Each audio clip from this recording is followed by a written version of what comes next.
a board member to serve as treasurer pro tem. Do I have a motion? So moved.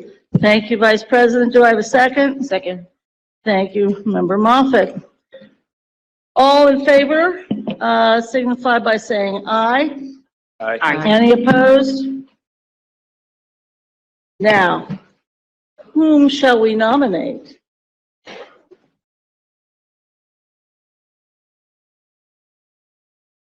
Vice President, I know you have a nomination in mind. I would like to nominate Board Member Craig. Thank you very much.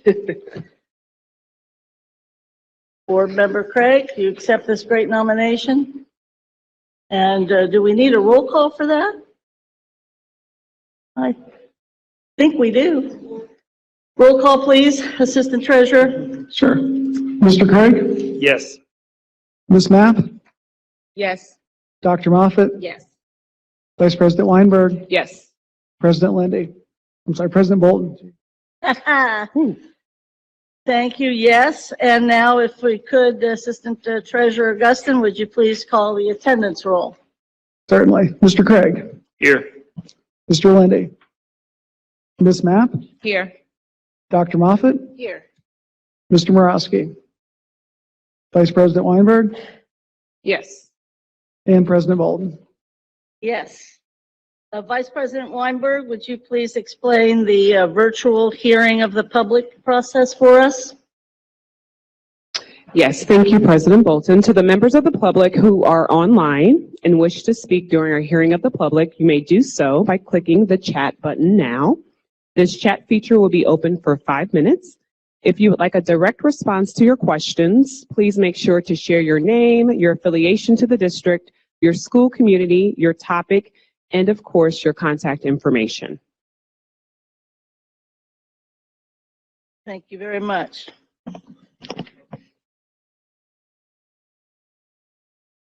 Thank you. The chair will now entertain a motion and a second to approve the February 5th business meeting agenda. Do I have a motion and a second? So moved. Second? Second. Thank you. Assistant Treasurer Augustin, would you please call the voting roll for acceptance of the business agenda? Certainly. Mr. Craig? Yes. Ms. Mapp? Can I ask a question about the agenda? Sure. So in terms of the agenda, I know we're moving, or this is more of a consent agenda. Eventually. Okay.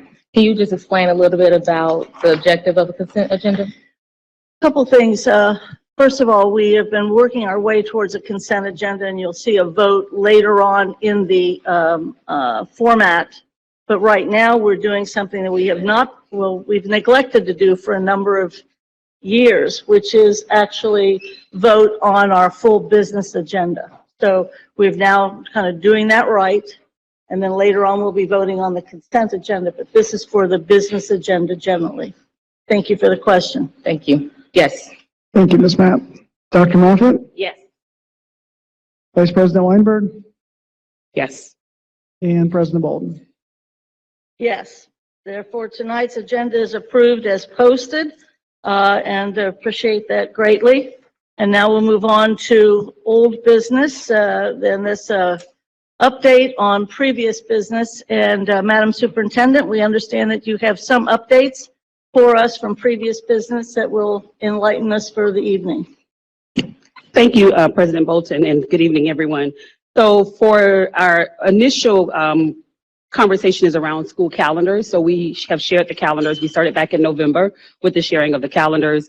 From there, the board asked us to look at, to take it back to a few faith leaders, just to look at the additional days that were there. So we did that.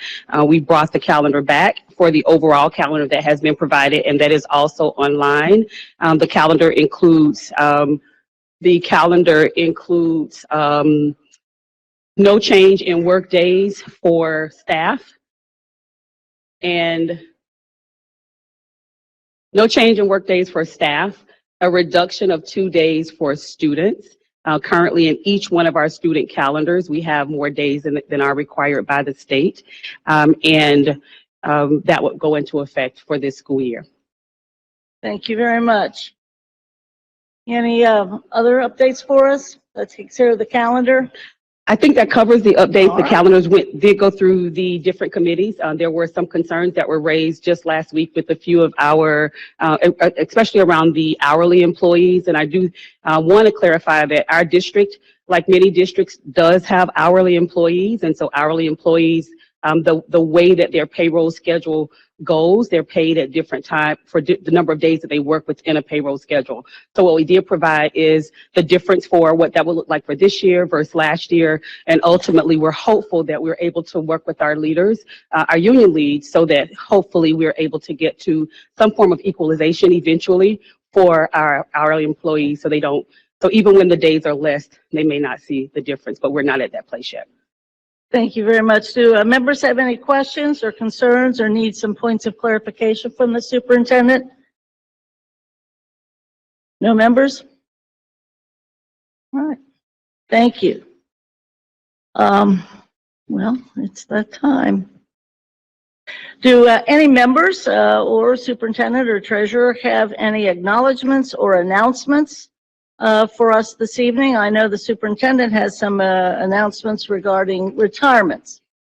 Yes, so we'll start with the retirement announcements. We're changing how we do this a little bit, and we're hopeful that moving forward we'll be able to invite some of these retirees to actually come to our meeting. So that's what we would look to do first, to do next. We have just a few retirements for today. I'm just waiting to get them on the screen. That's for the 8th, if we could move to the one for today. Mhm.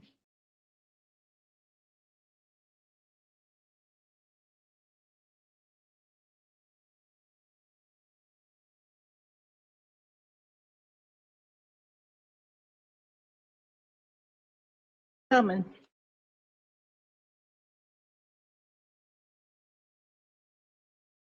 Okay, if you'll go to the next slide, the one I show is different. Next slide. Yeah, that's not what I show for today.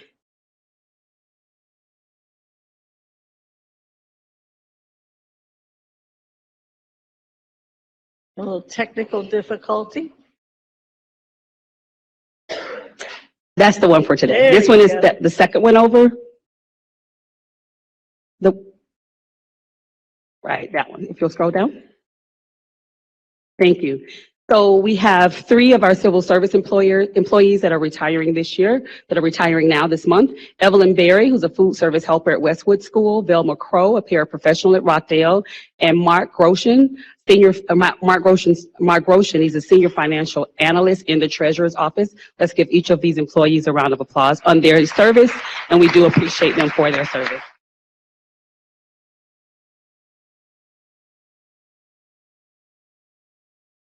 Thank you for that. There are any members have any additional acknowledgements or announcements for the folks that are familiar with the way we've been doing business? This is sort of where we would fit in what used to be called kudos. Any other comments, announcements, or acknowledgements? Thank you, members, and thank you, superintendent. Do have one. Oh, okay. One I in knew terms we of wouldn't get by acknowledgement. with just one from you. Go Just ahead. one. We do want to recognize our leaders, our teachers, and our students, all of our staff for, I don't know if we saw our recent reports, but the recovery for Cincinnati Public Schools has made national news. And I think that earns a round of applause for our students, our teachers, and for our staff in terms of that. Go to the next slide. From our education recovery scorecard, this was released last week in the New York Times. Next slide, please. This was released last week in the New York Times. It is active on our website and on the Council of Great City Schools and in the New York Times as well. For our Council of Great City Schools districts across the country, there was a comparison that was done with the researchers from Stanford and from Harvard, and that found in terms of our education recovery process from the year 22 to 23, in the area of math, Cincinnati Public Schools actually was able to recover almost 2 years in one, which gave us the second highest recovery out of those 44 school districts in the country. So again, kudos to our staff for that. In terms of reading, we were actually number 15 in terms of reading. So not as much recovery in that space, but a lot of recovery for our students across the board as we think about where our students were pre-pandemic and where they are now. So for more information, you can definitely read that on our website.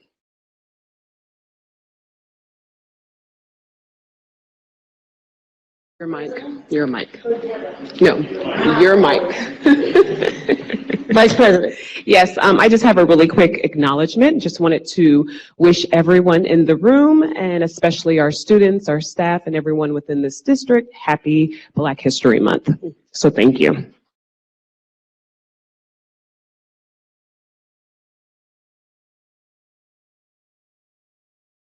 Now, thank you then, and we will move on.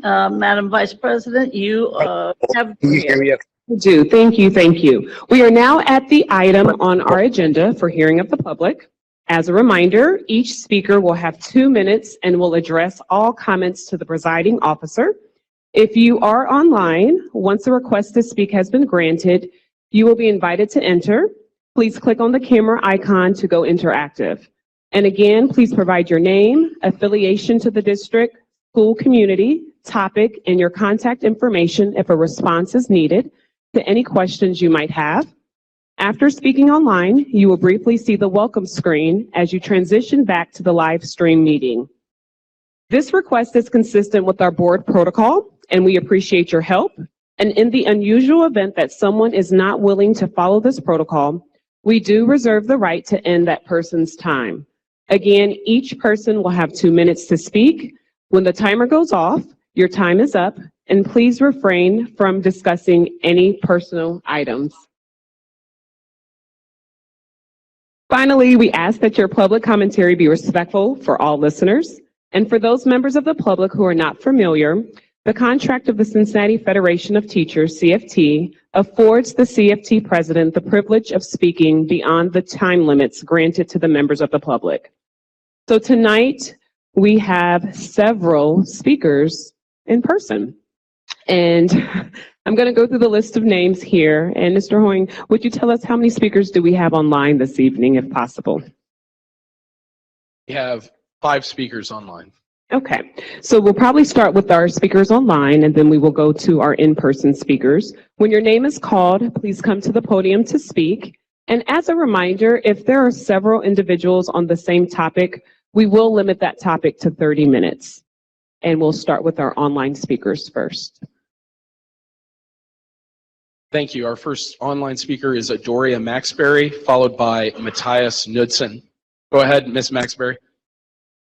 Hello, everybody. My name is Adoria Maxberry, and I am the visual arts educator, a proud Woodford Wildcat alum, and a mother of a Woodford Wildcat graduate. I'm here speaking to you today because of the ad hoc committee that basically put the recommendation to either change the magnet status of Woodford Academy or convert Woodford to a middle school. That is unacceptable for the simple fact that it would impact our largest deaf and hard of hearing community in our district.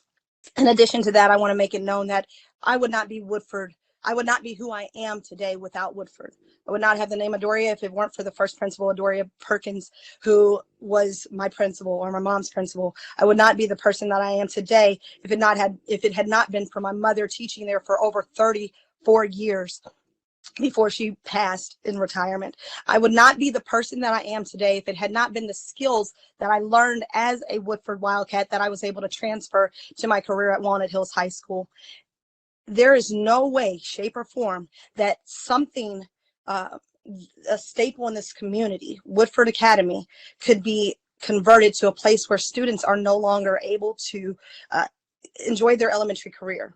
And because of the changes that were potentially voiced, I want to make sure that it is known that Woodford does care. As your LSDMC chair at Woodford, we care. As a parent and a person who lives in the community, we care. And as someone who has been ingrained in this school for the entirety of my life, really, we care and we have a voice. So that is why I'm here today. Thank you. And I appreciate the board strongly understanding that the over 1,022 petition signatures that we have support the fact that Woodford needs to stay an elementary school, a staple in the Kennedy Heights community, and should be untouched like many of the other schools that have not been mentioned at all. Thank you. Thank you. Thank you. Thank you. Our next speaker is Matthias Knudsen, followed by Ozzie Davis. Go ahead, Mr. Knudsen. Good evening. My name is Matthias Knudsen. As some know, I'm a graduating sophomore at Spencer Center High School. Due to Spencer Center's help, I'm graduating this May, a full 2 years early. I'm proud to say that at 15, I've already been accepted pre-med to OSU. I'm an honors finalist for the Early Assurance Program at Ohio University for a master's in athletic training, and as a pre-med major in arts and sciences at University of Cincinnati. Yet my first choice and dream is to be invited soon for the final interviews for UC's Connections program, a select group of students who are offered dual enrollment with the UC Medical School.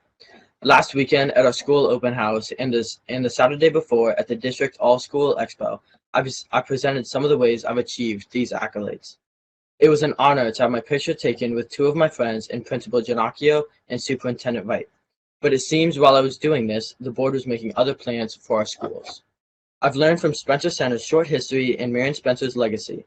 Because of this, I'm shocked the board is considering doing this without any community engagement and zero neighborly concern.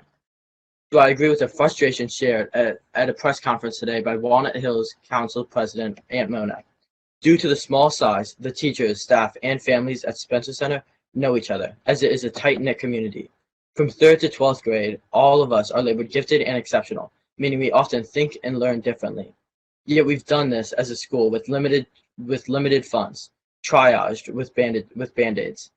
Surely CPS doesn't propose using my school as rationale for defunding our partner and neighboring school, F. Douglas. Frederick D. kids shouldn't be bussed away from their neighborhood schools and bush rec centers in spite of our unfunded success. How about pause, meet with schools, communities, neighborhood groups, and engage all of us? Thank you. Thank you.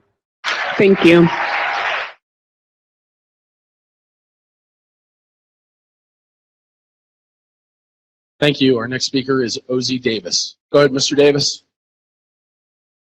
Hi, Dan. Hi, everybody. That's my nephew, and we didn't arrange this. I could almost say whatever Matthias said, because he hit it so on the point. I didn't even talk to Craig today. I had no clue that Matthias would be on this line before me, and I actually wanted to be there with you in person. I'm sorry that I couldn't be. I am here to urge you to at least delay any vote on the potential consolidation of Rockdale and South Avondale, the potential consolidation of Fred Douglass and Evanston, and any other potential action that hasn't been fully vetted by those that will be impacted. If you have to vote today, I urge you to vote no on those consolidations that haven't been fully vetted by the connected community that they are going to impact. This is the ideal of consolidating Rockdale and South Avondale. We've been talking since last week when we heard of it, and not one person that I've talked to is in agreement with that. I was at the Walnut Hills Area Council press conference this morning, and the legacy of folk like Dr. Dillard and alums from Frederick Douglass spoke volumes to the ideal of trying to consolidate that school. So please take these things into consideration in your efforts today. God bless you all. I love you all. Thank you so much.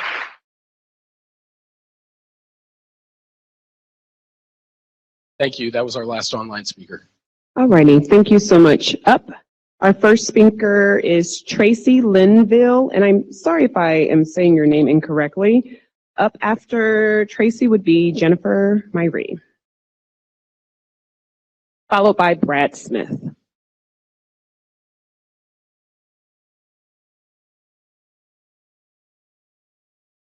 And I think I'll try to call at least 5 of these at a time so that those of you in the audience can prepare yourself. So our first speaker will be Tracy. Next speaker after Tracy will be Jennifer Myrie, Brad Smith, Tanya Ferguson, followed by Katie Hoffman.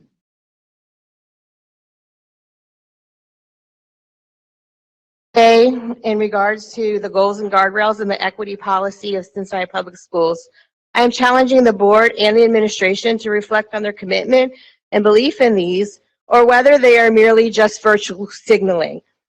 I began my career in 1997 as a Vine intern and have been blessed to be part of several school committees over the years, 3 of which are being discussed tonight.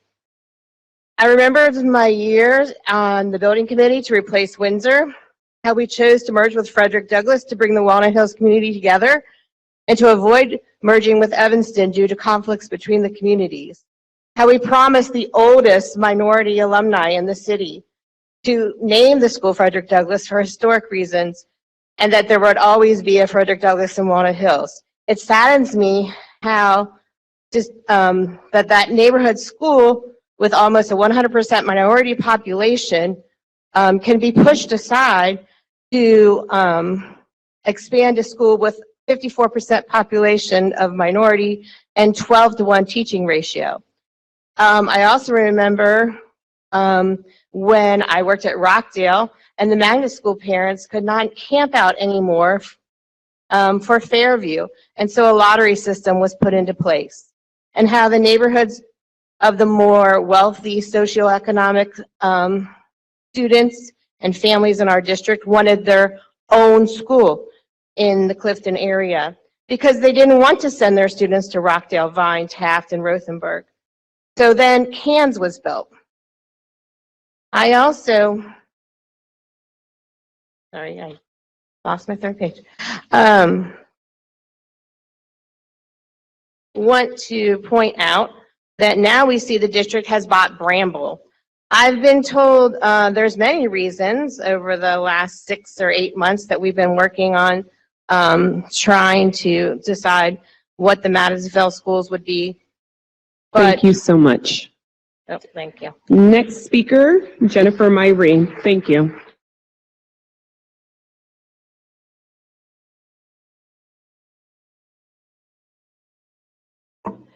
Good evening, Board President Bolton, school board members, Superintendent Wright. My name is Jennifer Myrie, and I'm the Education Committee Chair for the Cincinnati NAACP.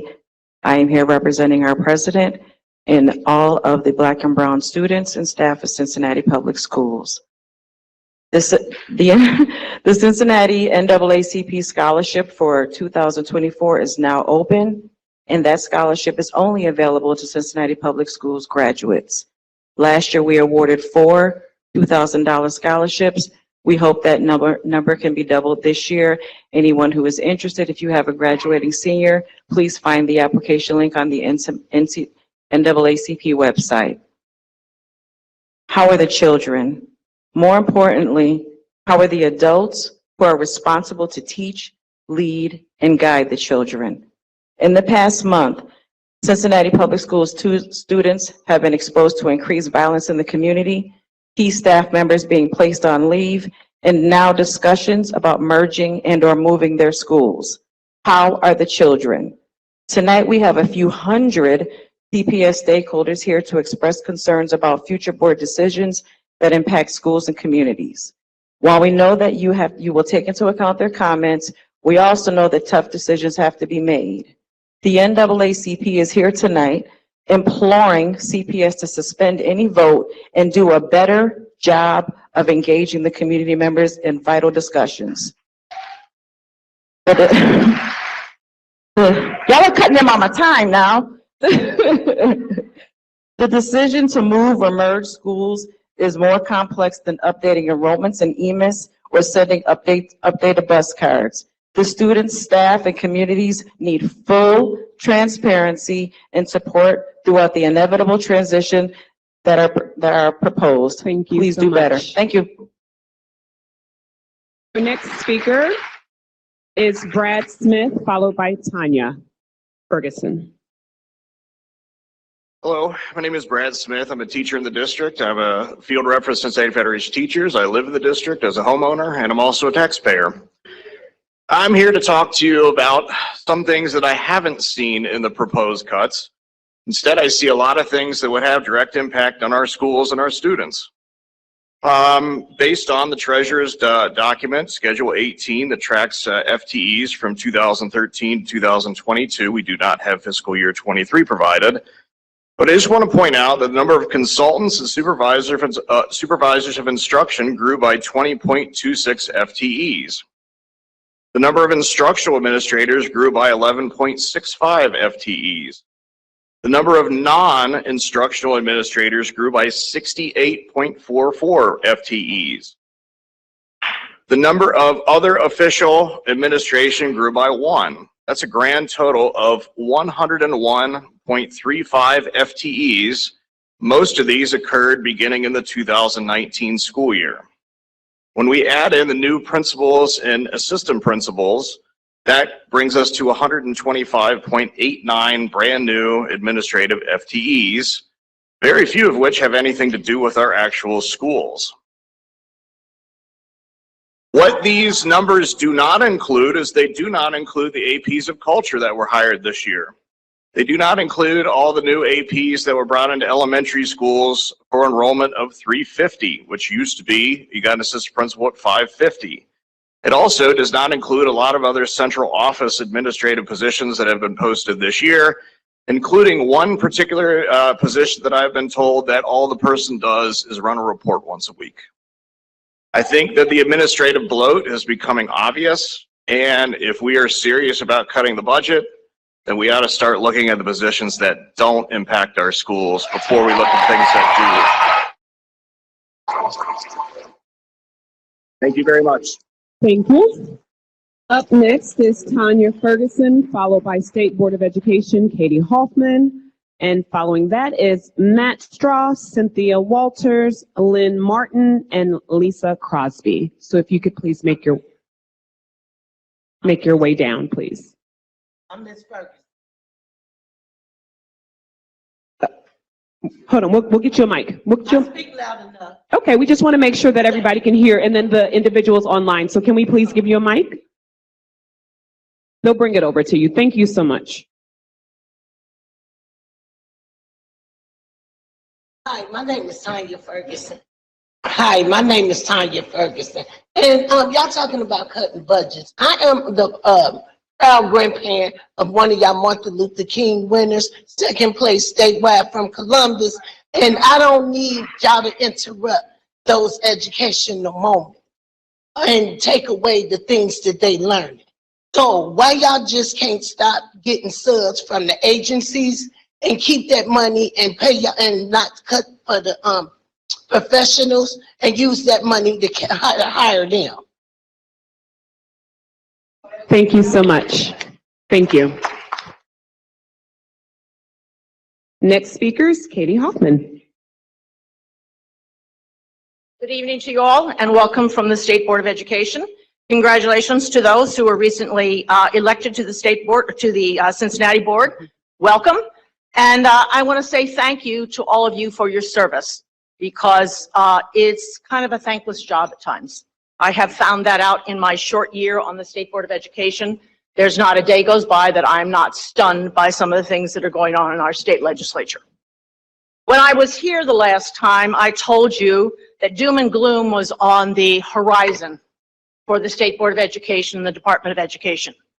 The effect of the recent budget bill, with a Senate bill thrown in at 11:59, is dramatic.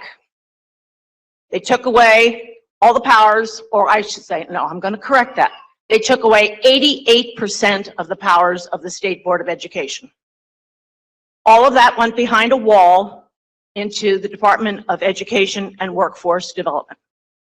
That means the reason I was elected was to represent the constituents in Hamilton County and Warren County. I was to be their conduit between them and the Department of Education. That has been sliced off. If I send an email they say, I'll send this to the appropriate person. Before the turnover, I would be informed who was in charge of this, have a meeting with them, and be able to work with the parent and the person on the Department of Education who is going to help them solve their problems. That has been taken away from me. That has been taken away from all the school board members. So, on September 19th, we dropped a lawsuit against the governor on 3 constitutional reasons. Number 1, they dumped this into a budget bill the very last minute. Take over the State Board of Education has nothing to do with the budget. That's a single subject area. Number 2, according to the Constitution, you have to have 3 hearings in order for a law to go into effect. Well, the Senate passed Senate Bill 1 out of Education Committee and the full Senate, but it never made it out of the Education Committee in the House. Never went to a full House vote.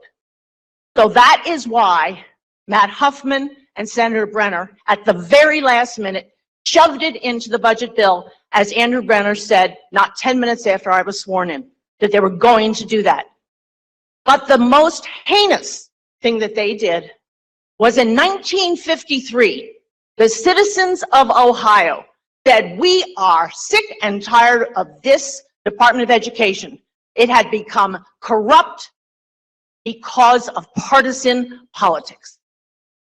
People were getting jobs to teach our children in schools only because they worked on somebody's campaign, not because they were qualified. Well, here we go again. They're going to do the exact same thing. Now it is a partisan Department of Education. Partisan. That means they're going to do whatever the governor says. And they just brought in this fellow, Steve Dakin. He was one that voted to rescind the equality resolution, the State Board of Education. But yet he is now leading the Department of Education and Workforce Development. Thank you so much. Could I give you a few updates that you really do seriously need to know about? May I ask? I'm going to look over to President Bolton. For those of you that are here, I made the mistake and did not introduce Madam Hoffman as a guest because she is the State Board of Education member. So if you've got something to do it very quickly, Yes. it'd be better. We're counting the minutes as seconds. Thank you. 12% of my responsibility now is around teacher licensure. We know that all research tells us the best way to move our students forward is to have a high-quality teacher in every single classroom. We know that. So, what has happened since then? Well, State Board has had to purchase this thing called RAPBAC. RAPBAC is a very intensive search into anyone's criminal background. And in the last year alone, by initial applications for licenses or renewal licenses, we have found over 500 applicants who falsified their applications. This is serious. People who have been in our schools that were not truthful, did not talk about their transcripts, any kind of misconduct in the past, etc. So we found that very serious. So that's taking a lot of our time.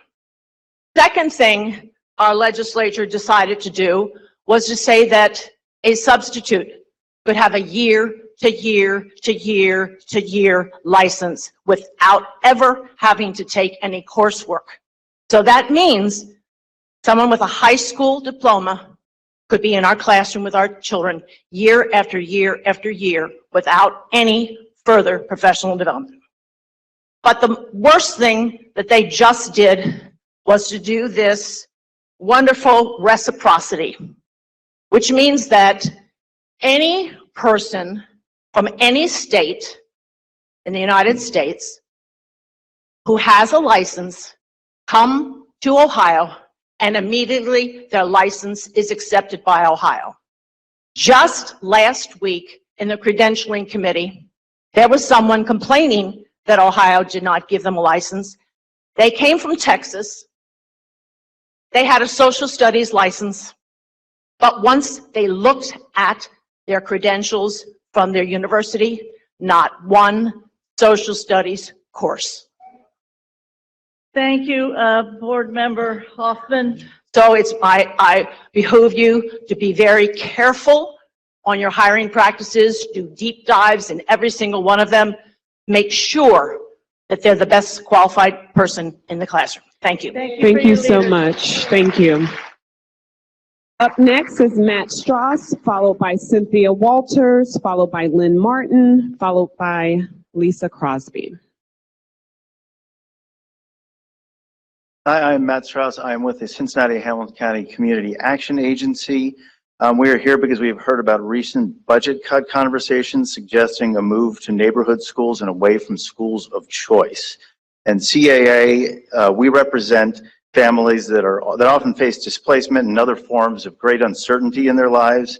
Asking students to change schools would pile onto these difficulties. Add to this the recent years of COVID upheaval, and it's just too much to ask students who already face too much change in their lives, and the families that go with them. We ask that we don't make any moves that would cause further disruption in the lives of families that we serve all throughout this district. Thank you. Thank you so much.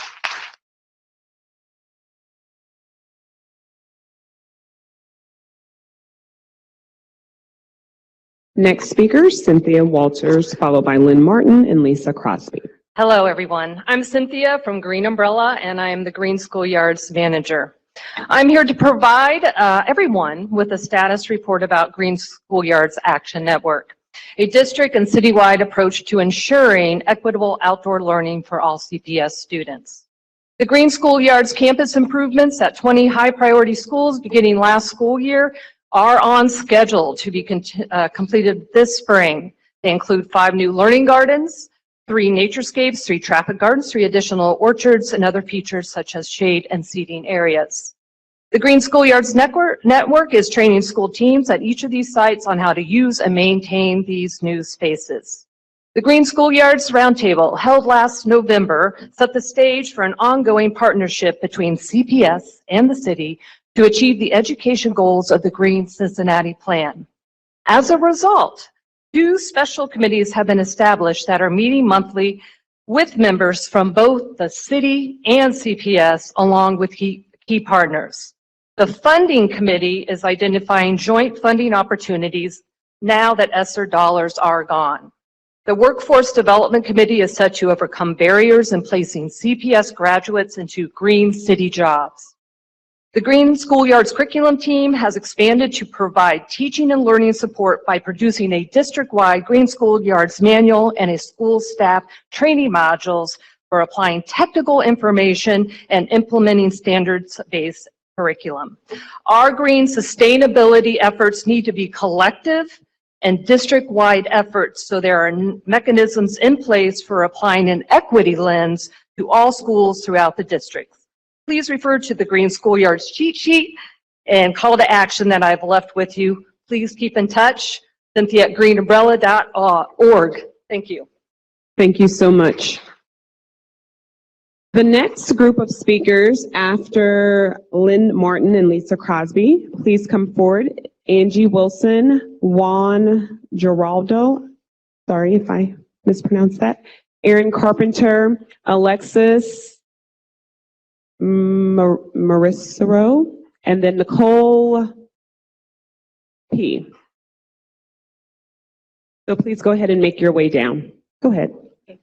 Good evening, and I want to thank all of the people who've spoken so eloquently before me on behalf of their schools.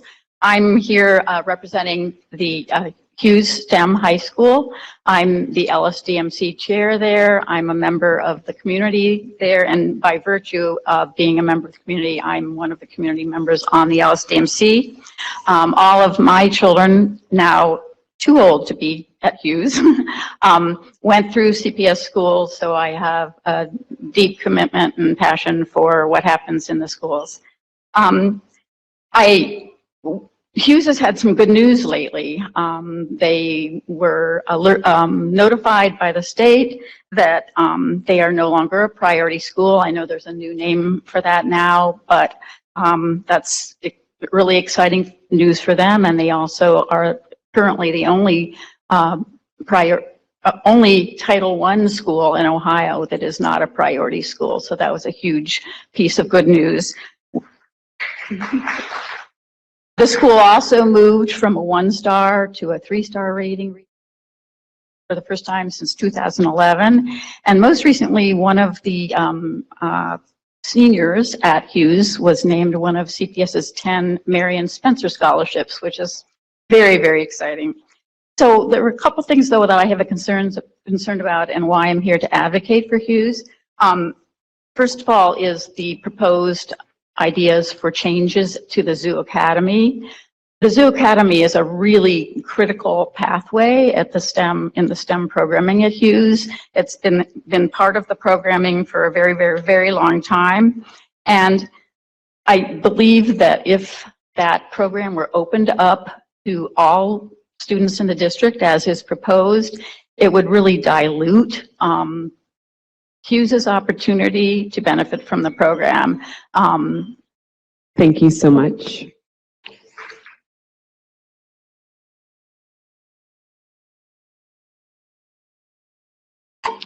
Good evening, everyone. I'm Dr. Alisa Crosby, a pediatric nurse practitioner at Cincinnati Children's Hospital, and thank you for the opportunity to speak this evening. I'm here to speak on behalf of the merger, in particular for South Avondale and Rockdale, where we currently do have school-based health centers as well as at Hughes High School. But specifically, we're concerned about the health and wellness for the children at the two schools if there is a merger that should occur. While we recognize that it is very important for children to have health and to be considered then successful in education, we have concerns that the merger may dampen this and disrail these children's health and wellness that we have worked so hard at doing over the past 20 years as a wonderful partner with CPS in their schools.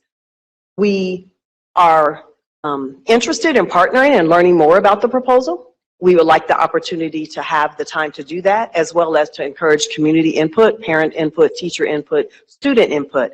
There are some amazing students who have come out of both South Avondale and Rockdale in their own rights, and we would like to keep it that way for many reasons that I won't have time to go into today.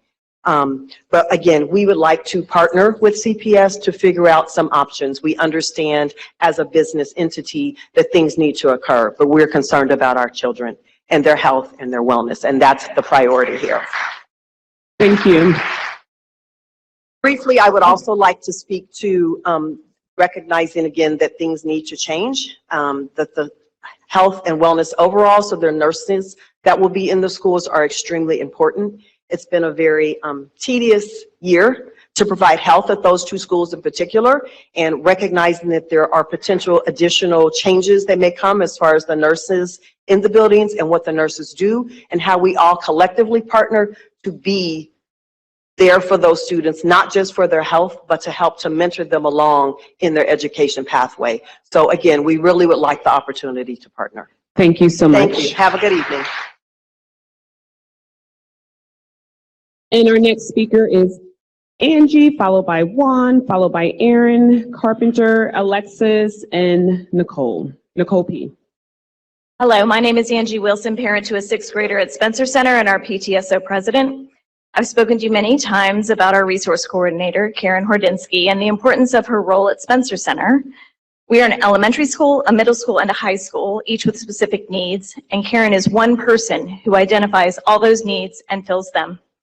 We recognize the resource coordination position may be eliminated, and before you vote, I'd like you to consider what happens to our school on day one without Karen. On day one, the food she acquires for students beyond school lunches and the funds that she raised to source that means 43% of our students may experience hunger. You see, to date, she has funded this with a grant that she wrote and received. Clothing and winter coats for students who need them. Who will take this on if not Karen? The 24 to 25 school year will start with just a handful of clubs because no one has scheduled the other offerings for our students. It takes time and knowledge to follow CPS guidelines and get all the organizations in place. And the clubs that remain, who will dutifully wait as students are picked up each evening to make sure they are safely picked up. Parents are coming from work, teachers have teaching responsibilities. Who will we have if not Karen? And that's just day one. Move on through the school year. Who will write the grants that have funded nearly $20,000 worth of our needs? Who will resource book donations, teacher supplies, connect with families who need Thanksgiving boxes and help during the holidays? Who will schedule UC volunteer tutoring, organize family tours and students shadowing days? Who will fill all of these needs if not Karen? Without her, Spencer goes without all of these things. I ask that you please audit the role in each building to determine the real impact this loss would bring to each community, and then help us find funding sources to keep our resource coordinators in place. Thank you. Thank you so much.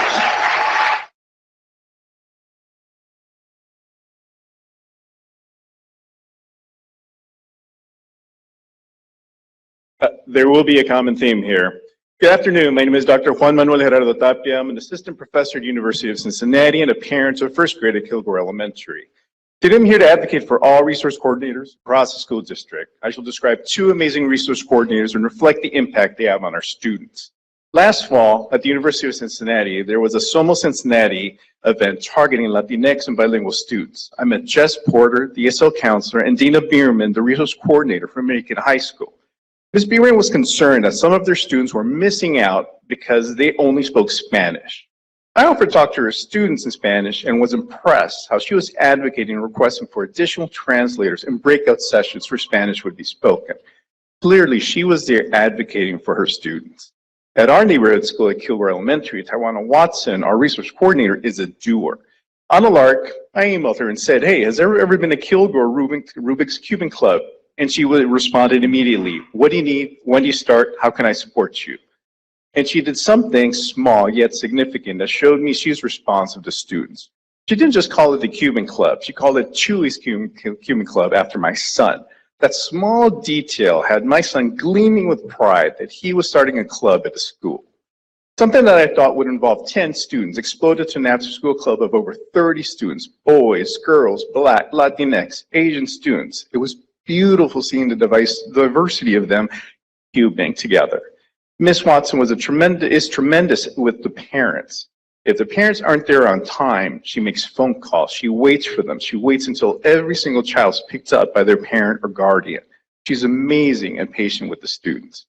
Therefore, it'd be a devastating loss for every CPS school if they were to lose their Miss Bierman or their Miss Watson. Thank you. Thank you. Before our next speaker, I would like to call down these additional speakers: Bishop Tate, Martha Doman, Ashley Garland, Teresa Langford, Martha Hendricks, and Belinda Wallace. If you could go ahead and make yourself, make your way down to the front, please. You can go ahead. Good evening, Superintendent Wright, President Bolton, and members of the board. My name is Erin Carpenter. I'm a parent representative of the LSDMC at Kilgore School. At your last business meeting, I was one of the Kilgore parents who showed up here to express our concerns about the possibility of losing our resource coordinator. Since that meeting, it has come to my attention that Superintendent Wright has been doing what she can to stop parents like me from showing up like this. She thinks we don't need to show up, as if we don't have anything to be fighting for. Here's the thing, I'm a mom. Moms show up. I show up not just for my own daughter, but for all the kids in Cincinnati Public Schools, and I've helped organize some friends across the district, lots of moms, some dads, community leaders representing at least 20 schools and communities who show up for CPS kids too, because we know we have plenty to be fighting for. Some, like me, are fighting for their resource coordinators because they see firsthand how critical those roles are in addressing the gaps, not just in vital social supports, but also in math and literacy that are unique to their school. And others have noticed the conspicuous lack of proposed cuts at central office and are wondering whether this administration has any skin in the game or if it's just going to be our kids and teachers who have to suffer this budget. And many others are fighting to keep their schools open and protect their neighborhood and community from heartbreaking loss. We all seem to have one thing in common, a sense that this administration, with its roundtables and surveys, may appear to be engaging with the CPS community, but in reality, they've had their plan in place this whole time. They've just been hoping we wouldn't show up. Thank you. Thank you. Next speaker is Alexis, followed by Nicole P., followed by Bishop Tate, Martha Dolman, and Ashley Garland. That's a tough act. Oh. My name is Alexis Storch Morrisrow. I'm a community rep on Kilgore Schools LSDMC, and I'm speaking to you as a representative of the Mount Lookout Community Council. I'm here to ask on behalf of the MLCC that you continue your support of the resource coordinator position throughout CPS. In the last year, the connection between MLCC and Kilgore School has grown stronger as a result of our partnership with Kilgore Schools RC Tawana Watson. Having been a board member with the MLCC beginning in 2016 and having just finished my term in 2023, I can speak to the MLCC's relationship with Kilgore before and after the introduction of the RC position. Before this position was established, our relationship with Kilgore was limited and communication could be inconsistent. Frankly, working with the neighborhood parochial school was much easier, and thus this resulted in more coordinated activities despite the fact that several board members sent their kids to Kilgore. Within the last 2 years, this has changed, and since that establishment of the RC position, our relationship with Kilgore School has flourished and communication is more streamlined, opening up more opportunity for school and community engagement. Most recently, Ms. Watson and the MLCC worked together to organize for Kilgore to host Vice Mayor Kearney's Healthy Neighborhood Community February meeting. These meetings are held in different neighborhoods each month, and MLC advocated for Mount Lookout to host the meeting. It only felt natural to utilize our neighborhood school as the location.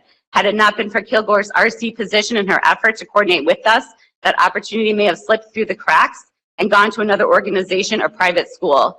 With her coordinated focus on connecting the school with its neighborhood, Ms. Watson made sure that Kilgore did not lose out on this opportunity to showcase itself. As another example, pedestrian safety remains a critical concern for Mount Lookout residents. Because of this now stronger relationship between MLCC and Kilgore, MLCC successfully advocated to the city to have a speed hump installed directly in front of Kilgore School to ensure drivers sustain the school speed limit. So this is only the top of the surface of how we've been able to broaden our connection. And please continue to support Resource Coordinator. Our next speaker is Nicole, followed by Bishop Tate, Martha D., Ashley Garland, Teresa Langford, Martha Hendricks, and then Belinda Wallace. So if you could please make sure that you are in order, and the next person should be at the mic.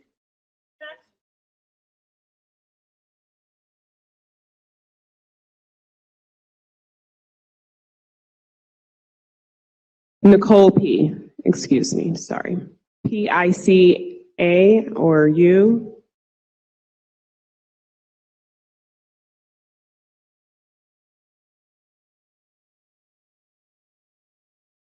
Or Nick? Sorry. I do apologize for that. Next up is Nick. Nick P. Sorry about that. My chicken scratch is not the best. It's okay. So President Bolden, thank you for providing me with this opportunity to speak. I'm Nick Prakarsik, parent of two Fairview students, chair of our LSDMC, and vice president of our PTO. I'm here to speak, like many others, regarding the proposed cuts of funding of our resource coordinators. As many people have already stated, resource coordinators are an integral part of our school communities. Resource coordinators like our Miss Allison provides the best return on investment as they secure partners and programs in our schools of many multiples of CPS's costs. Saving $4 million by eliminating the resource coordinator program will result in the loss of much needed student-focused services of tens of millions of dollars. Thank you. Thank you. Now, please bear with me. I may have kind of mixed up my sheets here a little bit, but I'm going to say it one more time for those of you who are here and ready. Our next speaker is Bishop Tate, followed by Teresa Langford, followed by Martha Hendricks, Ashley Garland, Martha D., and then Belinda Wallace. Thank you. Good evening to the members of the board, to our superintendent. I appreciate the opportunity to share my thoughts and concerns, but it's apparent by the number of people in the room that there are some concerns about what's about to happen in our school district. And so I share the sentiments of those that are here tonight to express their concerns about the mergers of particularly Avondale and South Avondale and other schools that are also being considered. I also want to share the sentiments of Mr. Otis Davis that if the decision has not been voted on, it would be our request that you delay that decision until there's a more involved conversation between community members, staff members, and parents and students in our schools. We in Avondale have worked very diligently and very hard to foster a very positive working relationship with CPS, and we cherish that relationship to the point where we are showing up for our students both in Rockdale and in South Avondale. So if the decision has not been made, please, ma'am, please, sir, vote no. If the decision has been made, let me take 30 seconds to express my concern about the irrational behavior that the board has taken in order to make these kinds of decisions without considering the most important thing that you have at your disposal, and that's the voice of these parents and these staff members and these communities. Keep in mind, and I know you know this, without these people, you wouldn't be sitting in those seats. Thank you so much. Next speaker.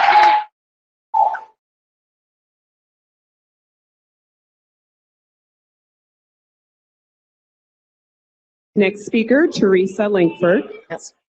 I'm a parent of a second grader at John P. Parker. And when I told him I was coming to the meeting tonight, I said, I'm going to just be going to get information. And listen, I'm not going to speak tonight. And he informed me that, well, if I weren't going to speak, that he had something he wanted me to say. So this is from my 7-year-old second grader. And so he basically said, if you change our school, it will affect how our community. The effects will change other schools also. These changes would make me mad and sad because it would move friends away from each other, and it bothers me that the teachers in our building would change. So from the perspective of a second grader, I'm glad that even he recognizes that not only changes would affect him and his school, but all the other schools around him. So please consider, your choices, as I like to tell him when he's about to make a bad one. Think about your choices. Make good choices. Thank you. Thank you. Next speaker, Martha Hendricks, followed by Ashley Garland. Hello, my name is Dr. Martha Hendricks, and I'm largely speaking to the ad hoc committee and the decisions that they have made. I know that you all have been listening to parents, and you hear how much parents love the schools. And it's true, we work hard to create great environments, but I think what you may or may not know is the neuroscience behind the happy schools. Okay, so only 1% of the information that your body collects makes it to the brain. It goes first to the amygdala. The amygdala is your fight, flight, or freeze. Okay, that's subconscious. Now, this was great when we had the possibility of seeing a saber-toothed tiger on our while we were looking for food.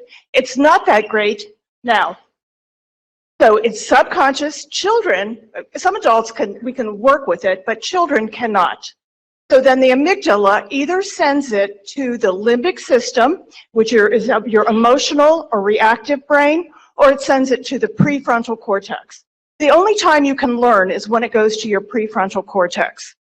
So it will go from the amygdala to the limbic brain when students are stressed, when they're afraid, when they're traumatized, when they're hungry, when they're bored, when they're put in new situations. Okay, and so many of our students, poverty creates trauma. Being a minority student is extremely stressful. Racism, special needs, all of these factors enhance the chance that it's going to go to the limbic system and not to your prefrontal cortex. And so I really urge you to be careful when you rip apart these schools. Okay? Parker has got four stars, and we have 100% poverty, 97% Thank you special so much. education. Oh, thank you. Thank you. Next speaker is Ashley Garland, followed by Martha D., followed by Belinda Wallace. If we could have the next speaker at the podium. Hello, good evening. I'm Ashley Garland, John P. Parker teacher and parent. I would like to begin this evening's comment with a quote from Board Member Bolton from January 24th meeting at minute marker 1 hour 5 minutes in the video. You said, and I concur with this statement, we are an extension, you said this in direct comment to Mr. Lindy. We are an extension of the community. Our role is to represent the community. I represent the community, as we all do. So, since July, we have been engaged, John P. Parker, in conversations regarding Madisonville schools, specifically Bramble and John P. Parker. And for the last 8 months, our school, community, parents, partners, staff, and students have clearly spoken their request to maintain John P. Parker as a pre-K to 6th grade school. We have provided you with hundreds of signed petitions stating just this. So, do you really represent the community? At no time have we voiced the desire to split our school or move our students. Our parents have said, however, they would like a middle school. Luckily enough, you chose to purchase a building for $5 million that was actually a middle school in the early 2000s. How do I know this? Because my colleagues actually taught there at the time that it was a middle school. So, over the last 8 months, we've also questioned, without response, mind you, why would you go into one of the only, we are one, and Ms. Martha said this, we are one of 6 elementary schools in the district that scored 4 stars or more and exceeded state standards. Not only that, we have a 5-star rated preschool. And you want to come in and dismantle our programming. The foundation of our program and strengthen our program and our students, our families, our teachers starts in our preschool. So I ask you today, and again, I remind you, we currently want to stay pre-K to 6. Thank you so much.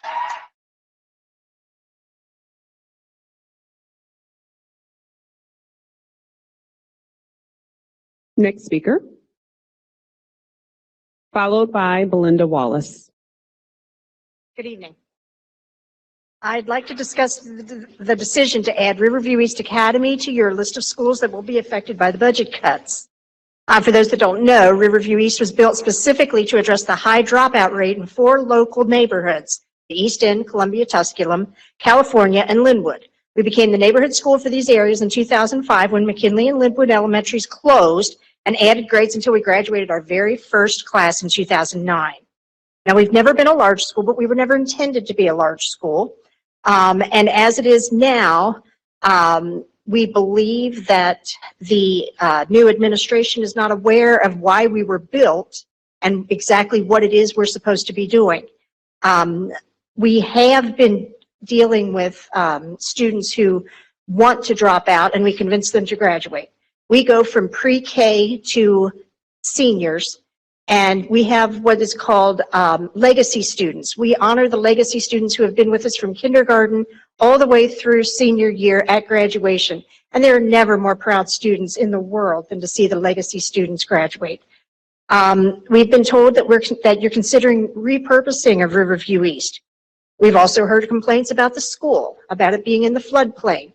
Our students live in the floodplain. We can definitely identify with those students as they have to flood.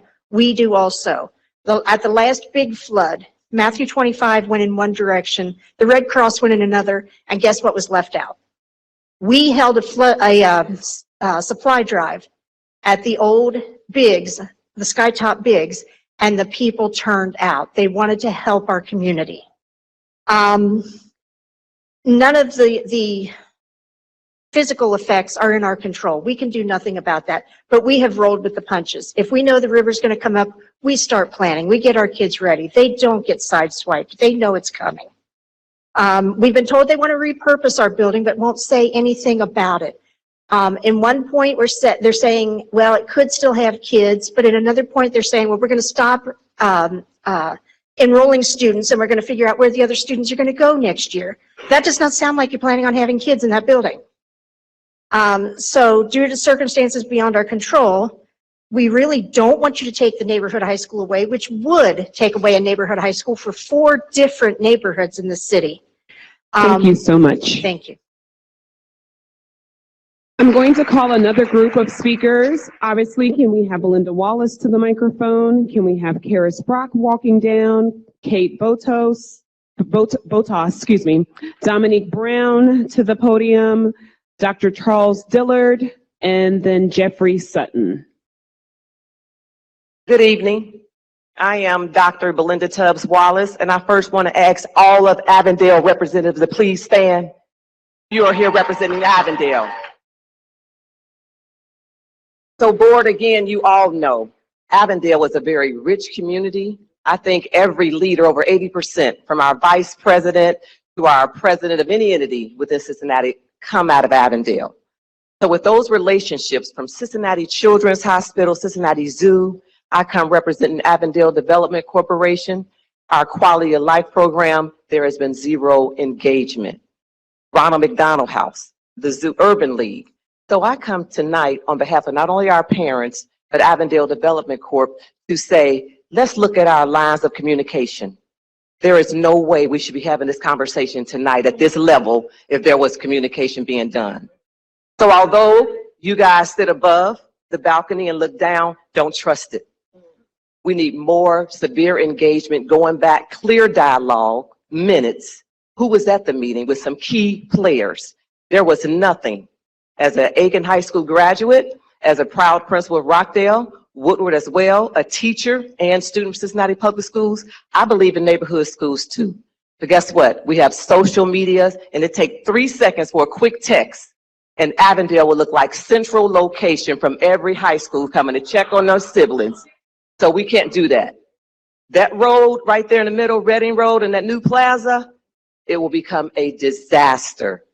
A disaster. We have many unique neighborhoods, I know this. However, Avondale is uniquely unique. Uniquely unique with the number of single families, with the number of impoverished families, with how they go and walk to school. Can you imagine walking to school? They'll never get there. Walking home, they'll never get there. Why? They can walk there and it doesn't matter what time they get there, opposed to busing. So we don't want that tragedy. Thank you so much. Thanks for listening. Thank you.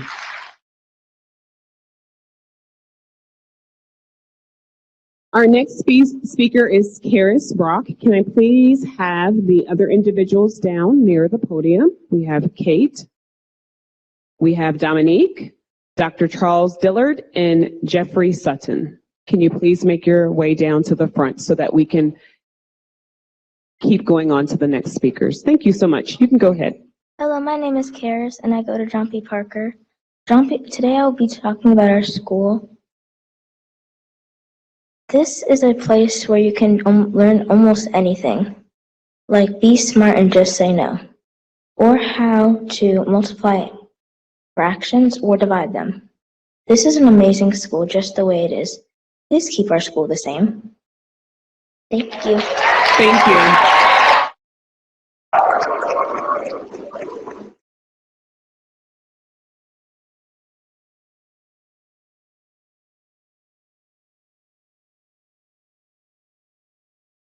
Good evening.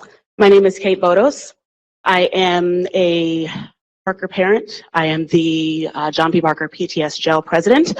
I am the community council president for Madisonville as well. I'm gonna start by saying, did you see my baby? Parker did that. I want to start by saying I applaud the work that has been done over the last year to find funding as the district faces a nearly $90 million deficit.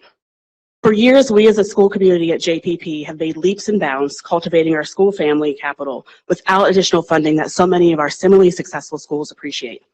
And we will continue to pour into our JPP families with all of the resources available to us, leveraging our community partners, our PTS Gel, and the magic of our resource coordinator in helping to fill some of the most basic of needs, as well as the extras for our students.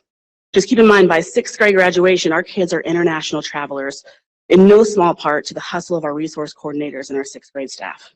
No student should ever miss an educational opportunity because the means or the money just aren't easily accessible. Our resource coordinators put in the time and energy to build the needed networks and partnerships so that our staff and parents can focus on success, both at home and in the classroom. When you think about neighborhood resources, I would ask that instead of disrupting existing established community programs and campuses across CPS, you look at Bramble School as a middle school option for the East Side. Look at the surrounding neighborhood assets as extended campus, utilizing Bramble Park for outdoor education, the existing ball fields in the Bramble Park master plan as a tool to host middle school sports, as well as outside playing fields and the courts at the Madisonville Rec. Superintendent, months ago, you made a statement that you wanted to let the neighborhood know that CPS was back in Madisonville. We're here. Come visit us at JPP and Schroeder. Really look into the eyes of those that you are affecting. CPS has been thriving in Madisonville, will continue to build community with the middle school on the Homer Avenue. With a little pressure, you have the ability to shape the Bramble School into a diamond of a middle school campus, a place that will nurture our children and continue to mold them into the remarkable humans that will change the world for years to come. Thank you so much. Our next speaker will be Dominic, followed by Dr. Charles Dillard. And Dr. Charles, we'll bring a mic over to you if you need a mic. Okay. Perfect. Good evening, folks. I am a graduate of Douglas Elementary School, 152-year school, been there 152 years. And I've been sitting here listening, and Bishop Tate and the young lady from a minute or two ago expressed a lot of my feelings that why are we here? I could sit there and talk about Douglas School and all the great things it's done and who it was named after and so forth, but I don't know enough details. Maybe I'm barking up the wrong tree. Why is Douglas being pointed at? I mean, what is it that Douglas isn't doing? And if Douglas and the community was aware of what we need and are not doing, I think we could have corrected it. So, as I said, I could talk about Douglas. I could talk about it all day long, but I just feel that I need to know more. I don't want to go way out on a limb and, in face of facts, and so I can have the right facts. That's all I'm supposed to say. Thank you. Thank you so much. Our next speaker is Dominic, followed by Jeffrey Sutton.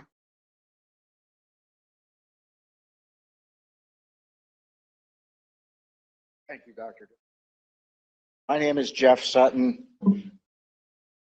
Throwing around your doctorates, so I've got one too. I'm the chair of the LSDMC at Douglas. It's kind of funny, I got here first, signed in the first sheet, but it said Douglas down at the bottom was what I wanted to talk about, so I'm a little later in the agenda. Douglas is doing a great job. We got a 3.5. We have terribly impoverished children. We got a 5 in progress. There were 3 other schools that got 5s in progress, and they all have it. We're doing a good job. We have a wonderful resource person too. We have 2 children too, but we have been in the neighborhood for 152 years, as Dr. Dillard said. We thought we'd be getting medals. We gave our kids medals, because they were the ones who brought those scores up. And I just don't understand why it is that we would be in trouble. The claim that we would save money on transportation, Douglas School has 200 walking students and 64 busing students. Now, if you move those kids a mile and a half away, they're all going to be on buses. You're not going to save money on transportation. That's just silly. And I just think that the lack of careful thought in these justifications for something that I suspect was already in the cards. Thank you so much. Okay, thank you. The next speaker we have is Dominic Brown, followed by Casey Wardlaw, followed by LaDonna Pope, followed by CJ Pierce, followed by Monet Jenkins, followed by Nona Landis. If you all could please make your way to the front so that we can continue on with our speakers. First up, Dominic Brown, KCW, LaDonna Pope, CJ Pierce, Monet Jenkins, and Nona Landis.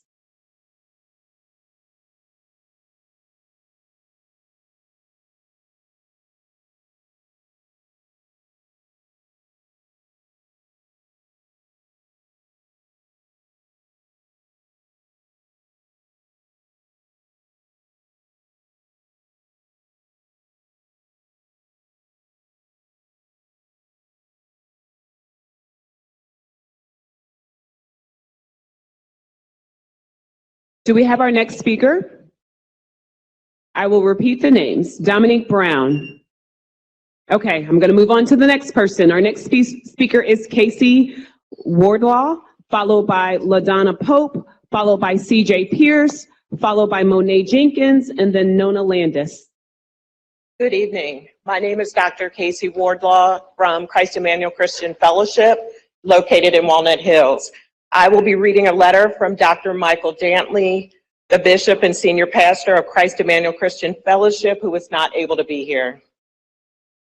The Christ Emmanuel Christian Fellowship congregation stands with our Walnut Hills community members in demanding that the Cincinnati Public School Board of Education postpone any decision on the future of the Frederick Douglass Elementary School. We have heard the proposal coming from the administration and the ad hoc committee and are deeply troubled that such an extensive and disruptive proposal comes without parental or community input. We support our community in needing to see the empirical data that motivates the proposal, and until such data is presented and discussed with the Douglass school community, we strongly suggest that no decision regarding the future of Douglass be put to a vote by the board. Christ Emmanuel has a seat on the LSDMC of Douglass School and will work with that body and other members of the community to see our children's future positively explored. Signed, Dr. Michael E. Dantley, Bishop, Christ Emmanuel Christian Fellowship. Thank you. Next speaker, LaDonna Pope. Thank you. Hello, everyone. My name is LaDonna Pope. I am a resident of the Walnut Hills for the past 56 years. I represent not only Walnut Hills community, I represent Walnut Hills Area Council, and also a member of Christ Emmanuel Church.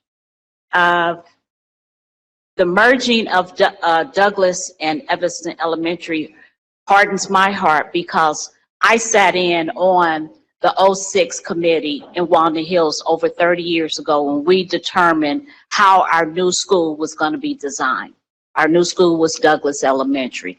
So to hear now that the school is going to be closed, that is a sad thing. Not to mention, Walnut Hills has closed 3 elementary schools over the past 40 years maybe. So now we become not only a food desert, now we're an elementary school desert. It's sad that the children will no longer be able to walk to school. As most people have said, they'll have to take and be bused. That's waste when they can walk to their neighborhood school. It's just really sad. Also, we are involved in our school through our church, Christ Emmanuel, as Casey stated. We're also involved through the Walnut Hills Area Council. We're involved through our community center. We have resources through those 3 entities as well. So we're really involved in our school. When our pastor, Bishop Dantley, says Douglass needs, we're there. Whatever he stated, we're there to support the school. Our community council, when Mr. Hall comes to community council and says we need your assistance, we're there. So to break up this, it's going to be a sad day for Walnut Hills community. Thank you. Thank you. Next speaker, CJ Pierce, followed by Monet Jenkins, followed by, say it again. Mona Jenkins, correct? Thank you. Hi, I'm CJ Pierce. I'm representing Walnut Hills Area Council, as well as Harriet Beecher Stowehouse. As it's already been said, Frederick Douglass has a long history, and it is the longest, the oldest African-American school, elementary school that has been still existing. It was established in 1872 to get a number on how long that has been. I know we had some years mentioned, but the date might make a little more sense. First established as the Elm Street School and later changed to the name of Frederick Douglass in 1902.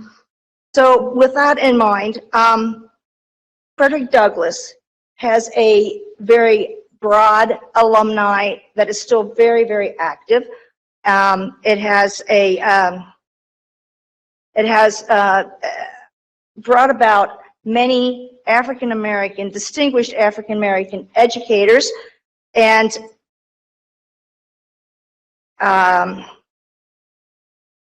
besides the history and the community, it is based on a campus that the library is right across, well, catty-corner from the building. Bush Recreation Center is right behind that school. We have many historical facts that are in walking distance from the Frederick Douglass School, such as the Women's the Federation of Colored Women's.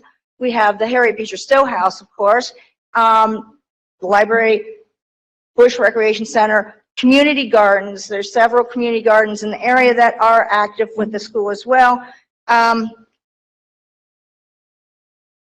One thing you need to, I don't know what the demographic was or what the criteria has been that made these decisions across the board as to what schools were merging to what other school, what every other thing was. That is something that I would like to know to have this make sense, because this does not make sense to me in any way, shape, or form. Please help me understand, okay? Please help me understand. So Thank you so much. Next speaker. As our next speaker is coming down, can these individuals please be prepared? Bethany Robinson, and again, I do apologize if I am saying anyone's name incorrectly. Scott McCormick, David McCoyle, and then Elizabeth Simpson. You can go ahead and speak. So my name is Mona Jenkins. I am the Walnut Hills Area Council President, also auntie. That was one of my nephews that spoke earlier. Proud to have that role. I want to bring receipts.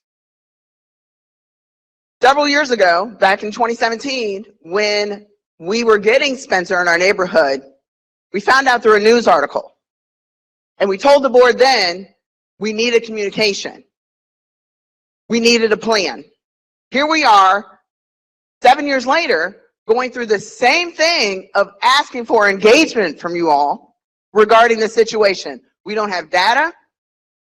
It takes a village to raise a child. And as the Walnut Hills Area Council President, we want to make sure we are making decisions regarding the changes that are happening in our neighborhood and designing it around our children. That includes transportation. That includes the housing that is needed. That includes having food access.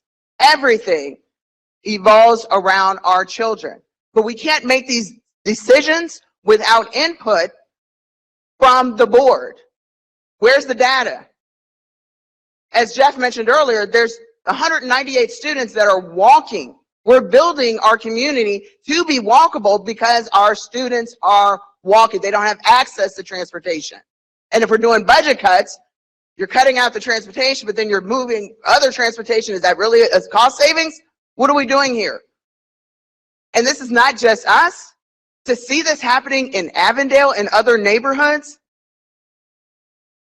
who are we really serving? Who are we listening to? Who do we stand for? We need to look at this. We need to take more time. We're asking for a delay, and let us all collectively work together to find a solution that works best for all of our children, especially those who are the most vulnerable when we're talking about special gifts. Thank you so much.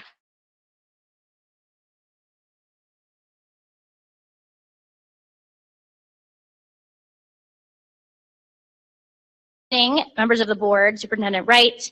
I'm Nona Landis. I'm very proud to be the LSDMC chair and the community rep at Gamble Montessori Elementary over in Westwood.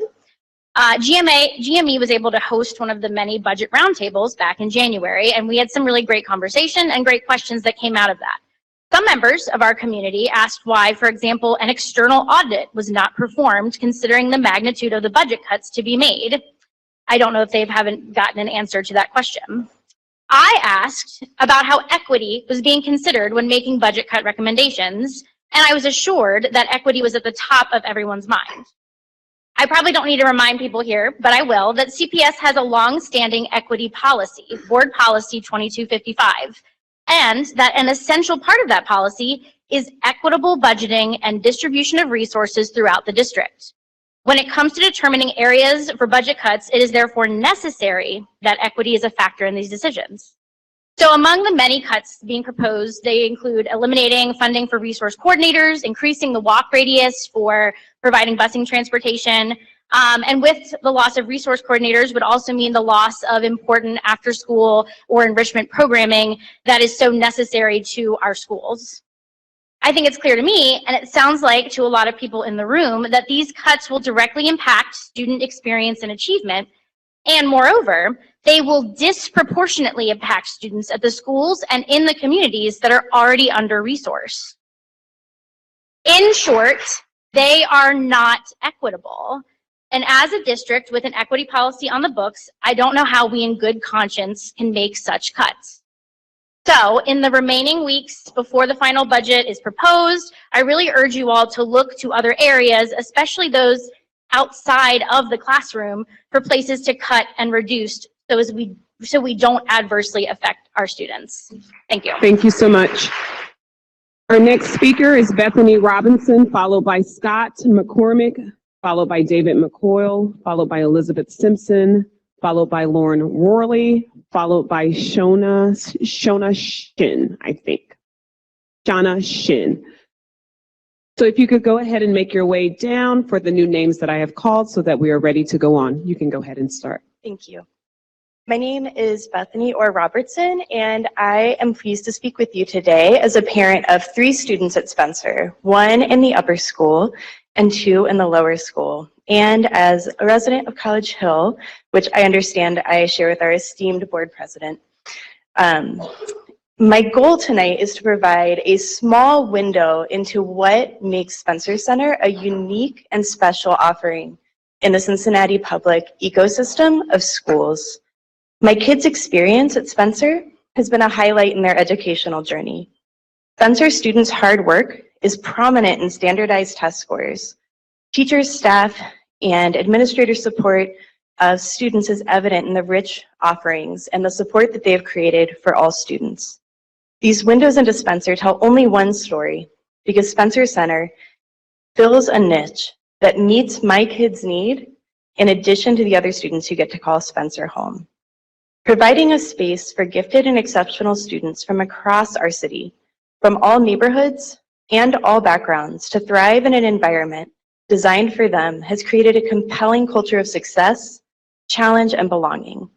The Spencer administration and staff has consistently shown dedication to student success and has also done an exceptional job of including parents in their kids' school experience, leading to dynamic parent involvement that further strengthens our school's culture. As grateful as I am as a parent that my kids are students at Spencer, my kids are even more grateful. As our upper school student would say, he gets to be at Spencer, his first choice high school, and he's eloquent about his experience. He says, Spencer is a welcoming place where it's easy to find people who like the same things as me, learn the same ways that I do, and where I know there are people who will help me reach my goals. One of my lower school students has shared. Thank you so much. Thank you so much.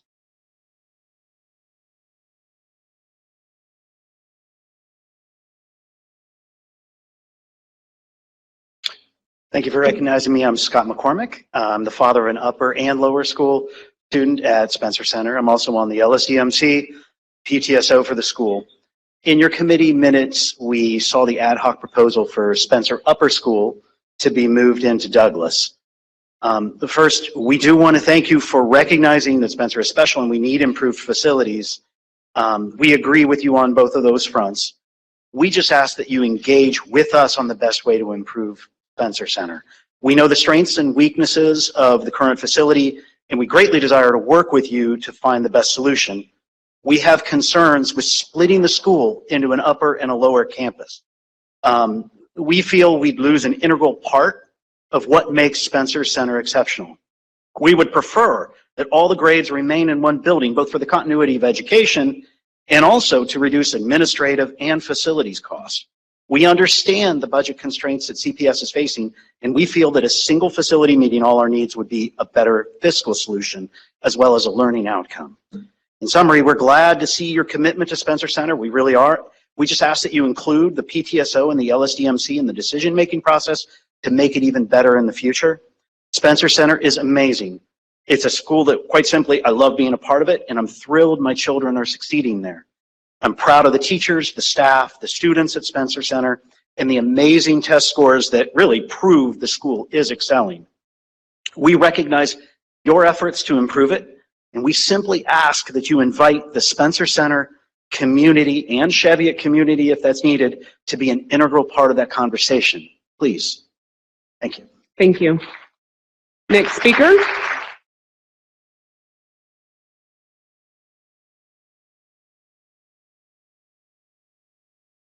Thank you for the opportunity to speak with you this evening.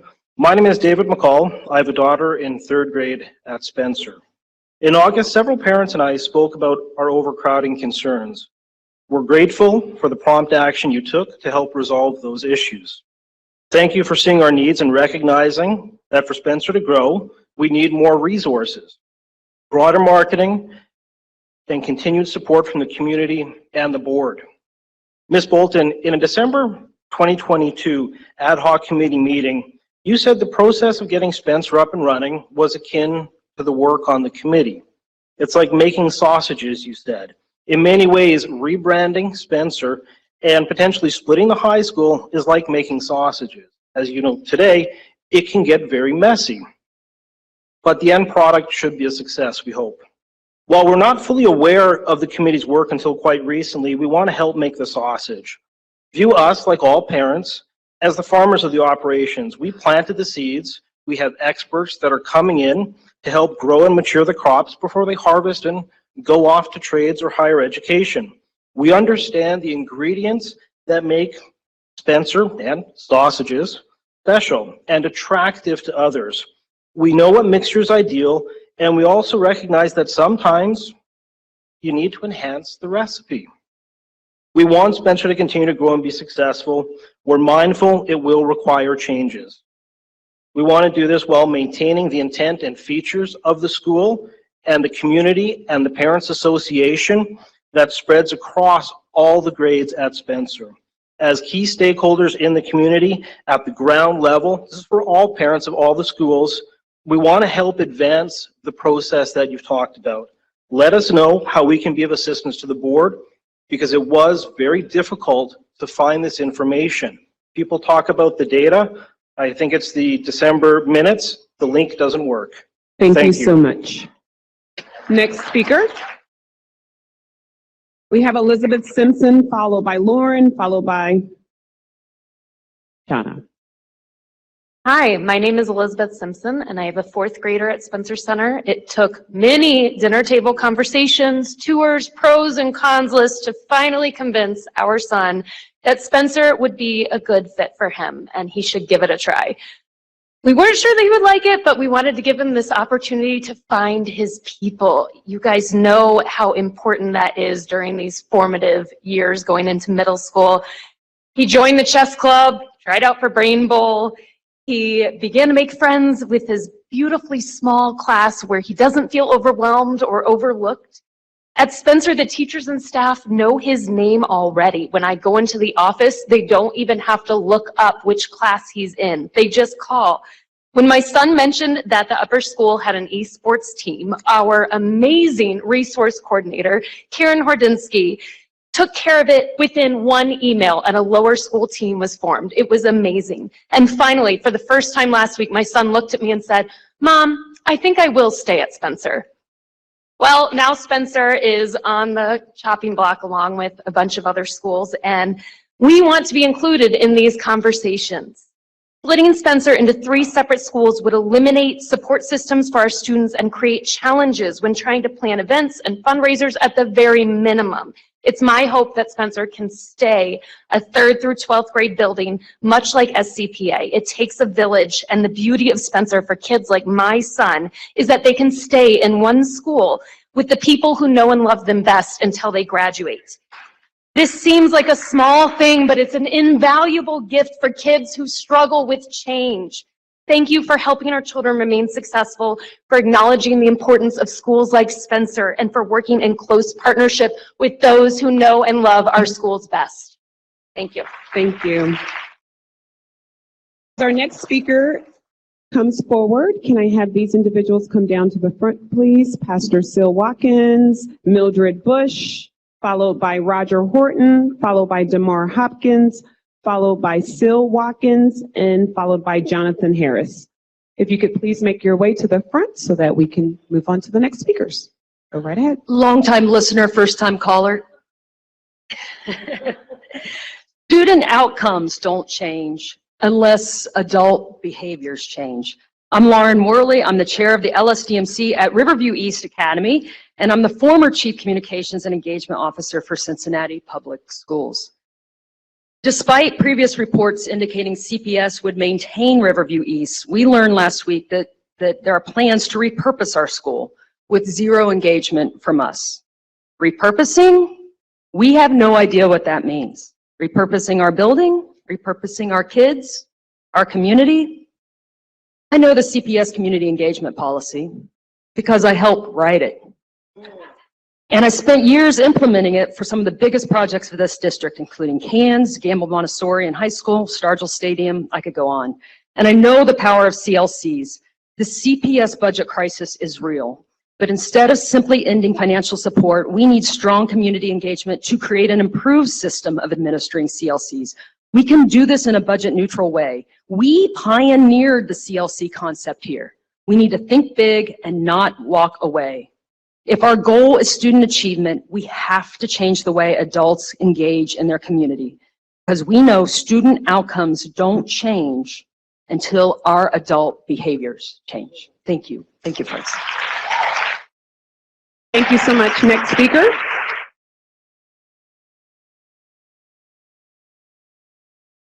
Hi, I'm Shauna Shin. I'm a 2nd grade teacher at Riverview East, and I'd like to discuss the budget cut. Mrs. Domi came up and she mentioned we're a pre-K to 12 school. There aren't very many of us. We were told that our school enrollment is falling, and your data says that it's currently 70% of its maximum. We're concerned about the validity of this data. Are you taking into account we have 4 autism units, 1 strides unit, a preschool disabilities unit, and a health clinic that took several rooms? Have we considered that when we're looking at actual physical enrollment? How many children fit in our school? Please do the math correctly and account for these reductions in our enrollment. We are providing a service to our neighborhood. All 4 of the neighborhoods that we're charged with serving. We love Riverview and we're willing to fight for Riverview.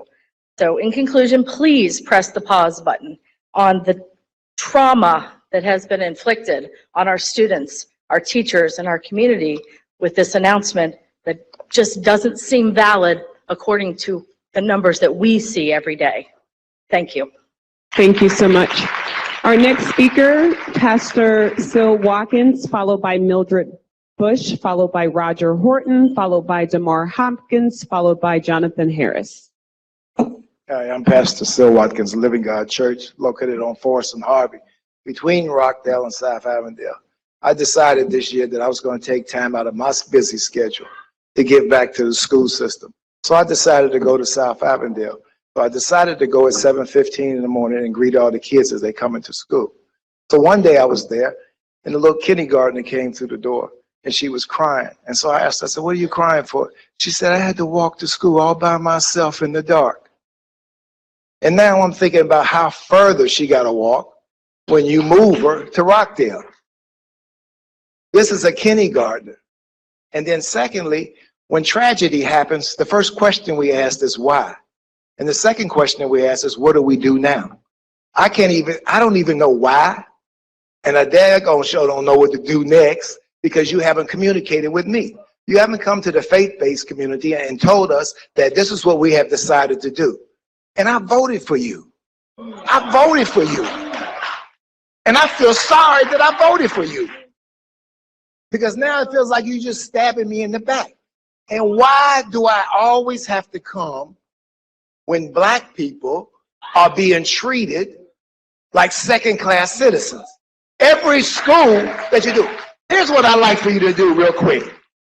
I would like for you to take Rockdale, merge it with Clifton. And I want you to take Evanston, merge it with Hyde Park. Is all over the building. Tear Hyde Park down and merge it with Evanston. But you're not going to do that. You know why you're not going to do that? Because there are white schools who engage in the schools, and you're not going to do it. You're going to take advantage of the schools where the parents don't engage in the schools. That's what you're going to do. And it just saddens my heart. And I don't even know if you're sincere or not, the way you're looking at me now. I don't even know if you're sincere. You know, you're looking at me like, yeah, well. You know, and it's just disrespectful sometimes when I look up here and I see the demeanor of you guys when somebody black talks and when somebody white talks. I don't care about the time. I'm just really sad about what I see. And I'm wondering if our next speaker is Mildred Bush, followed by Roger Horton. But thank you so much. Thank you. Thank you.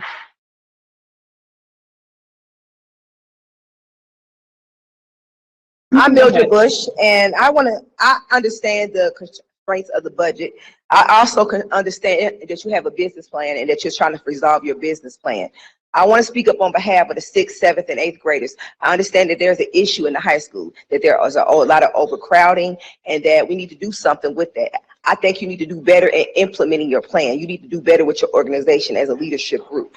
I think you need to communicate it better. You need to disseminate your communication down better, and then none of this will be happening. If we would communicate better, none of this will be happening. Yes, we have an issue at the high school. Yes, we have some issues in the elementary school where there's a lot of space and we need to consolidate because of some of the space and some of the money saving. I understand that business technique and why you would want to do those things.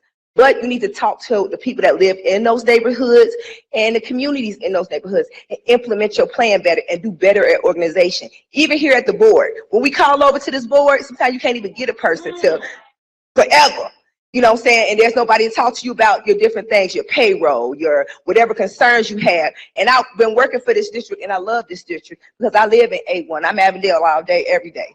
So I just think that you need to do better in implementing your plan as leader. And as a leader, you should know how to implement your plan and talk to your people. That's it. Thank you so much. Next speaker.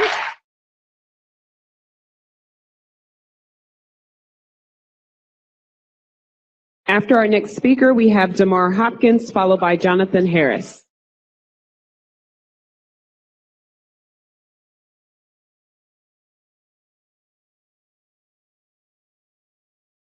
Good evening, Superintendent Wright, board members, teachers, administrators, community partners, and parents. On behalf of the teachers at South Avondale School, we are urging you to first consider having a conversation with parents, community members, and the staff at both South Avondale Elementary School and Rockdale Academy before making the decision to consolidate these two schools.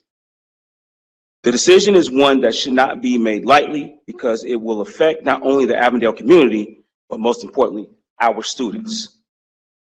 While we understand that the budget considerations have to be made, we have to make sure that what we do is best for students.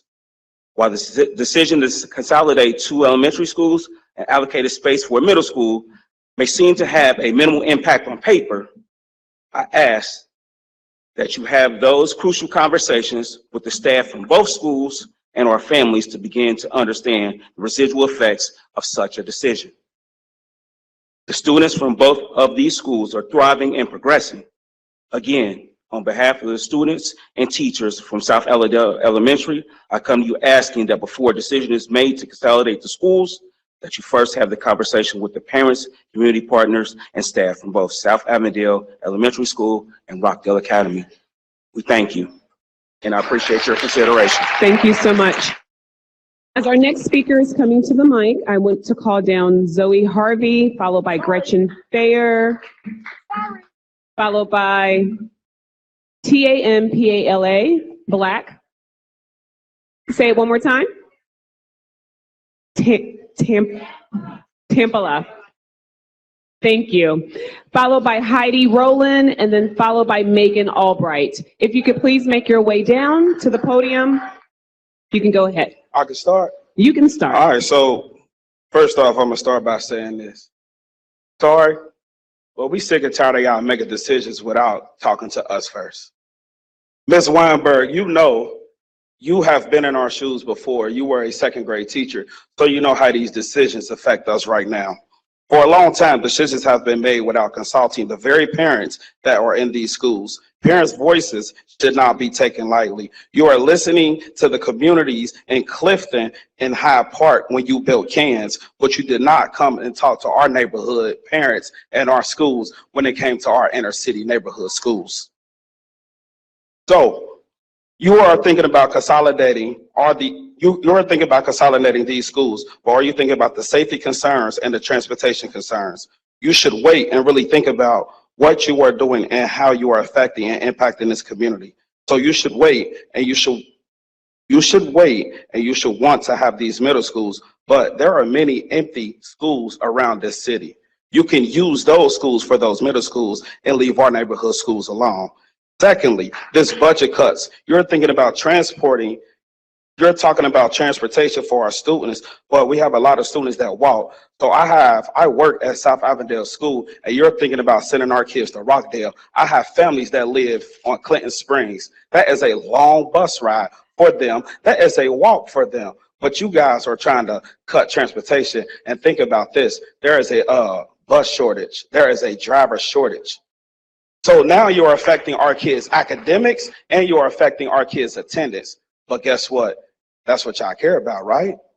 Y'all not really thinking about none of this. Now, you're thinking about cutting the civil service employees and our resource coordinators. Those are the people that are our backbone to our school. These are the reason your math and reading scores have improved. They help throughout the building every single day. You talk about connecting, Ms. Wright. You talked about connecting in the community with your strategy plan. Who do you think makes those connections with the community? Thank you so much. Next speaker, please.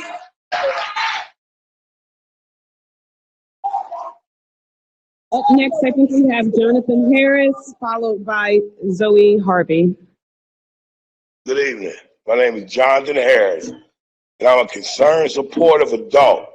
I live on Redden Road, and I've been going to South Avondale now for almost a year.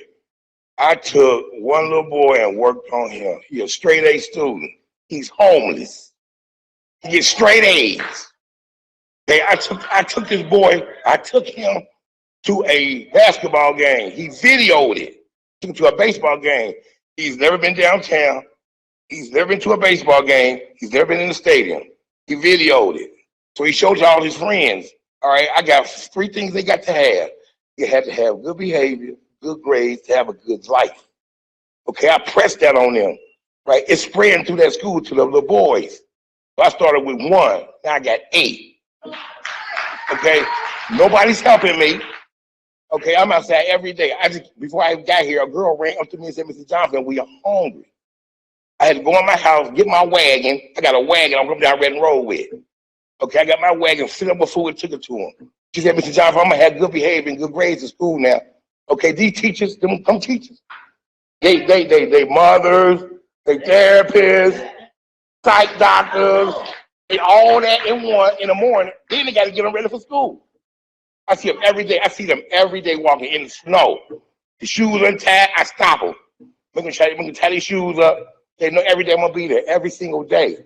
I got both my knees replaced. I got cellulitis, and I got diverticulitis. I still get my behind them, go every day, check them kids. My pastor, the other pastor, my pastor helped me. These women up here at the school, they helped me. Them guys helped me. Y'all need to help them students over there. You put them, y'all another thing. If you put Rockdale, South Avondale, and Rockdale together, that's gonna be a problem. That's gonna be a street problem. okay? Because y'all ain't out there. Y'all back there. I'm out there every single day. That's gonna be a problem. Thank you so much.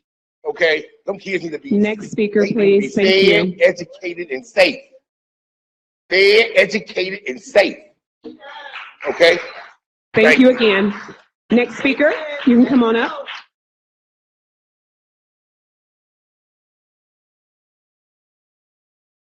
Hello, board members and Superintendent Wright.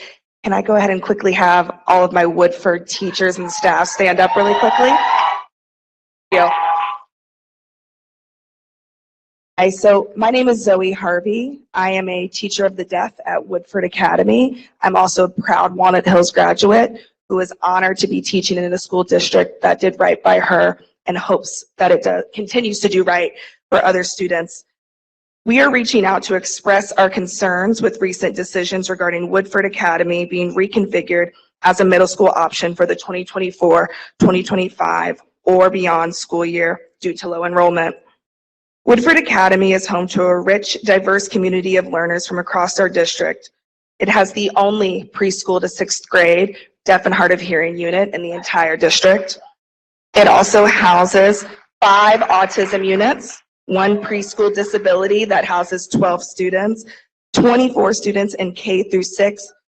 2 of those teachers in this room train your other autism units. This population requires the highest levels of support and intensive instruction. The inclusion model that exists at Woodford exists not only in our preschool units, but across our diverse learning environment. Our students have a safe, equitable, ADA compliant, accessible environment that allows students with differing disabilities to experience school amongst their peers without limitations. We desire to keep this unique environment that we provide for our students and hope that you will make that consideration as well. Thank you so much. My name is Gretchen Baer. I am the preschool autism teacher at Woodford. I am also a CPS parent and a CPS graduate, and I am here on behalf of Woodford to advocate for all of Woodford. I could talk all day about autism, but I will talk about Woodford because Woodford is special. The growing partnership with Kennedy Heights Art Center continues to increase students' exposure to arts and culture. Woodford was also featured internationally through Crayola Education in 2023 and 24. In partnership with the Amani Family Center, Woodford was awarded the competitive 5-year Ohio Department of Education and Workforce 21st Century Community Learning Center grant to provide exceptional before and after school programming until the fiscal year 2028. We also house an award-winning district recognized Girls to Women program, strong LSDMC, impactful community learning center, and ASL club, math club, a thriving choir, orchestra, and a band program, a full athletics program, and families that have generationally supported our school. We have not only supported the growth of our enrolled students, but have also hosted over 47 pre-service educators and have trained 15 autism educators this summer alone. Our enrollment is growing. In the fall of 2019, it was 348. In 2020, 286. 21, 321. In 22, 320. In the fall of this year, 324. And now we are at 334. And our current magnet applications for next year are 56, which is more than our previous 2 years. Thank you so much. Next speaker. As our next speaker is coming to the microphone, I wanted to call our last set of speakers. We have Jody Gibson, please come down, Kristen Jacobs, Cassidy Robinson, Ellen Muse, and Isaac R.O.P. something. Ropa. Thank you. Please come on down. You can go ahead. Greetings to the Cincinnati School Board, Superintendent Wright. My name is Tampala Black, and I am a preschool teacher at Woodford Elementary. I am also a CFTBR for our school building. This year, we discovered a few things that we know are impacting our student enrollment numbers. One, preschool families were not well informed that they needed to apply to the magnet lottery if they wanted their child to return to Woodford, nor were they coded correctly in Power School to auto-enroll. This misconception led families to believe their child had not gotten into Woodford, even though we had available slots for their children. We aren't sure how long this incorrect process was occurring, leading to pre-K families having to attend another elementary school. Lack of communication regarding openings at the start of this year, we discovered that there were 8 interested families who had applied to Woodford with submitted paperwork. However, they were told we were full. This resulted in enrolling 15 to 20 additional students at the start of the fall 2023. We have since corrected misrepresenting information and increased our enrollment from 324 to 334. This year, our third graders showed the highest fall 22 to fall 23 achievement on the Ohio State ELA assessment, increasing by 35%.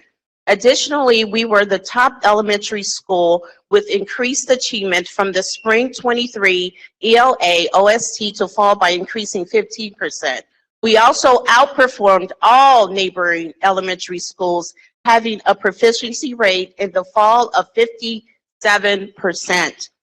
All of our 3rd through 6th graders are making progress in both reading and math, many of which attended preschool at Woodford. So much. And Next speaker.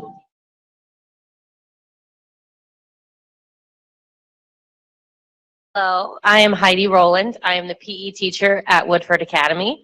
I'm going to tag on to what some of my colleagues have talked about, which is our attendance at Woodford. Woodford Academy students are attending school regularly.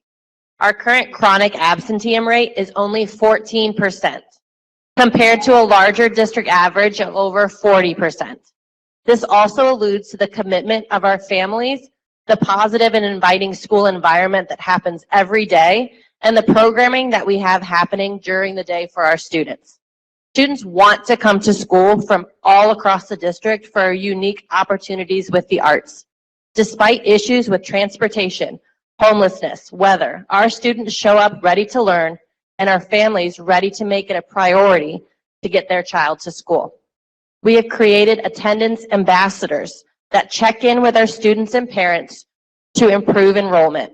This personal connection with the designated staff member is just another demonstration of how our community holds each other accountable and is dedicated to doing the work to win at Woodford. Thank you. Thank you so much. Next speaker. Hello, good evening. My name is Megan Albright. I'm a 6th grade teacher at Woodford Academy. We know this board values our community's input, and it's critical for such a large district that community engagement and trust be maintained with our board, specifically now with the schools that may be impacted with your decision. What you're proposing will obviously create a substantial change to the grades we offer. As a 6th grade teacher, I'm very nervous about this change. And it would impact our neighborhood and families and those parents who choose to send their children to Woodford Academy. I know it's a business decision for you, but you are in the business of people, and it is personal. And it is personal to me as a upcoming parent of a Woodford Wildcat. I have a 4-year-old who hopefully, pending your decision, will be attending Woodford in the fall as a preschooler. I, as well as numerous other staff members, I think there are 8 of us at least currently on staff who have had children or have children at Woodford. We choose Woodford. It's a place where I love to work and teach. I'm excited to send my kid, and our community is like our family. It's a reality that would be taken away if you choose to turn us into a middle school. Also, the lottery process has already begun, and it is a painstaking process to go through all of the schools and make that decision, as well as childcare and transportation. It would be monstrously destructive if you choose to change it specifically for next school year, but even in the next 2 school years to make that decision. So not only am I, and by our petition, over 1,000 people in favor of keeping Woodford as it is, but I feel that any quick change in the next 2 years would be premature and rushed and does not allow your families that you serve to make fair and informed decisions for their children. Thank you. Thank you so much. Our next speaker is Jody, followed by Kristen, followed by Cassidy, followed by Ellen, and followed by Isaac. Hello, good evening. My name is Jody Matthews and Gibson, and I am a parent of Woodford Academy, and I actually am a CPS graduate. I've lived in Cincinnati all my life, so I have some concerns. My children have been at Woodford since kindergarten. I have a son in the autistic classroom and a daughter in the general population. My son benefits from smaller structure and routine of the school. So moving him from the 2nd grade would disrupt this and create more anxiety for him. Not to mention the fact that he has autism makes him more anxious anyway.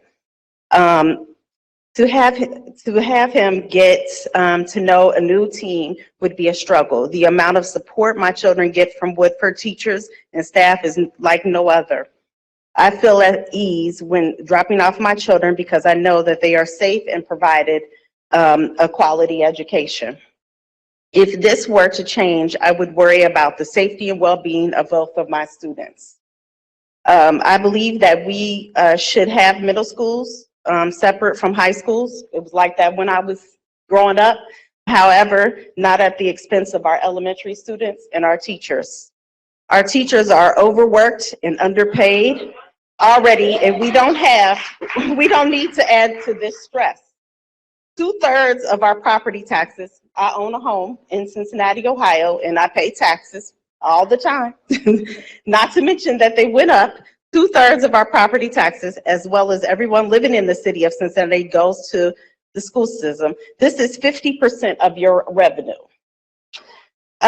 This means that a taxpayer, as a parent, and a member of the Cincinnati community, I have a voice.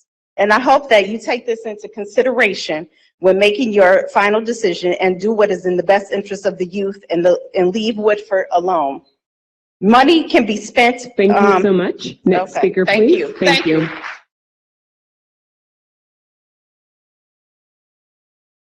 Good evening. I'm a mom at Woodford and an alumni of Woodford.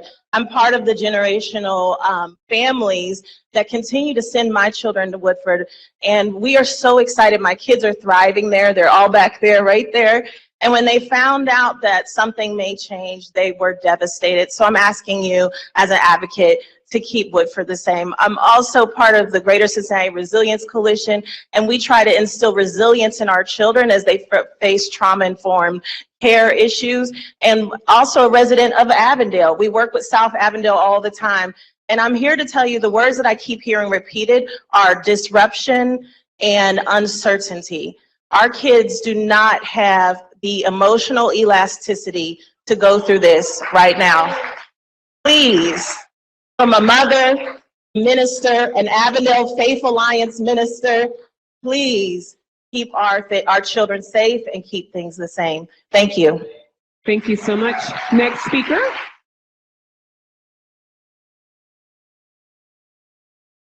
My name is Cassidy Robertson. I am the American Sign Language Club teacher at Woodford, as well as an educational interpreter. I'm here to ask you to please keep Woodford's deaf and hard of hearing, also known as DHH, children together. Woodford houses programming for CPS's DHH students with a continuum of services from preschool to 6th grade. DHH children receive services that are tailored to their unique academic and communication needs.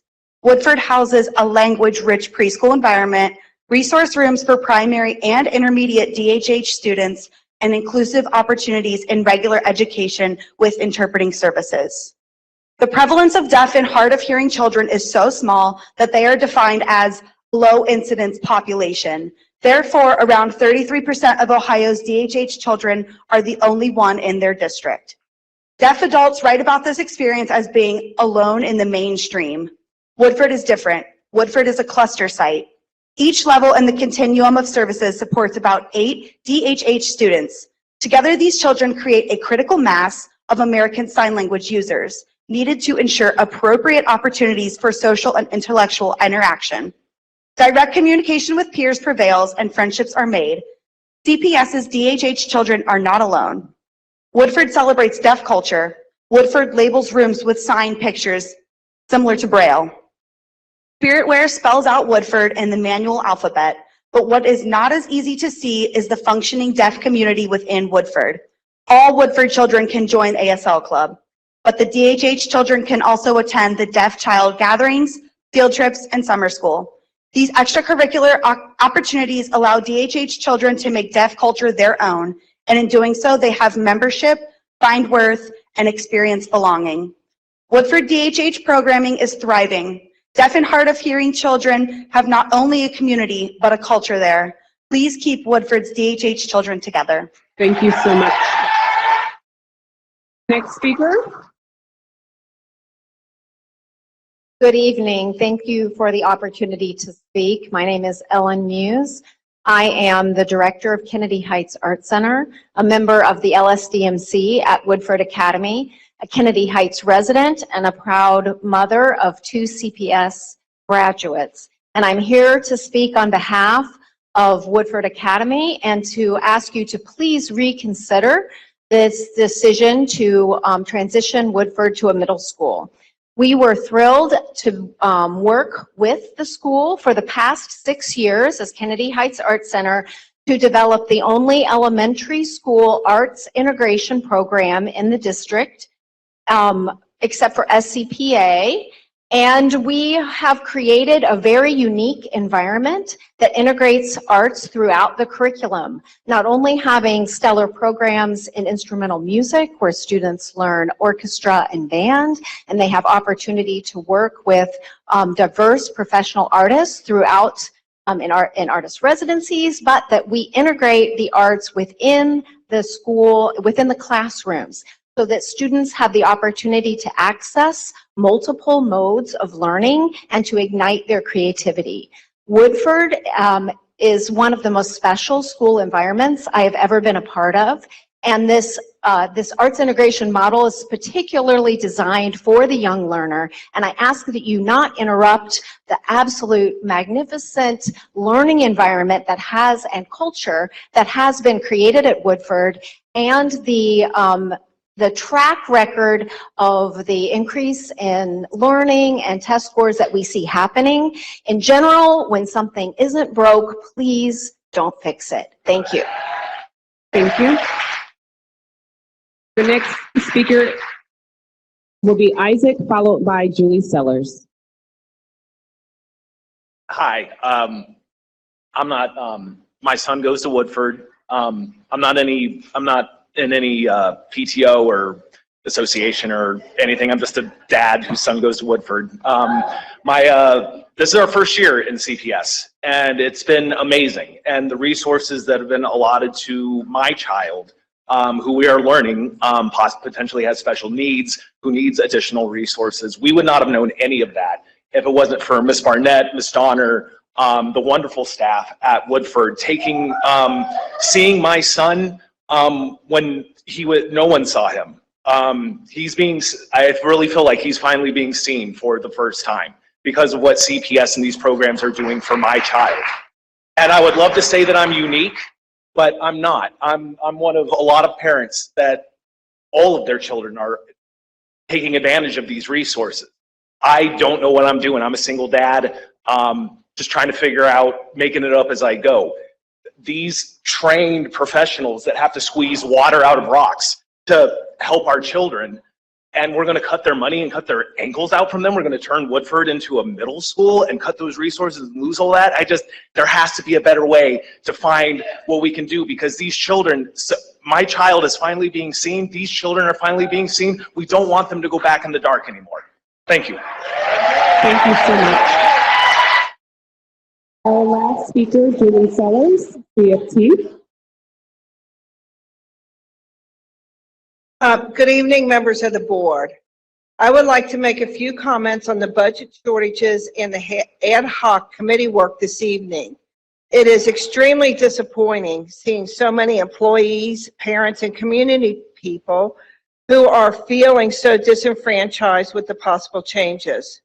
First, I would like to thank the committee for all the work that was put into this ad hoc committee, but I must concur that it seems like many more people should have been included throughout this process.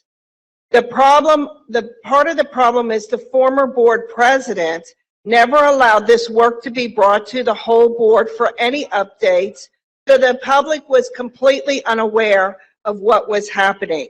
He had the responsibility to inform the public of this information. Teachers that I have talked to have said, how did we not even know anything was going to happen?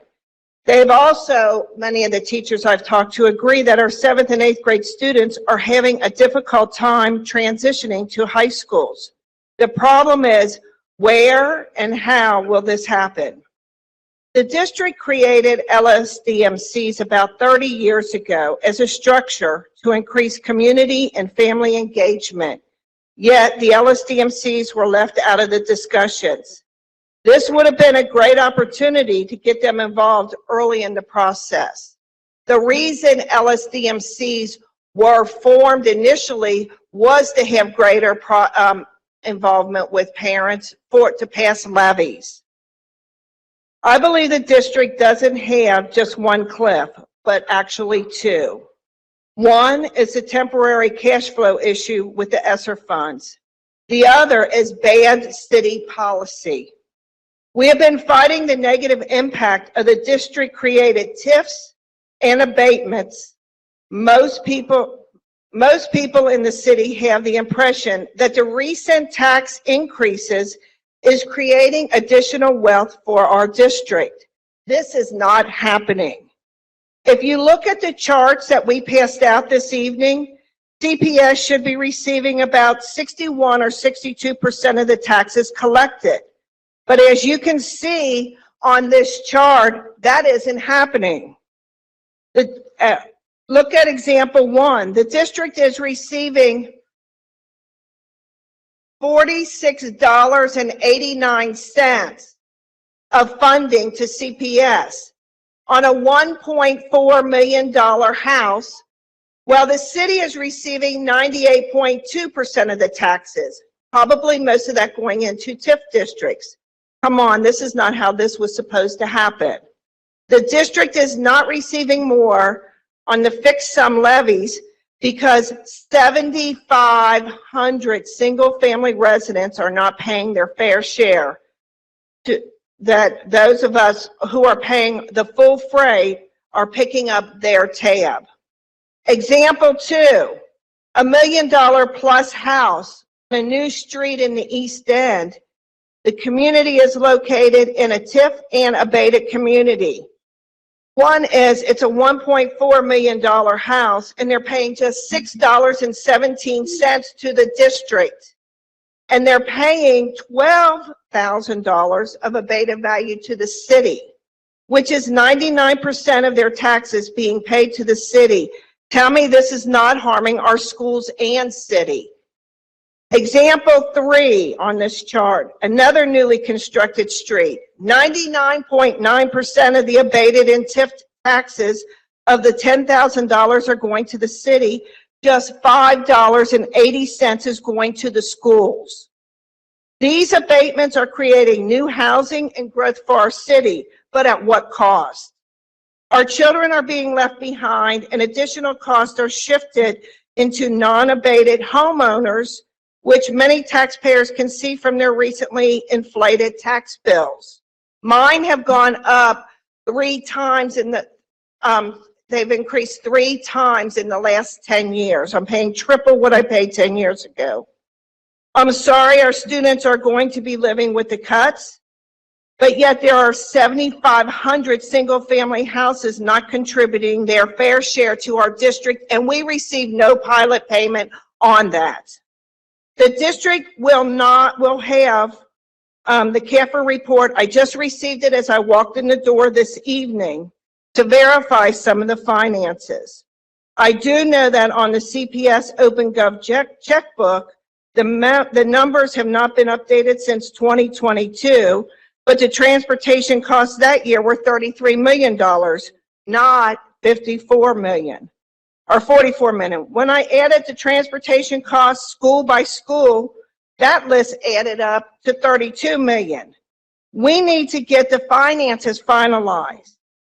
In the new ACFR that I received this evening, it shows this year for 23 that transportation costs were up to $55 million. That's on page 8. That is a $20 million increase. So how has that happened? What is going on that our transportation is escalating out of control? Central office costs are up 15% this year. School administration costs are up 14% this year, but yet we want to cut services to children. What I do know is, and this is real, we need some new boundaries for our school. These boundaries have not been adjusted since the completion of the facility master plan. They need to be adjusted on both the east side and west side of Cincinnati. Our high schools are all over enrolled. Our kids are bursting at the seams. Our west side schools are all over enrolled. Many 7th and 8th graders have not had a successful transition to the 7 to 12 schools. They need a new model to experience strong learning experiences at school.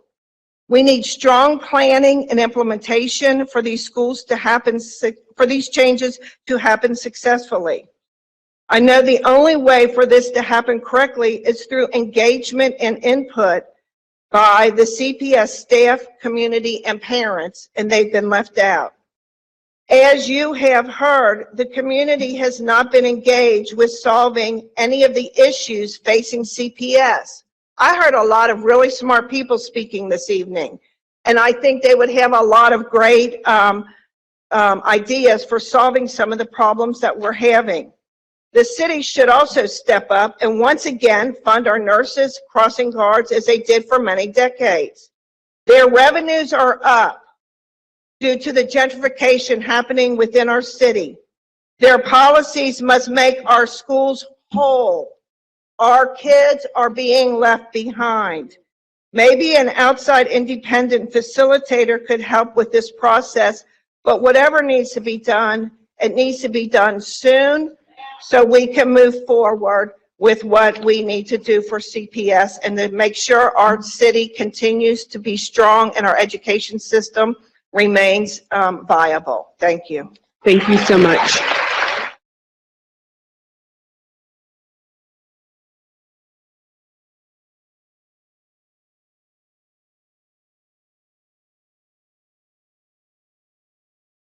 Thank you, Madam Vice President. I appreciate your journeyman's job of leading us through this. Before we move on, I would like, if it pleases most of the board, I would like to say just a few words. First of all, there was never, ever a plan tonight to have a vote. That was a figment, excuse me, that was a figment of the imagination of the media.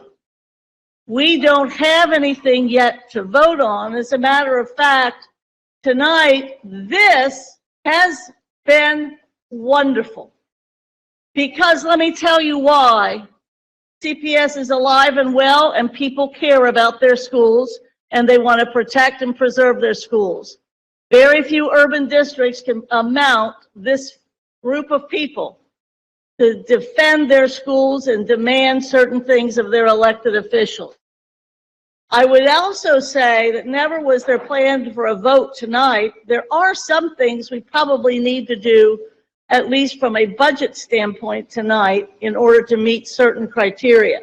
But beyond that, I would like to emphasize the diversity of the group tonight. Think about the diversity of this group. Think about the reasonable and impassioned statements that have been made. Keep in mind also, and this is extremely important, we have worked for about 18 months on ad hoc and 3 years before that. We have done that in public, whether or not we've done enough engagement on an individual basis for every school, but the reality is a plan has to come together in order to even present the alternatives to you. So the ad hoc group is been sunsetted, rightfully so, and now it falls to all of the board. The administration has worked hard on ad hoc, the board has worked hard on ad hoc, the community is fully engaged, and it was partly engaged for a number of months. Yes, it has been, I guarantee you, partly engaged. Please don't, excuse me. The reality is we move forward from now. Some of it goes back to the drawing board.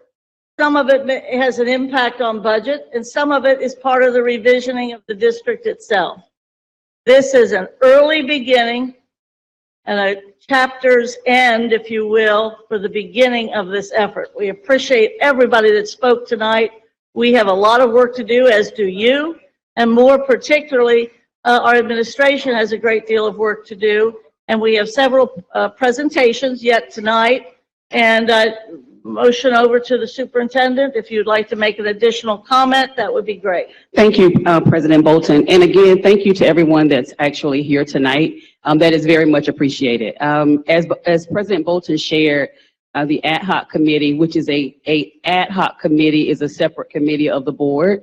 They shared the work with us after an 18-month period in December.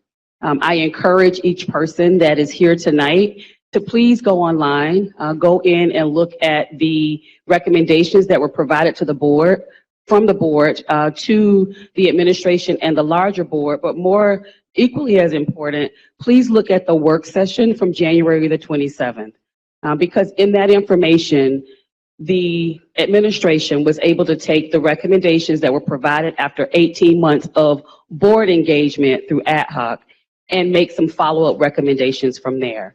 All of those things are online, the links are active, and I encourage you to start there so that not only are you able to see the recommendations that have come to us from ad hoc, but at this point you can see the initial responses that the administration has provided back to the board as we're beginning to move forward. I think only one person referenced it tonight, which we'll talk about it a bit later in the presentations that we have. But there are budget implications, and we were asked to take the recommendations that we had and review those and give feedback back to the board in terms of that. And so that's where we are right now in the process.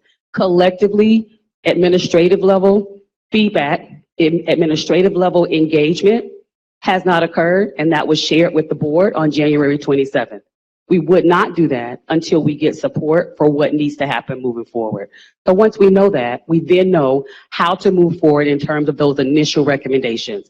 The greater reorganization that our board president referenced, that will take a community effort and a community input as well. And I look forward to sharing more with the board on that process as we move forward and how to actually make sure that we're getting that to our communities and all of the direct communities that would be engaged as well. Thank you. Thank you, Madam Superintendent. And I'd like to move on if we can. Again, thank all of the folks that have attended, and we're going to continue with our board agenda, and that includes 3 presentations.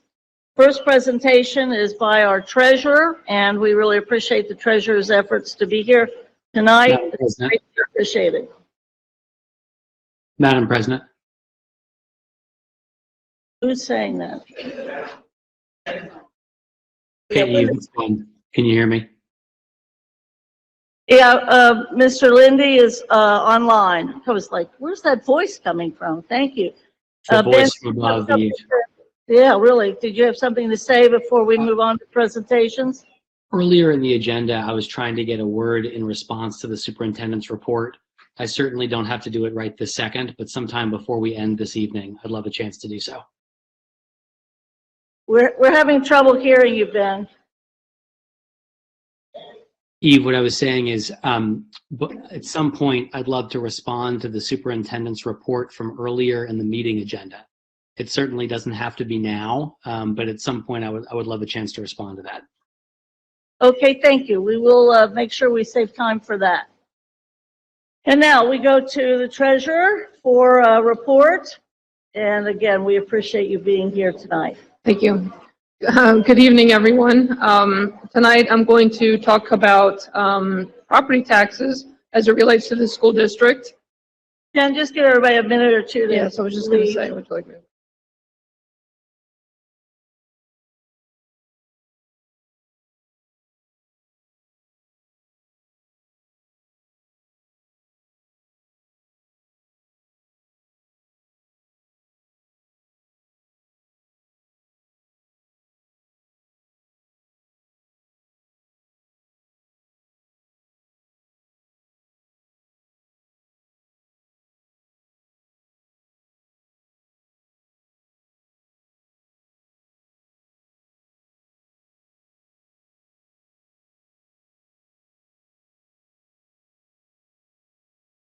The summary of property taxes and how it relates to the Cincinnati Public Schools revenues.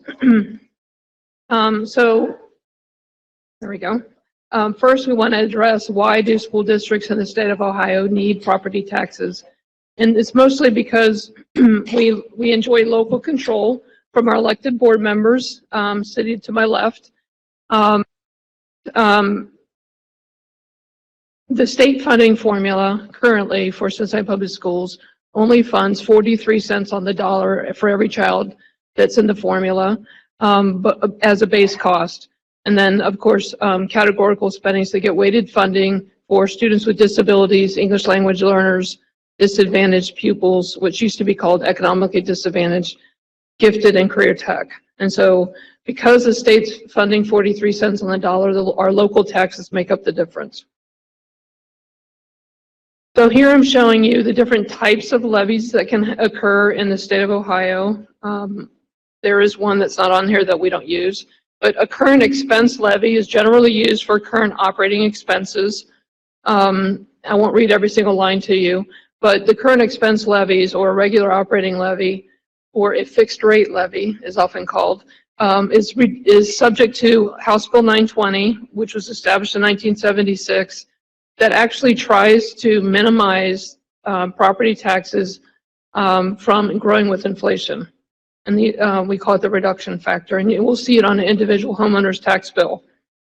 The second type of levy that we use quite often is called an emergency levy, which is kind of a misnomer because it's really just an operating levy, but it's on a fixed sum. So in a fixed rate, the voters approve a rate of tax rate to generate a certain amount of money.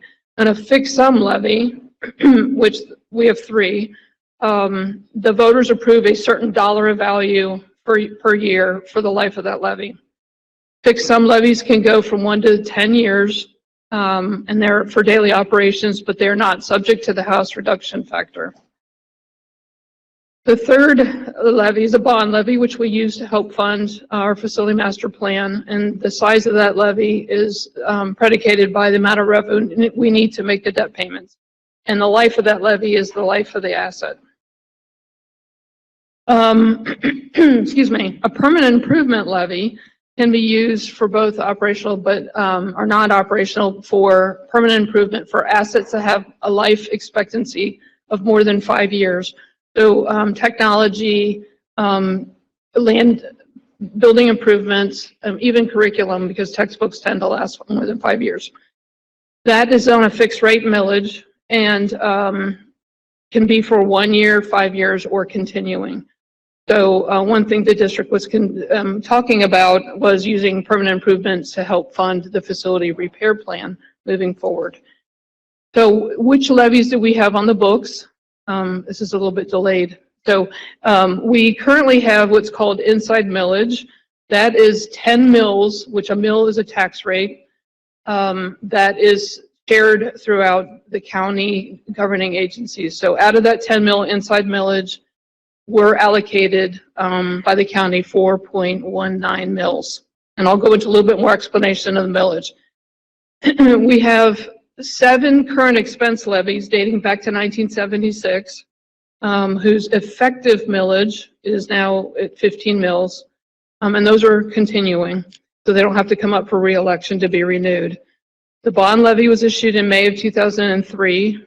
Its last collection year will be in 2031, where all the debt will be paid off, and that was to fund the facility master plan. The revenues from the bond levy go directly into a separate fund and not our general operating fund, so they can only be used to make debt payments.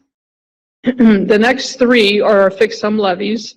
The next one that's coming up for re-election is 48 million. It was first enacted in November 2016, and that's the one that had the $15 million set aside to expand preschool throughout the city. It will be back up on the ballot next, not November 24, November 25.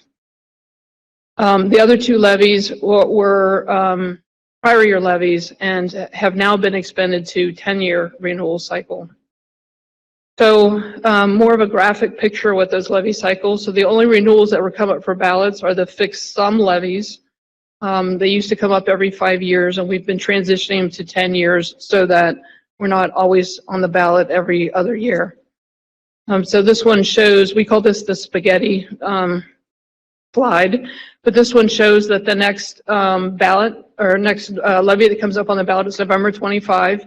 If the board chooses to do a 5-year renewal, it'll come back up in 2030.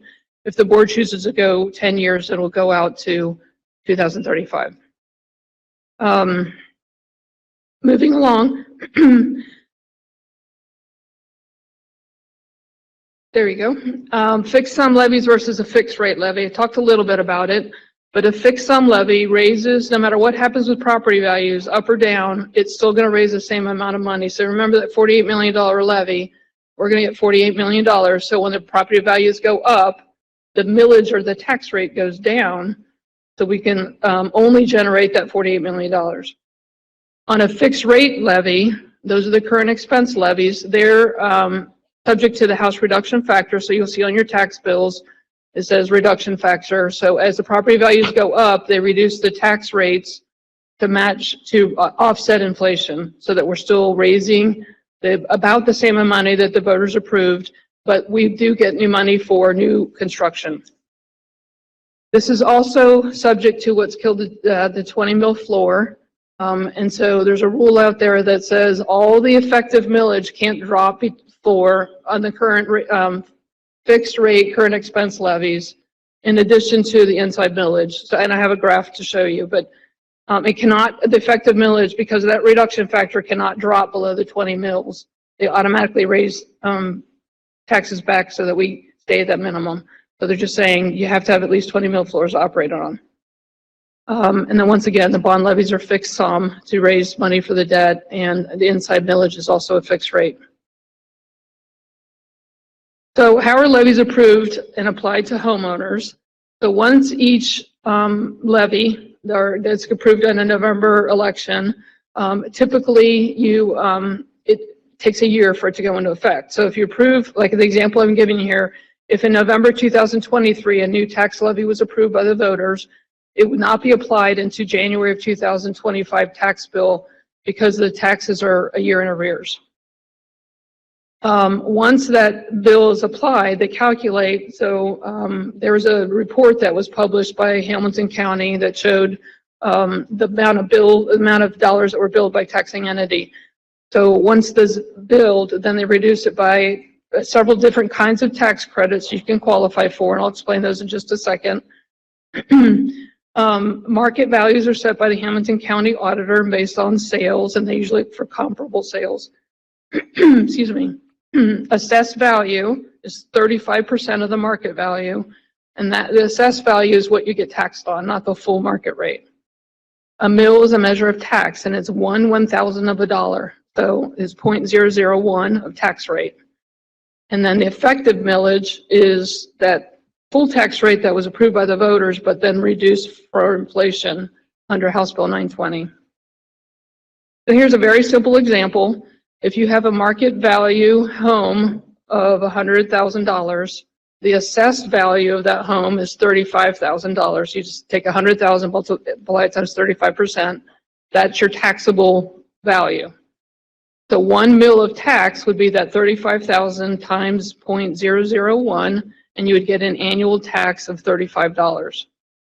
Now, for example, with a 7 mil levy, that homeowner would pay $245 per year in taxes before any of those credits are applied. So that credits would reduce that tax. So we're going to go into tax exemptions and credits. A tax exemption reduces the value, the taxable value of the homeowner, of the home value. There are two types of exemptions currently in Cincinnati. There's the homeowner, or the homestead, excuse me. You have to be owner occupied, be at least 64 years, or permanently disabled. And there's a minimum adjusted gross income that must apply. You have to apply to the county auditor in writing. It will only be applied to 1 acre of land and only the main household, not any outbuildings. And it's only applied to levies that were put into place before August of 2013. And it does show up on your tax bill as a credit. Abatements, on the other hand, what Ms. Sellers was referring to earlier, also lower the value of what's taxable. And for new improvements only, you're still on the unimproved property part, you're still taxed at that rate, but your abated property, the new improvement, is what gets abated. And those are typically applied through the commercial values are applied to the city of Cincinnati. The state of Ohio takes care of residential abatements. So a tax credit is what reduces the tax that's calculated. So they calculate your tax based on your assessed value, and then they apply a series of credits. So the sales tax credit that's related to the stadium is 1.45%. Owner occupied is 2.5%. That's automatically applied if you own it and live in it.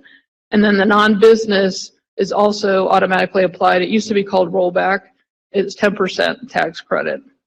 But these credits, the non-business still only applies to levies that came in before 2013.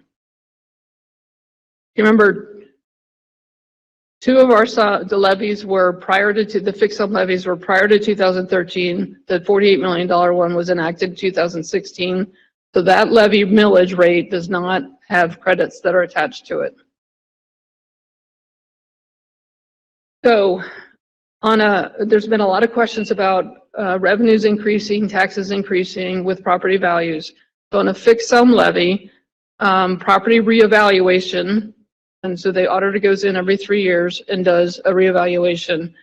So those could increase your fixed sum levies, but then they're lowered based on the amount of money that has to be collected. And then at tax abatements is when people leave the paying pool and get abated. So the rest of the people that are still in that base still make up the difference to make that fixed sum levy. Fixed rate levies, on the other hand, are once again facing the House Bill 920 reduction factor and the 20 mil floor. And I have little big examples here. See if I can do this without messing it up. But here's an example of fixed rate levies. As soon as the system catches up to me. So Rob, it's not showing my spreadsheet.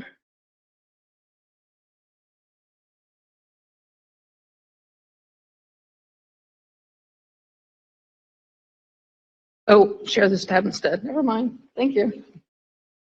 Sorry for the delay. Okay, so we calculated some examples to kind of show this point here. So here's a theoretical school district that has 3 properties in it. And this theoretical school district has decided they need a $1,000 fixed sum levy.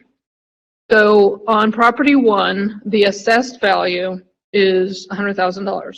Property 2, it's $200,000. Property 3, it's $20,000 for a total of $320,000 of assessed value. So in order to calculate the millage rate, you take that $1,000 divided by the $320,000 and you get a 0.0031. So it's a 3.1 millage rate. That's that green box there. So the tax on property one is $312, and then $625 and $62, which totals $1,000. So in scenario one, as I scroll up, all properties are increased at the same rate at 30%. Just to show you what happens with the top property tax bill, because it's a fixed sum levy. So property one goes up to $130 and the other one's raised for a new assessed value of $416,000. So the millage rate becomes 2.4 because it's $1,000 divided by 416. So the red box shows you that it's the tax rate actually went down instead of up. And so, but what does that do to each property owner? Is each tax bill remains the same to make the same $1,000. So that's what happens on a fixed sum levy. Scenario B, we have each of those properties increase at different rates because that's what happens in this is the reality of Cincinnati in the city. So property one goes up by 30%, property two 32%, and property three at 38%. So once again, the millage is 2.3 now, or 2.4 rounded. So it's actually a reduction from that original example, except now everybody else's taxes bills are different. So property one's bill goes down by 4.1, $4.15. Property two's values goes up by $1.19, and property three's values goes up by $2.96. It's still only generating $1,000. So in this last scenario, we went back to the original assessed values, and we're saying what happens if property three tears down the house that it's on and builds a new house at $150,000. So what happens is, once again, the millage rate, the tax rate goes down, but look what happens to each property. So property one is still assessed at $100,000, and their property bill goes up by $20. Property two's property goes up by $40, and property three's value, the one that has the abatement in it, is reduced. So we're still generating that $1,000, but it's the relativeness of each property within the taxing district that makes it a challenge.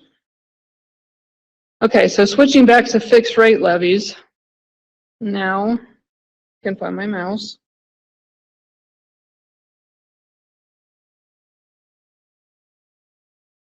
This is going to show you, and this will be real quick. I know it's a busy, but it's going to be real quick. So I'm showing you off to the left here, the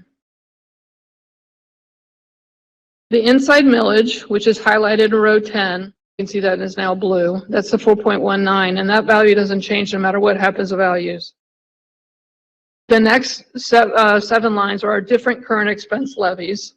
So you can see in column C, that's now blue, those are the original tax, voted tax values. So in 1976, it was 4.75. The gray columns next to it show you the reduction factors. So now the effective millage is actually down to 1.39 because over the years, as inflation's gone up, the tax rate's gone down so that the property bills don't go up. So those are, I won't go through each line, I just wanted to show you that one line. So the effective millage for those groupings, I'll do it this way. Having trouble scrolling. So for those current expense levies, the approved voter tax rate was 45.85. Because of the reduction factor, we're down to that 20 mil floor. So we actually hit the 20 mil floor this year. So the next grouping shows you the fixed sum levies. There's 3 of them. Now the auditor actually changes those columns in blue, the rates, to match so that we'll only reuse raise the $48 million, 56 and the 62. And then the last one on there is the bond levy. So off to the right, so I'm comparing it to tax year 23 that's collected in 24 to tax year, the previous tax year, and this is the change.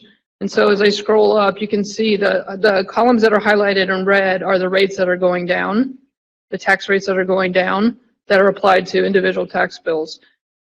But because the fixed rate and the fixed sum are merged together, we have the 20 mil floor, we have inside millage that isn't subject to house reduction factor, and abatements all into one pot. It becomes very confusing and very complex to understand an individual tax bill. So how do tax levies apply to public education? So this is all of our revenues for fiscal year 25, forecasted for fiscal year 25. The big blue chart. Oh, sorry. Thank you. I forgot to hit share this tab. There we go. So the big blue part of the pie is the general fund operating. Now, on this slide, I'm just showing the general fund. So if I go back to the slide, this shows you comparison, the general fund compared to our federal grants or state grants, what's auxiliary, which gets passed through to our non-public partners, and then what goes into the bond retirement fund to pay those bond levy debt. So now this is back to the general fund alone, and the blue pie chart actually shows you our property taxes. So it represents 56% of the total pie that comes into the general fund, but that's not alone. So you remember that some of those tax credits are on those individual tax bills. The state actually reimburses for some of that, and that's shown up in the yellow pie chart. The green areas represent the state foundation formula. Dark green is unrestricted funds. And then you heard me talk about the categorical weighting. That's the restricted light green section. So our forecasted revenues for next year is $606.5 million. This just shows you a comparison on the tax bill, I'm sorry, the tax budget that was published in January and adopted by the board. So taxes are based on a calendar year. We operate on a fiscal year, so we're always switching back and forth trying to explain. But our real estate taxes and revenues are on a calendar year basis anticipated to go up by $18 million, which overall was a 6% increase. Inside millage, so you remember the 4.19 inside millage rate. So we had in 2022 an assessed value of $7.5 billion. In 23, that increased to assessed value of $9.3 billion. So it's a $1.8 billion increase in assessed value. Multiplied that times the inside millage rate, that would suggest a $7.7 million increase in revenues. This is a picture of on your tax bill. You can look it up online. It's on tax allocation page. It shows you all the different taxing entities that make up on your homeowner's bill. The school district does represent over 62%, but on this particular individual bill, there's 12 taxing entities in addition to us. This is an example of an individual tax bill whose her property value increased by 56%. So I'm pointing out that the school district's portion of that went up by $305 in a year. And the county general fund went up by 20. So both of those entities have inside millage. And so since inside millage is not reduced by the house reduction factor, it applies to the higher value. Then that's where some of the increase comes from. It's also complicated by the 20 mil floor calculation, and then if there's any big change in abated values for that year. On the other side, this is a different tax bill whose value only increased by 15%. So the last one went up by 56%. This person's went up by 15%. And you can see where their calculations aren't nearly as high and as a percent of increase, but they're still increasing in the school district and in the county because of the inside millage calculation. That's just an example how it's all relative to everybody else that's in the community. So why do individual tax bills increase? Just to remind you that even despite the House Bill 920 reduction factor, Emergency level rates are decreased for the set amount, except for when the properties are abated, then they're brought back up again. And then the 20 mil floor. So in 2017, 165 of the 614 school districts in the state of Ohio were on the 20 mil floor, or 20% of the districts. In 2023, that grew to 409, which is 65% of the districts in Ohio are in the 20 mil floor.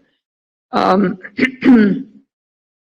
just a reminder that inside millage is based on the new valuation, and that is not subject to house reduction factor.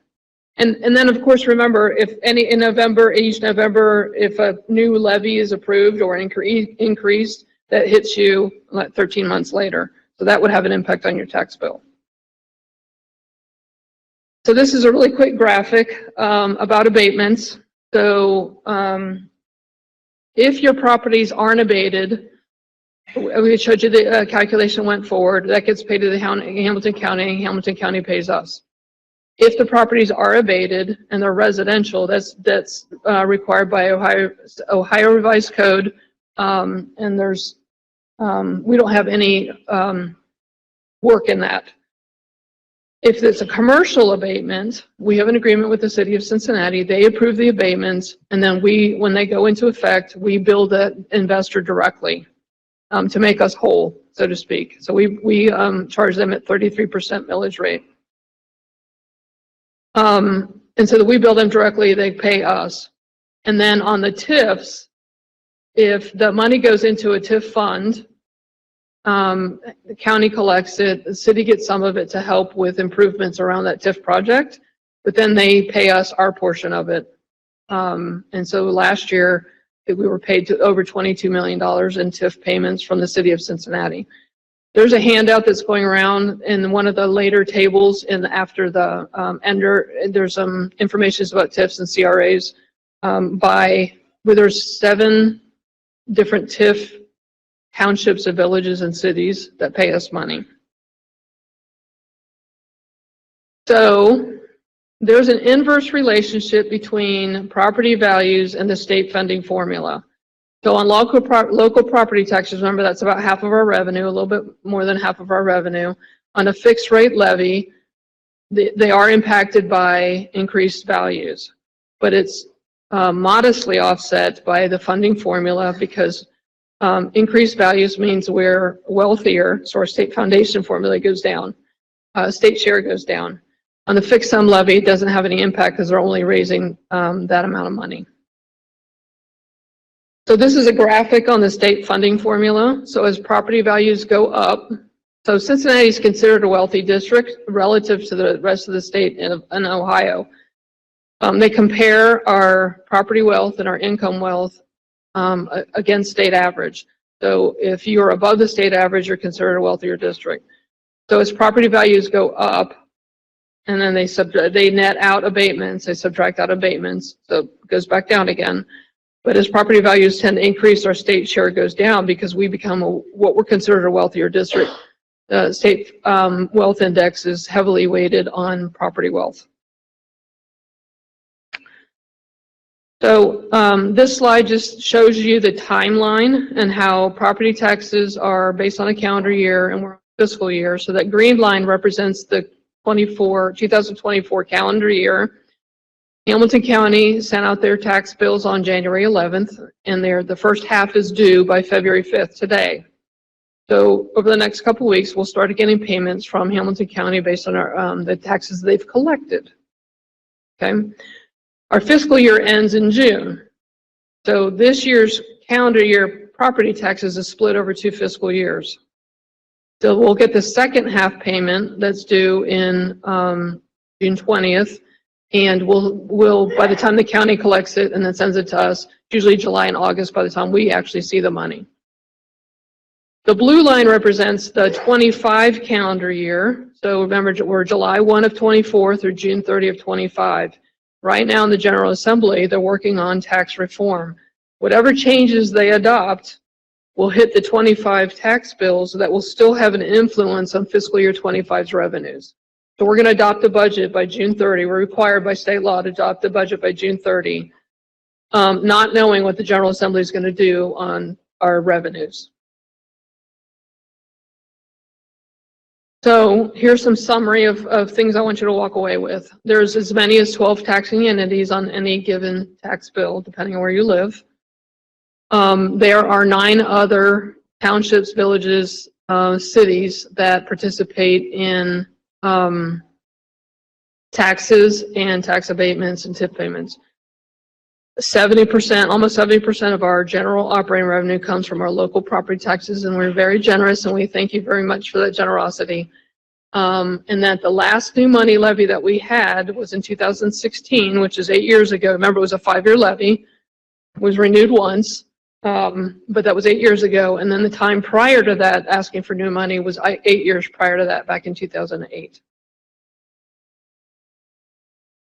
Next point, the state funding formula. And in previous formulas, since it's considered a wealthy district, in relation to the state average, I have a slide to show you that impact with the other urbans. Property value increase reduces state share, and abatements that are approved by the city, not abated, are tax. We actually bill for the commercial ones. And they don't have an impact on, or they don't have an impact on the revenues for the district, but they do on the individual tax homeowner. So this slide is showing you Cincinnati Public Schools, our last payment from the state, which was dated effective February 2nd. They've only fund K-12 and preschool disabilities, right? So our regular preschool is not funded by the state at all. So on our last payment report, we reported 32,789 students that were being funded and are economically disadvantaged. So 84.4% of our students are recognized as economically disadvantaged. Our state share was 42.8%. So for every dollar those 32,000 kids generate in the formula, the state says we're only going to pay you 43% of that. Your local taxpayers have to make up the difference. Okay. Now, so I'm giving you all the other districts. What I want you to focus on is Cleveland. So Cleveland is very similar to us in size. There are 32,000 students.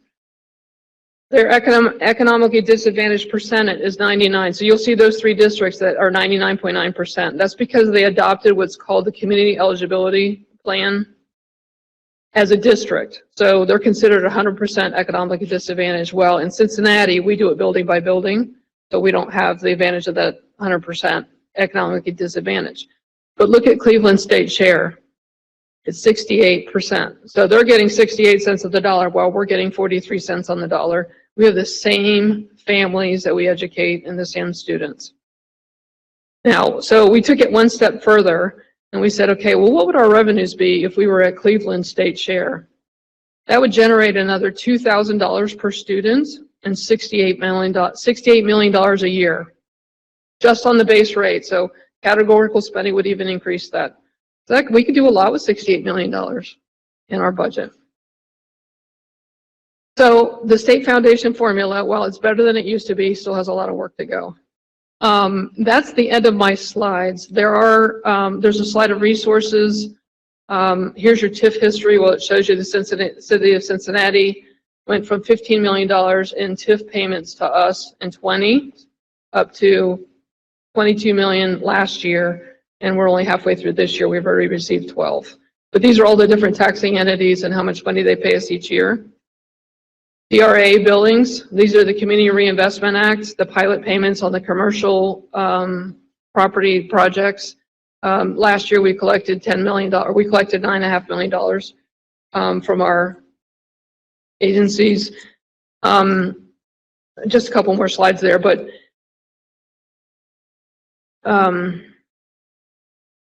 stop sharing, there we go. So earlier I talked to a reporter who was asking me about the $35 million proposed billing, increase in billing to taxpayers. That $35 million is prior to any delinquencies. We're recognizing, we went from a 98% collection rate, so 2% delinquency rate on an annual basis prior to COVID. We're almost up to 5% delinquencies now.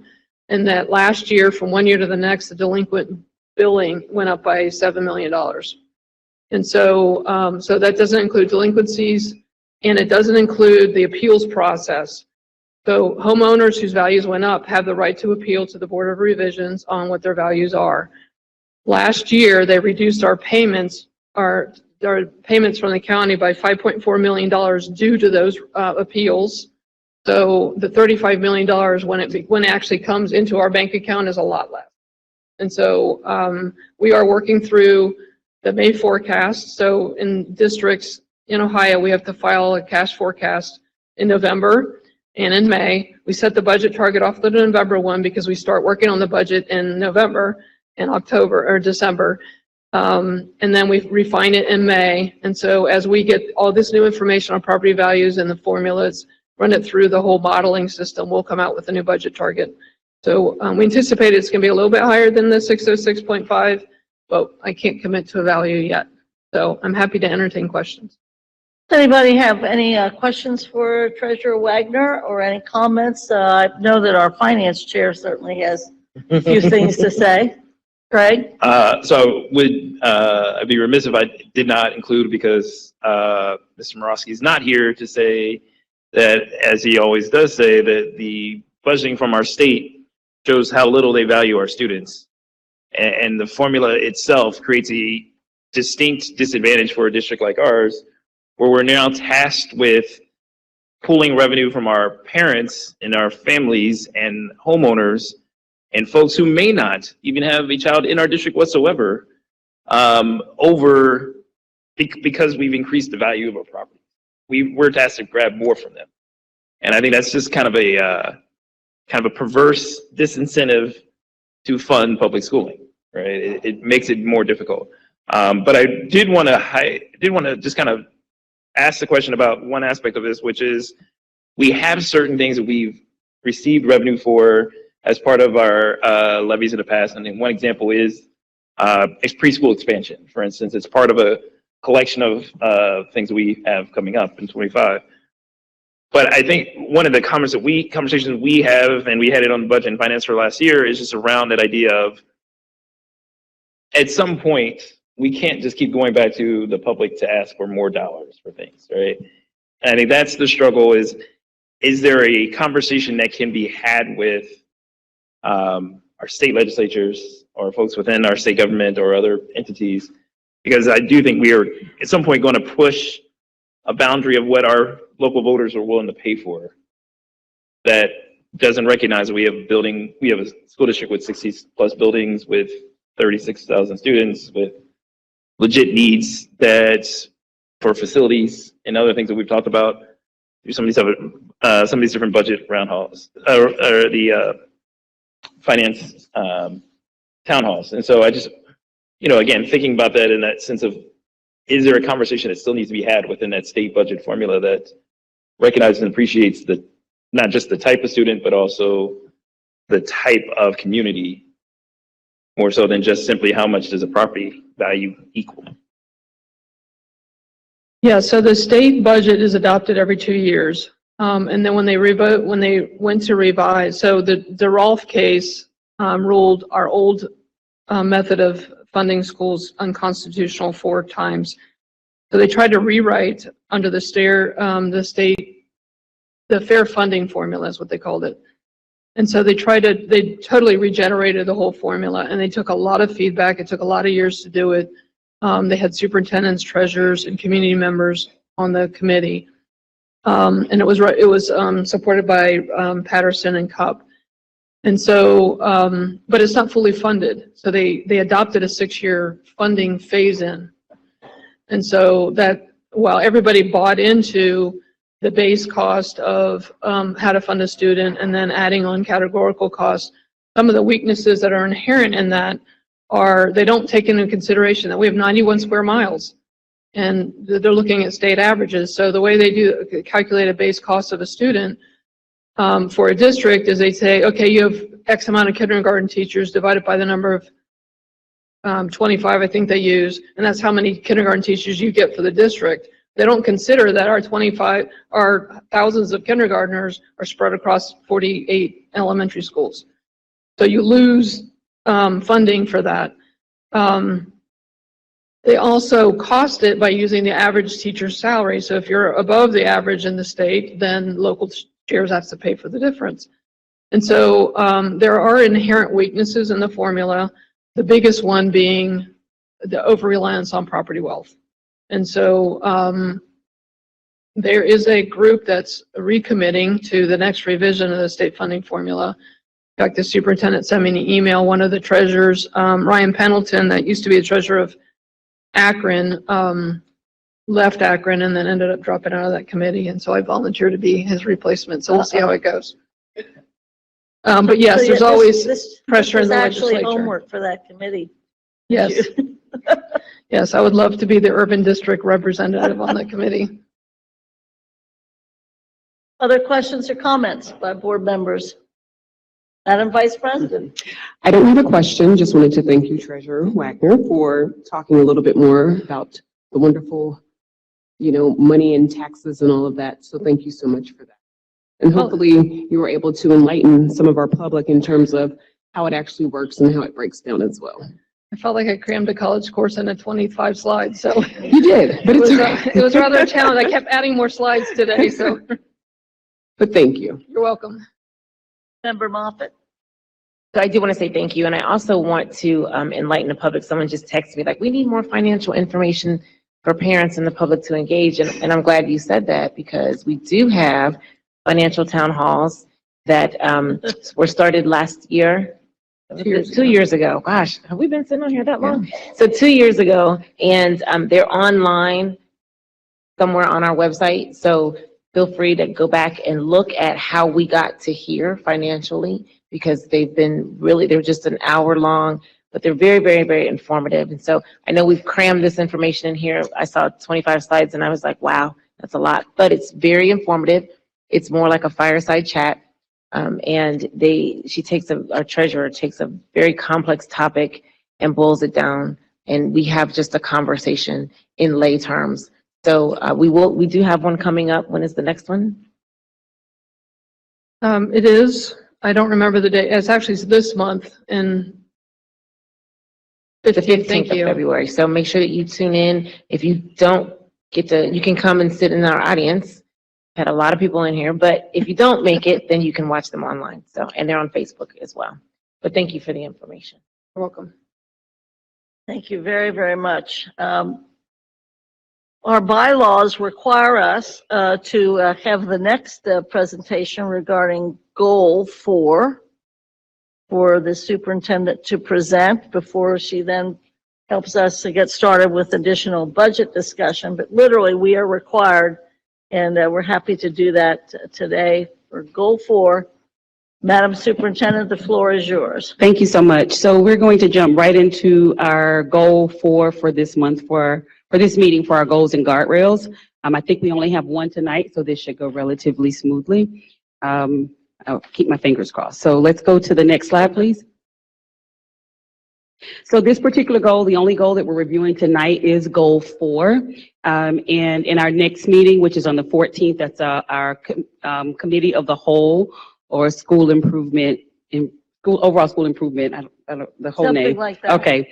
And then we'll review goal 3 interims, guardrails 2, and the interims, and guardrail 5. So that'll be in our meeting at the next committee of the whole. For this particular goal, the percent of Black, Hispanic, and multiracial students graduating with College Credit Plus or a workforce credential will increase from 49.9% or 50% in June of 2023 to 68% by June of 2027. So this is looking at all of the students that are eligible for our College Credit Plus coursework or a workforce credential, and how many of those students are being successful as we think about our minority students. So this is a goal that is on track for us when we look at where we are right now. In the fall, many of the courses are semesterized courses. And so as we think about where we started in the fall for 2023, we were at 28%, and that was for FY23, and this is FY24, and now we're at 28.4%. The 22-23 final number was where we ended for that particular year. And so again, this is taking into consideration only the initial quarter that we're in. When we look at the bottom, as has become customary to give additional information, the 1920 data was excluded due to our COVID impacts. That's the first note. The second, this looks at the population again of students that graduated only and of them which had CCP or workforce credentials. So that's important to reference as well. As we think about as has come up in several of our other questions, our school by school comparison, I think that we were able to address that here. So if we go to number 3, the school by school comparison data.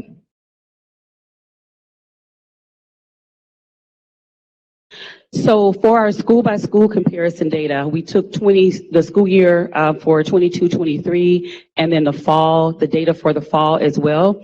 And if you will note, we did break that data down by school, by ethnicity for each of the groups, as well as whether or not students were in general ed or in special ed, as well as whether they are considered economically disadvantaged. And the last is based on the information we have, whether they are considered male or female. So that gives us a lot of different opportunities to look at the data and how that data is then coming out to us. If we'll slide over to the right. Okay, and so right here, this allows us to compare the fall of 2022, 23 to this current fall, and look at where we are overall for each of those individual areas, as well as the area by school. And go back out. Thank you. So looking at the individual areas, we see an increase in terms of students that Black students. We see our greatest increase in this area was in our Hispanic students, almost closer to 10% in terms of an increase there. Our white students also had increase, and a bit of a decline for our students that identify as multiracial.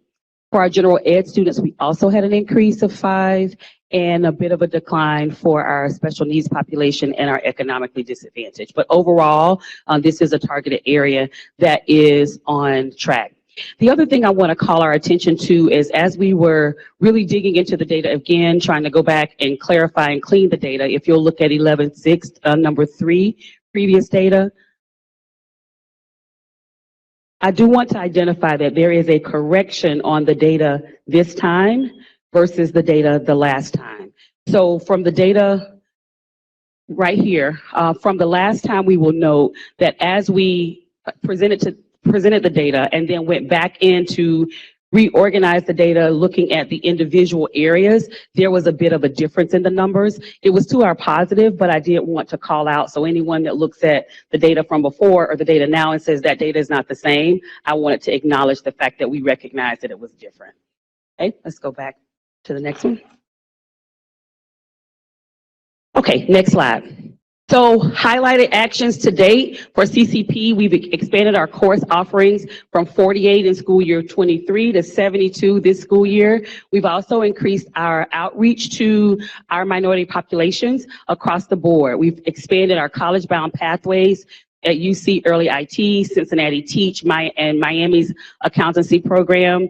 And we've really worked with the CCP coordinators at each of our high schools. So that those additional roles, they're also doing additional focus around CCP around for our graduation work.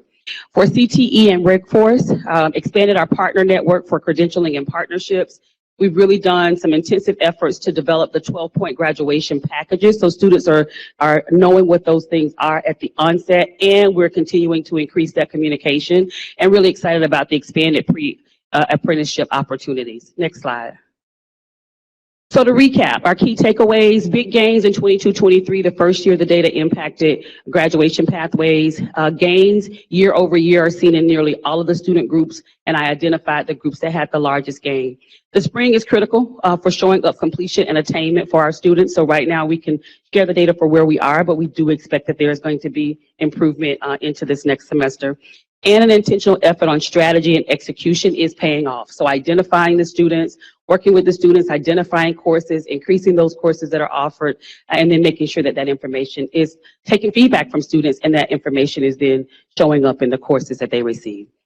Our overall next step is to continue to expand the college-bound academic pathways. So we talk a lot about pathways, but we do want to make certain that all of our students are engaged in a pathway and that they know what that pathway is prior to going into 9th grade. So a lot of work, more work for us to do in that space. Continuing to review the master scheduling and course scheduling to expand CCP and CTE offerings. We talked about that in the last conversation that we had, but that is one that is a through line as we think about offerings. Continuing to enhance our credential and exam preparation strategies for CCP and workforce credentials, and really excited to see that we're adding that as a next step. Our team is beginning to speak that language as well, and so that's really positive, even in thinking about how we're working with our teachers. And the expansion of the 12-point packages across all schools, and continuing to think about how we can plan for at least one to start with, hopefully to expand from there, but more work around a dedicated early college academy, as we talked about a little bit earlier in last year as we were looking at programming. So I think I will stop there and open up for any questions we may have. Do any members have any questions or comments or clarifications for the superintendent? Madam Mel. Thank you for that presentation, Superintendent Wright. So I just have 2 questions pertaining to CCP as well as CTE. So you identified how our students that are Hispanic and white, their scores, they're growing exponentially, right? What barriers are getting in the way for our Black students, and are our interventions specifically aligning to those barriers? I don't know that there is necessarily a barrier in that. If we go back to that slide, please. I think the work is becoming intentional across the board, but one of the things that happens when you start thinking about closing gaps, sometimes closing gaps makes an assumption that a particular group is going to stop growing. So at the same time that we're looking for our Black students to improve, we are expecting our other students to improve as well. So it's how we begin to make up some of those individual gaps. So I think it's relevant to call out that if you look at in the previous years, as we look at where our students were performing, for our Hispanic students, that's the area that we were asking about, the decline there from looking from 18-19 to 20-21 to 21-22, as we begin to think about the growth from the 21-22 school year to the 22-23 school year, the growth for our Black students was much higher than the growth for our Hispanic students. So when you start thinking about that, there was already some movement to do some closing of the gap there. So really it's working to get our Hispanic students caught back up where they were, at where they ended last school year. So looking at that particular growth, because right now in the fall of last year, 17% of our students, our Hispanic students, they had the necessary credentials or the coursework in CCP. And then this year it's at 27. And so I really think it's just around the intentionality of what that work looks like, not necessarily that there is not something that's happening with our Black students. Thank you. You're welcome. And then lastly, could you just explain the 12-point, process for the CTE? Sure, if we go to that particular slide. So added last year for our students that entered that 9th grade cohort, they have an additional requirement that along with their regular graduation requirements, they also have to get at least 12 points in terms of a 12-point credential for the students to graduate. So work has really happened through our CTE team to identify what those packages are to start with, like what the combination of courses would be for the students to actually engage in that early on. The next step for that is to make sure that it's also connected to, because for some of the students, it's not necessarily connected to the pathway that's in their school, because for some of them, the credentialing that they would need to get or the coursework that they would need to pass is not necessarily aligned with what it is that they're doing in their classes. So for example, Stop the Bleed is one that really is a part of a package that helps our students get the 12 points that they need for graduation, but it's not aligned to every one of the pathways, even though it's beneficial for students to have. Thank you. You're welcome. Other questions, comments? Madam Vice President. Yes, Superintendent Wright, I just have a follow-up question to Board Member Mapp. She had asked about the barriers, And I'm just curious if you could talk on this a little bit. In regards to the GPA that is required for the CCP, could that possibly be a barrier that if we can go back, be holding our students back or not allowing them to graduate with the CCP? So I think it's two things. The way that the information is calculated, it's a combination of the denominator. In terms of what's in the denominator are students that would be eligible for the coursework, as well as the students that actually take the coursework. So the students that may not have the GPA, because it's the GPA and it's the testing requirements that the students have. For students that may not have that, they're not included necessarily to start with as we look forward with the numbers. We include them overall, but when we begin to look at the pass rates for that, it's only the students that are in the courses. So these numbers take into consideration all students, and it's an or.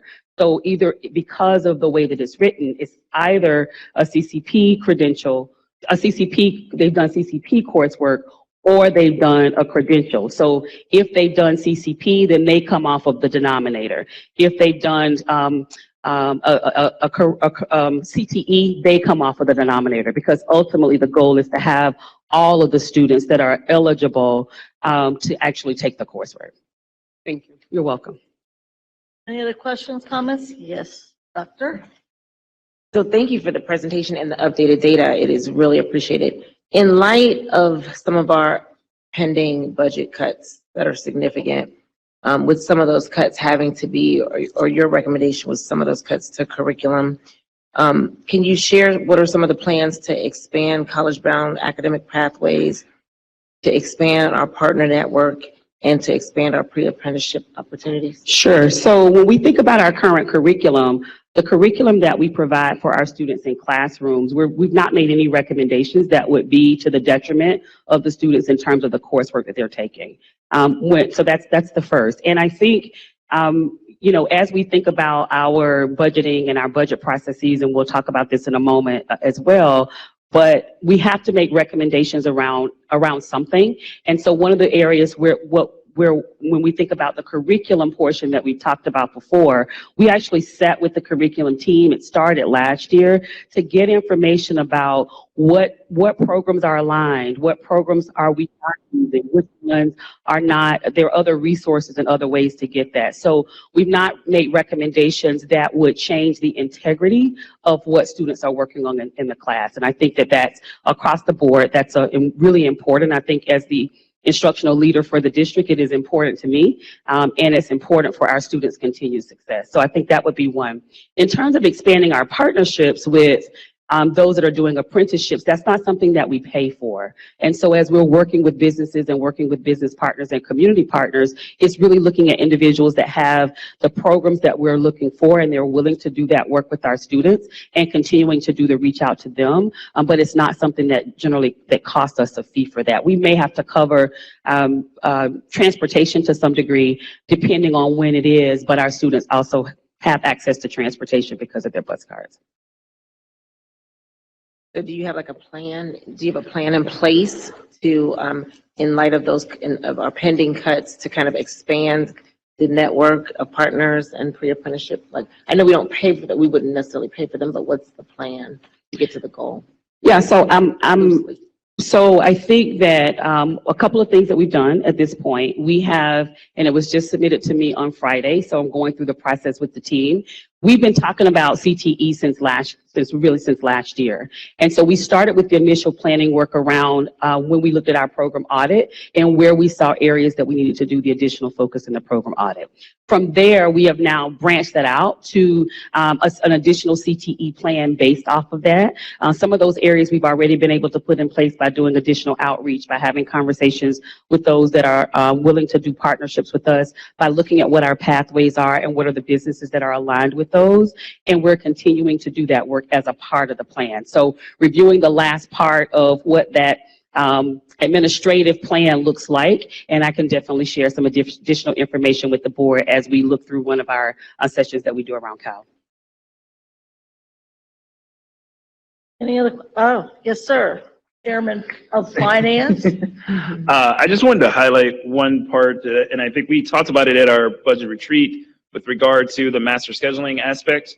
But I think this is also one thing that expands beyond just CTE, but also the ability for students to do the CCP courses. Because other districts have used this for years. And I mean, going back to when I was in high school, which still only the second longest ago on the board. So, but the reality is that the ability for a student to take a course at a local college or to be able to do some of the external work through some of those programs is sometimes going to be hampered by when their class schedule allows them to go to a program, to go to a CTE site. We know we've heard from a lot of folks who said, we're willing to partner with you because we have all this open space during the middle of the day, but evenings is rough for us to maintain that same connection with utilizing space. So I think it's just important to highlight that idea of thinking about master scheduling. It's just, again, it's a tool that other districts have used around us to their benefit, and in some ways we haven't used it fully. Thank you for sharing that. Actually, master schedule across the board is one of the strategies that's used for overall school improvement, district improvement, and when you think about what's happening in the school building. So to the point that we've been talking about the organization of master scheduling for CTE or CCP coursework, it's making sure, that you don't have certain courses that quote unquote bump heads, so that you have singleton courses, they're not all offered at the same time.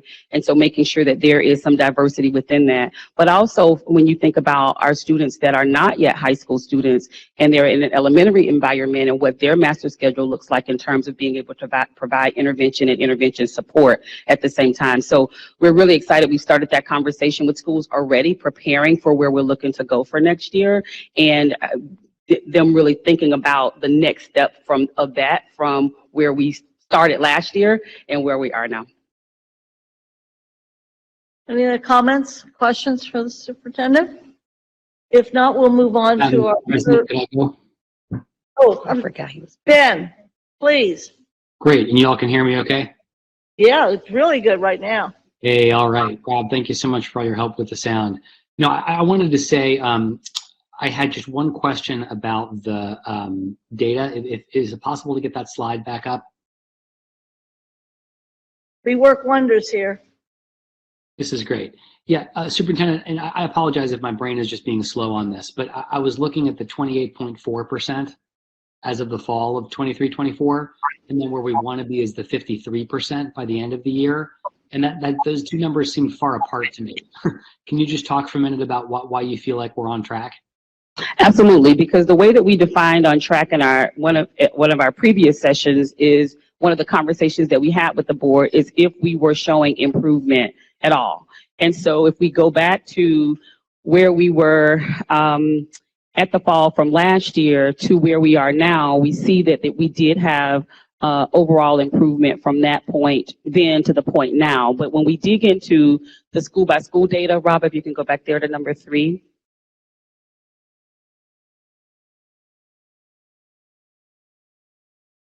And we look at the fall for 2022.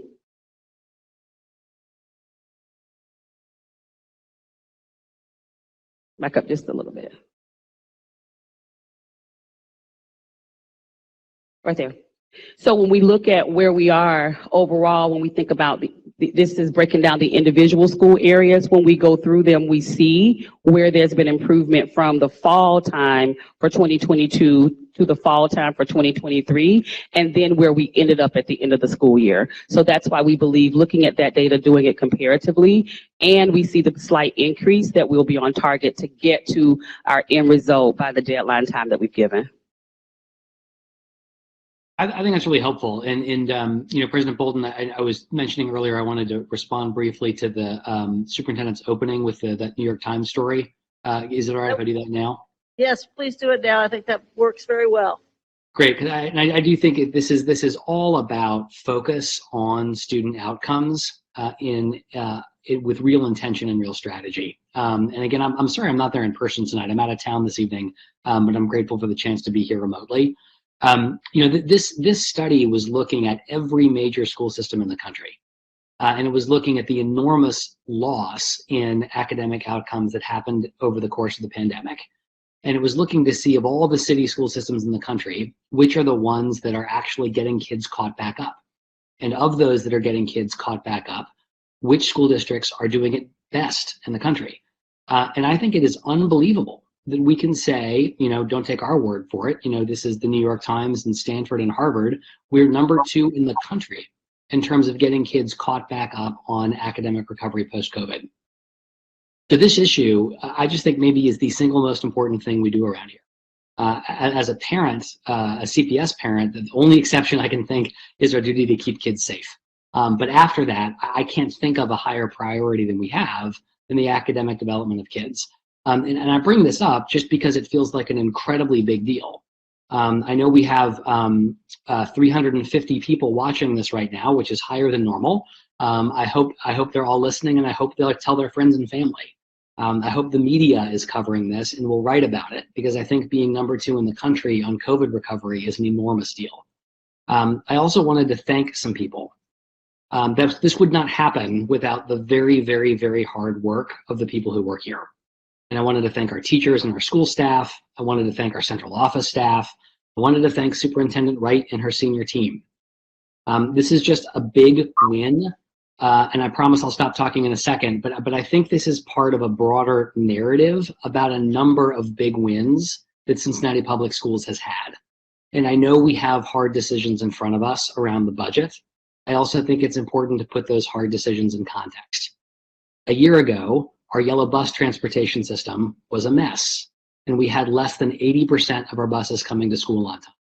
Today, we have 96% of our yellow buses coming to school on time. Today, we are second in the country in COVID recovery. Those things don't happen by accident. They happen because of leadership, because of focus, and because of the very hard work of the people who work here. And so I wanted to celebrate a couple of wins, and I wanted to say thank you. Thank you, Ben. Appreciate it. Any other comments? Move on then, if we could, and see if our superintendent can help us get started with whatever brief discussion we might be having about budget. Yes. And would hope that we have some update from you, as well as any kind of information you might Sure. want to share regarding the community engagement that has occurred on the budget, or whatever you have Sure. to offer us. Sure, so we'll just jump right in. We did prepare a few slides which have been shared with the board already, and they are on board docs as well. And so we just want to start by recalling the budget process and just updating where we are right now. So we started the central office budget exploration in October. That was right before our October board workshop. And so that initial conversation was really just around where we understand the challenges that we have in terms of our ESSER funding going away. And so what has been deemed as the ESSER cliff, we knew what kind of challenges that we would have in that space. So we had the board workshop. We shared with the board at that workshop that we would go through a series of roundtable engagements. We started that initial roundtable engagement in November with our union leads. We used the same presentation with the exception of a few areas that they recommended that we update. We used that same presentation from November to January. We went out into, we did sessions at different spaces just to get feedback on where we were so that we could try to take those things and give some recommendations or some proposals back to the board. So where we are right now in terms of getting board agreement on the path forward with the proposals that have been provided so far, or additional recommendations that the board is providing for us to go back and look at. One of the things that's really important is, in terms of our next step, is our school and central budget development, and making sure that we're able to move that forward so that we are good with a budget proposal shared with the board so that we're at an approved budget by the end of June. So that just gives us kind of the timeline for where we are right now. Next slide. This is our current status. We will go through the choices that we had, any updates or tweaks that we've made from the feedback that we've received or corrections that we've made. So just overall, just to read the actual slide, FY24 budget with general fund, and you've heard our treasurer talk about this before, includes ESSER. So this is general funds plus any recurring costs that were identified in ESSER. And that's a little over $696 million.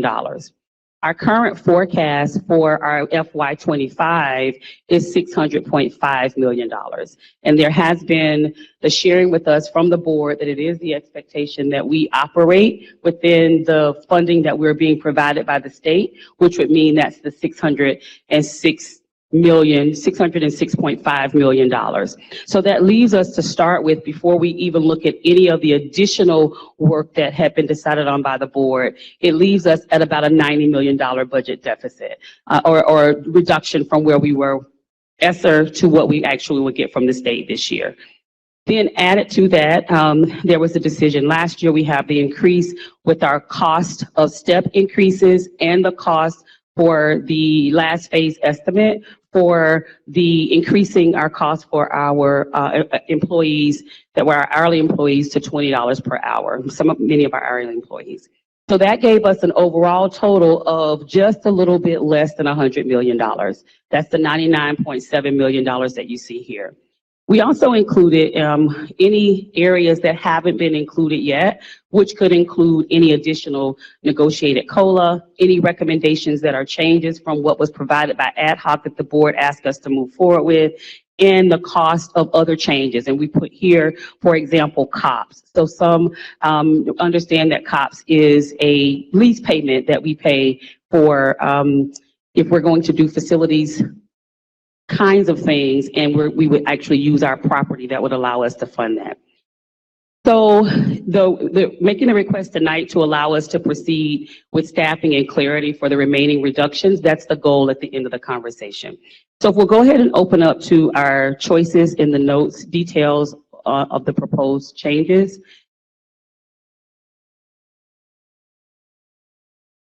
So a couple of things to pull out. Actually, I'll come back here. Let me go through the other slides first. Thank you, Rob. So on this slide, you have all of the links to all of the resources that we've been sharing throughout the process. Next slide. We wanted to make sure that we gave the feedback from the budget roundtable survey results. Actually, we did actually do those surveys so that we could get some feedback, so that we could get an idea of what the community actually thought, those that took the survey, and we are appreciative of those that took the surveys across the board. Next slide. So we had 17 sessions, 347 participants, and there were 343 survey respondents. The participant count may include duplicates if individuals attended more than one session because they were anonymous, so it was not something that we were pulling back. Next slide. Overall survey participants, you see the breakdown.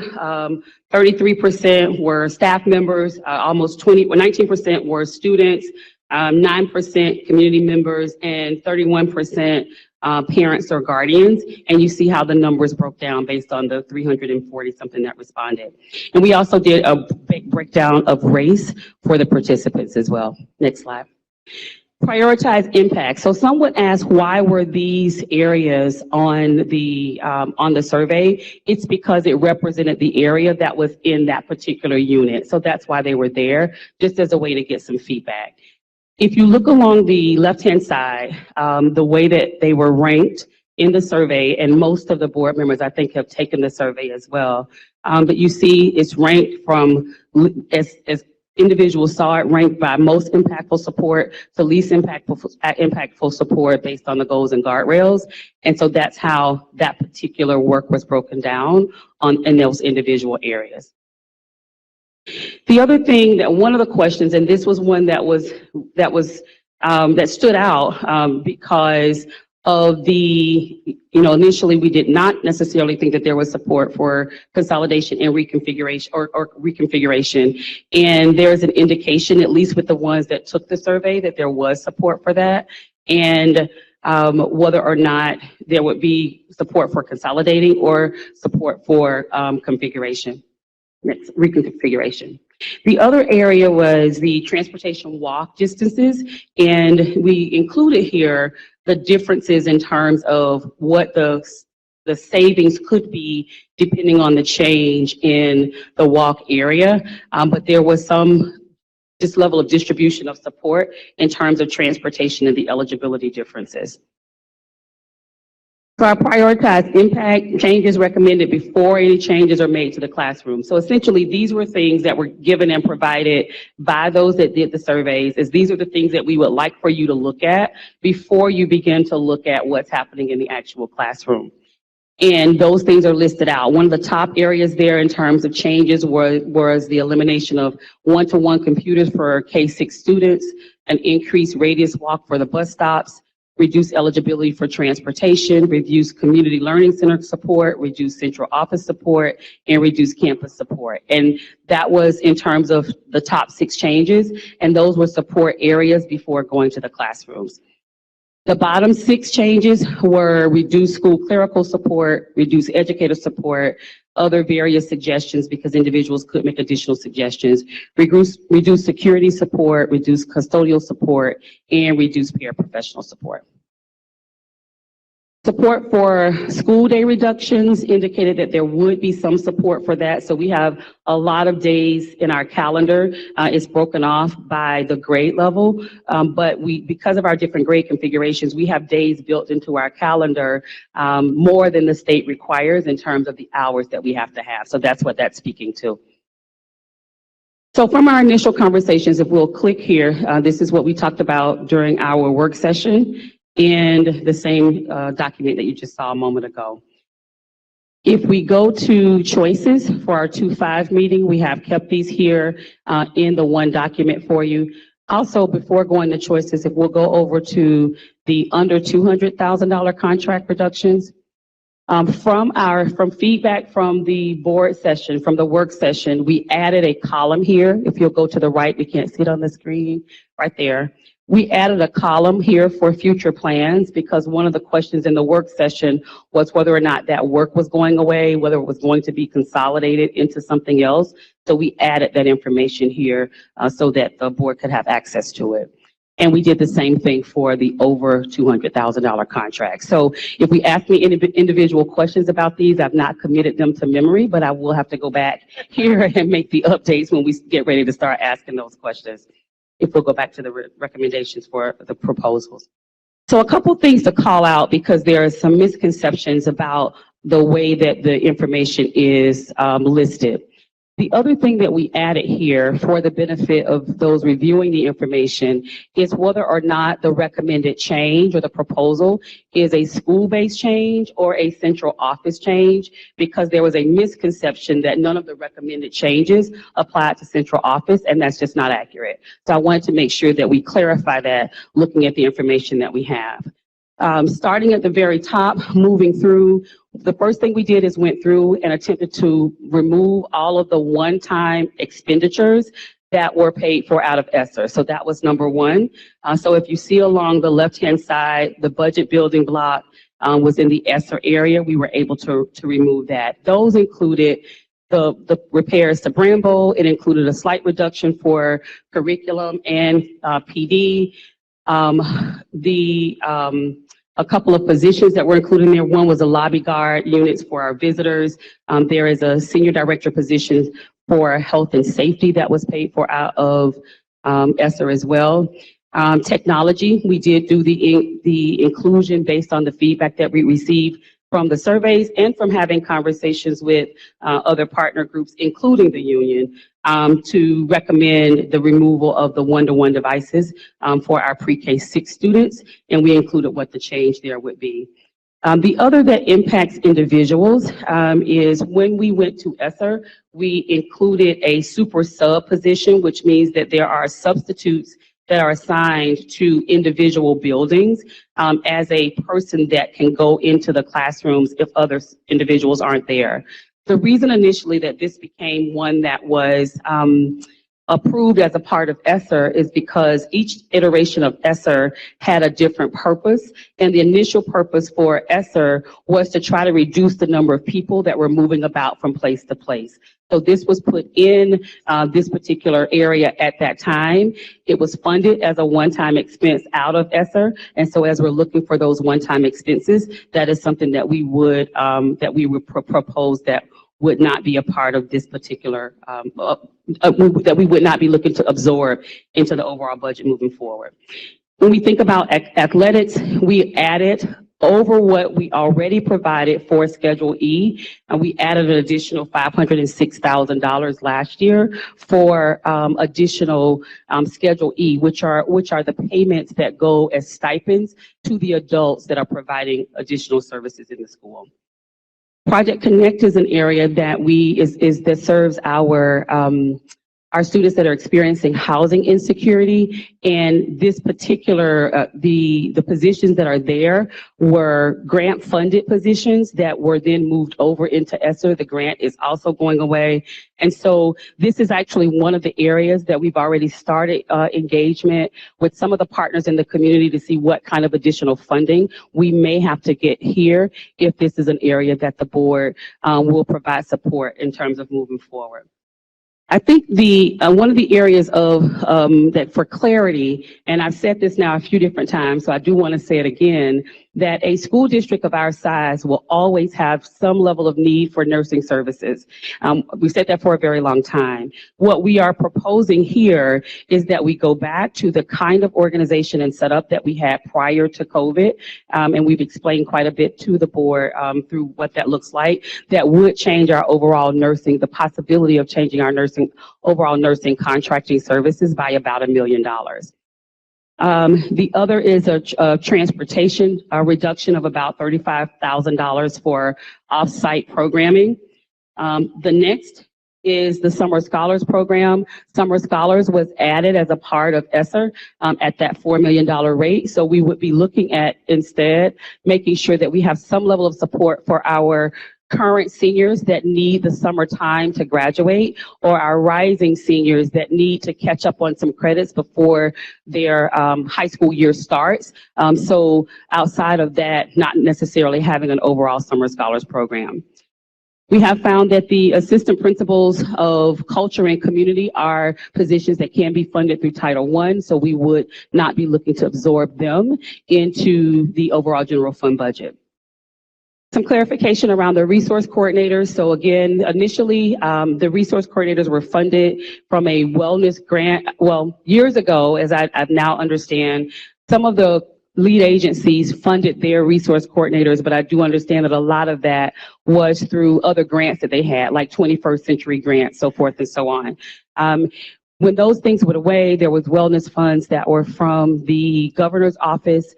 Those wellness funds became a part of the funding model, and so therefore it reduced the amount of money that we received for that line item, because it had to go through the overall funding model. And so where we are with this right now, we have at least met with the lead agencies to begin to think through how, if this is an area that the board supports, how we might be able to get some additional support from the community around this space, understanding that the role of the resource coordinator is important to the work that's happening in the school. And there are some other partners that are beginning to show some level of interest in being able to support. So that would be one of the areas that we have recommended, but recommending in terms of trying to think about how we might use the role differently to see if we can get funding from outside sources, from community partners, really to help address that. The other is a professional development that we finished for this particular year for that funding. There was the recommendation of a reduction of 1 day of school for students, which is about $160,000 savings. So there was the reduction of the change in the calendar included 2 days of reduction for students. So as a result of that, it was $160,000 per each of those days as a part of the calendar. Other conversations around a 4-day summer work week in terms of reducing the operations that's happening in the building. The additional is identifying fully remote work days as a possibility during the summertime as well, to again reduce the individuals that are in buildings. And the walk radius for the change from 1 mile to 1.5 miles for transportation eligibility is an additional proposal. We left it here, but I do want to clarify in the column where it says admin support, if it's not a yes, it's not included in the total numbers that you have yet, but this is left here because Several people have recommended this. There were several recommendations around students going back to Metro, and we are mixed on that for very obvious reasons, but did want to share that. Reduction of PD travel and meeting expenses in the central office, and so that's a reduction of a little over $300,000. Additional, and these are the areas that begin to cause some concern and areas that we would want to begin to look at more closely or get additional feedback. The first is a reduction in the formula, because the formula that we have for our custodians, our security, all of that is a formula that is district created. And so if there is a change in that particular formula where we would change by about 15%, and that would be the reduction in 21 FTEs, because currently we have 9 vacancies. So I wanted to give you the total number so that we would know how many we were working with in terms of custodials. In terms of security reduction, that would be about $91,000, and that would be the difference in 2 FTEs, and we currently have 4 vacancies. So that means we would still have to hire 2 additional individuals to cover those vacancies. Administrative assistant reallocation, that does not have a line item in terms of an amount, because that would be a phase-in kind of process, beginning to think about how we use the administrative assistants a little bit differently to be more impactful, but there is no recommendation there or proposal there at this point. We wanted to try to get the wording right here, the wording that's been used for a period of time, even though we understand that all paras are the same, for the purpose of funding and trying to identify these particular paras separately. These paras were funded through ESSER, and they were known as operational paras that were added at the same time that the additional super subs were added to the buildings also. So that's what that particular role is. We currently have 222 para vacancies, and so thinking about, again, ability for individuals and staffing, there's a location there. The next is the recommendation for our central office.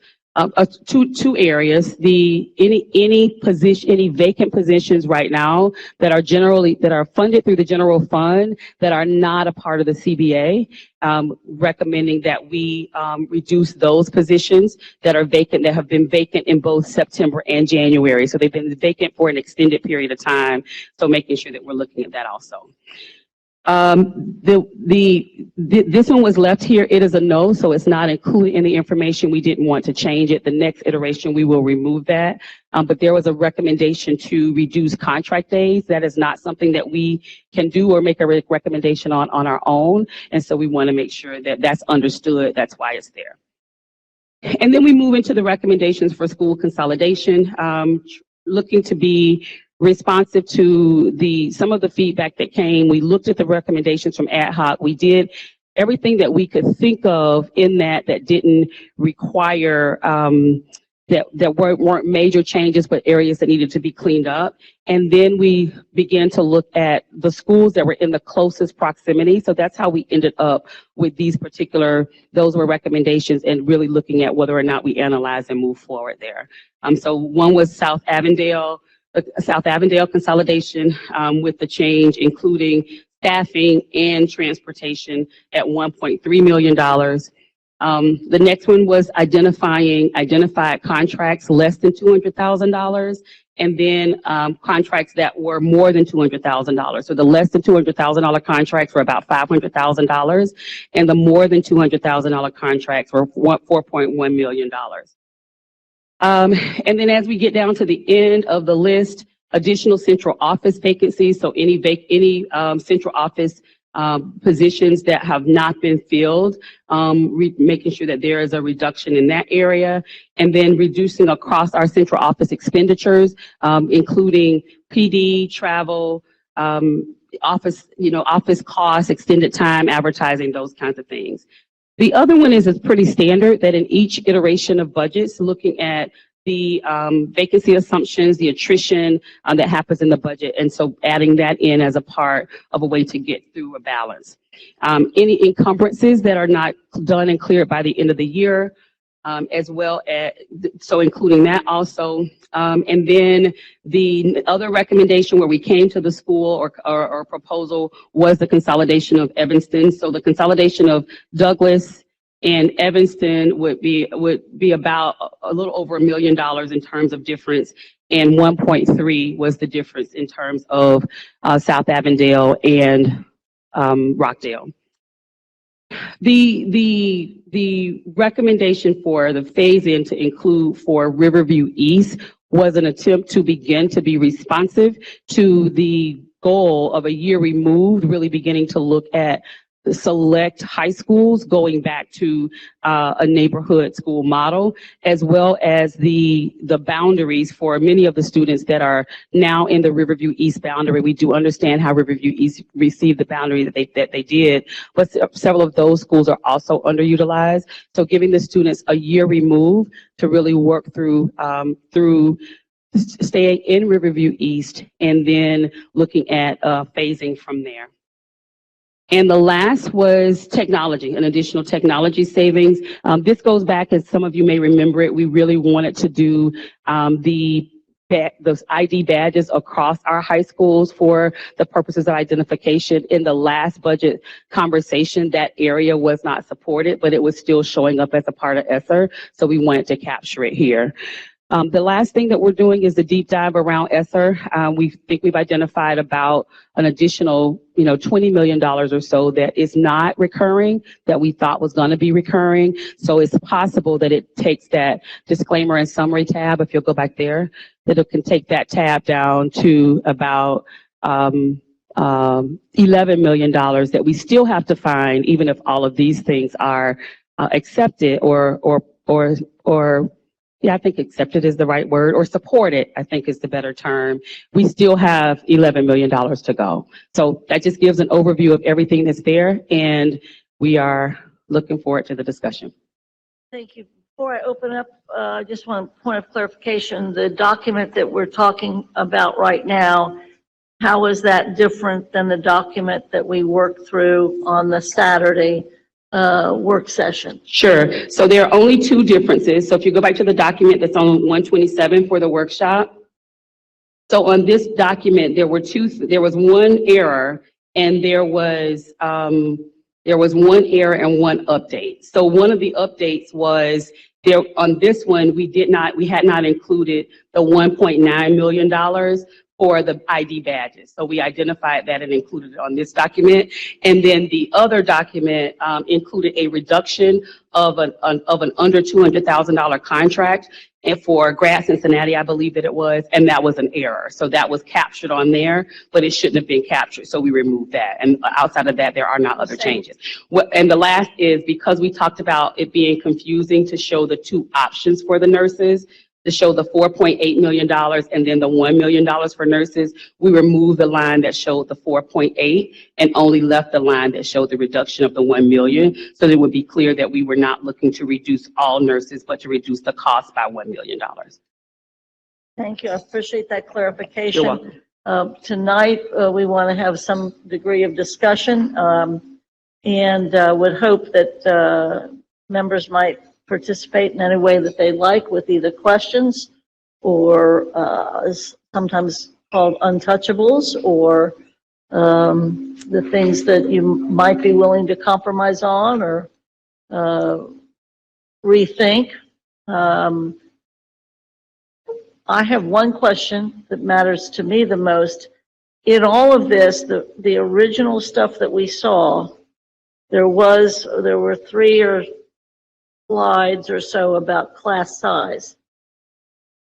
And I don't see class size in the newer documents from the Saturday workday or necessarily this evening. And class size, is that meaning enlarging class size K-12? Is that still any discussion? So if we go back to our choices on the January the 27th, we didn't include any data there on class size because that would be something that would have to be negotiated. So we didn't do anything that impacted the CBA or CBA information. So at the very top of that list where there were those class size areas, we removed those because they were not things that we could change without going through a negotiated process with the board.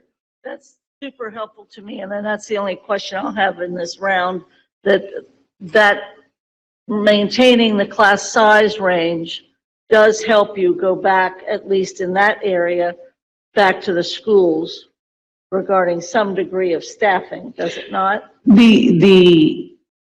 When schools receive their staffing, they receive their student staffing and they also receive their supplemental staffing. So they receive the number of custodians they have in the building, they receive the number of security personnel. And so those would be the things when we think about staffing sheets. Only a part of that staffing information is based on what we have in the CBA and how we run those numbers. The other part of that are the district generated formulas that we do send so that you have all of the information in one place. So it would be really about classroom teachers. It would also be about the instructional support. Those are based in part on enrollment projections. It would be about anything that had to do with personnel that we're trying to get feedback on. Okay, but I'm saying that the enrollment numbers, or projection, I should say, do impact a sizable percentage of the staff, school by school by school. That is correct. All right, that's important to me. Members have questions, comments, in whatever direction you'd like to go. Dr. Moffitt. So I do have a couple of questions. And I think maybe I look at this a little differently. So when I say no, or if I see a maybe, I'm expecting more data around what is the solution. So when we talk about administration having a maybe or a mixed with regard to LPNs, I don't understand what the solution would be to have a definitive decision about that. So that's something, like for instance, I'll give you my list. I'll just give you my list. So to me, summer scholars, to cut that, I've expressed that before. I think we need to not cut that, but more poignantly align with what the goals are. We have a goal around third grade goal of reading proficiency, gaps in sixth grade reading, Algebra 1, graduation and workforce credentialing. So maybe summer scholars should look something like applying the summertime to those particular goals. When I don't see what a solution would be regarding another option. Have we considered a rehire option for some of our senior staff to offset some costs? I still don't have the data around the consolidation of schools, and I do want to say the closure of schools was not an ad hoc recommendation. So how did we get, you mentioned that the survey results led you to closing schools. How many of those survey results, 300 and some odd participants, were from the schools where that's an option? We had 343 respondents. I'm interested to see were any of those respondents from Riverview, or any of those respondents from South Avondale, Rockdale, Mount Washington. How did we get to that? And then to save that money. I'm not in favor of cutting nurses in the building at all. I think that's a necessary response. And additionally, just for now, I would love to see more data around the figures for what ad hoc has proposed. If we say that we're saving $400,000 in transportation, we ought to be able to estimate what some of those other staffing costs would be for some of the other ad hoc recommendations. More specifically, I'm not in favor of cutting one-to-one devices, but I understand that there may be a need for that. But when we see cutting one-to-one devices and the establishment of potentially partnerships there, what have we done to offset the cost so that if we do vote to yes on something, that we know that grants have been applied for or that there's a pipeline to replace those funds? So several different things. And thank you for the feedback. And I'm believing that we're going to do the individual questions this way to determine whether or not where there is agreement or alignment with the board on what we do next. Because if we go back to the work session that we had on the 27th, the reality is this: in order for us to, and I think it was Board Member Morosky that began to reference some of this, I think one of the things that's been identified across the board is truly just how poorly public education is funded. Because one of the struggles that we have is that we have the monies that we have from the state, and the additional funding that we receive federally allow us to just maintain what we needed to do as an organization. If we are truly honest, there is no fluff that is in any of our budgets. Everything that we did as an organization, even though much of it was done before I got here, everything that our organization did was because it was important for students and important for sustaining our school district. However, we spent recurring money on one-time expenses. And as a result of that, and I have heard, and I'm sorry the treasurer is gone already, but I echo what I heard her say from the time I walked into the organization. We are at the Esser Cliff. We're going to get to the Esser Cliff. And when we get there, no one is going to remove anything that was added because we want everything to remain.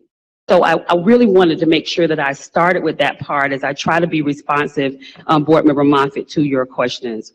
The first is in thinking about the proposals that we're giving our best thinking around these areas. So for example, when we think about summer scholars, our district at one point put $15 million of ESSER funds into summer scholars. When we go back and look at the number of students that actually attended the programs and what we were spending for maintaining those programs, there was a lack of alignment overall. So for us, the recommendation or the proposal, and it's hard for me with the proposal word versus recommendation, but the proposal is to go back to what's more aligned with what the district did prior to ESSER funds. And prior to ESSER funds, the district did not have across the school district programming that happened during the summer. I do understand why it would be important and why it's something that's important to our organization, but at the same time, in terms of funding, having that funding there available for that becomes problematic. So the schools that are Title I schools, there could be additional funding for Title I that we could offer some additional programming through that particular part of it, but still making sure that we are streamlining where we are offering that programming for the impact of focusing on our students that need the course for graduation. The second, and this is, I think, where, you know, when I go back and I look at the recommendations that were provided to us by ad hoc, and when the recommendations were provided to us by ad hoc, and I look at and I hear the responses that were said to us, if we recall, on December 11th, when the initial ad hoc recommendations were shared with us, one of my initial responses was, I don't see how we would have the time or opportunity to recommend any of these moving forward.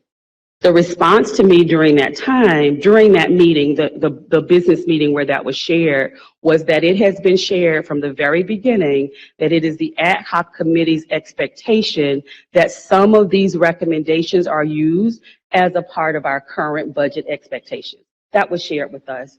So what we did as a team is then took the information that was provided and tried to go back to what we thought would be the least disruptive across the board that would still allow us to honor the request and the recommendation that was provided to us by ad hoc on behalf of the board, and also look at the areas that were closest in proximity that might allow us to then get prepared for another recommendation of moving into middle schools. So it was a 3 different tiered process and how we began to think through that.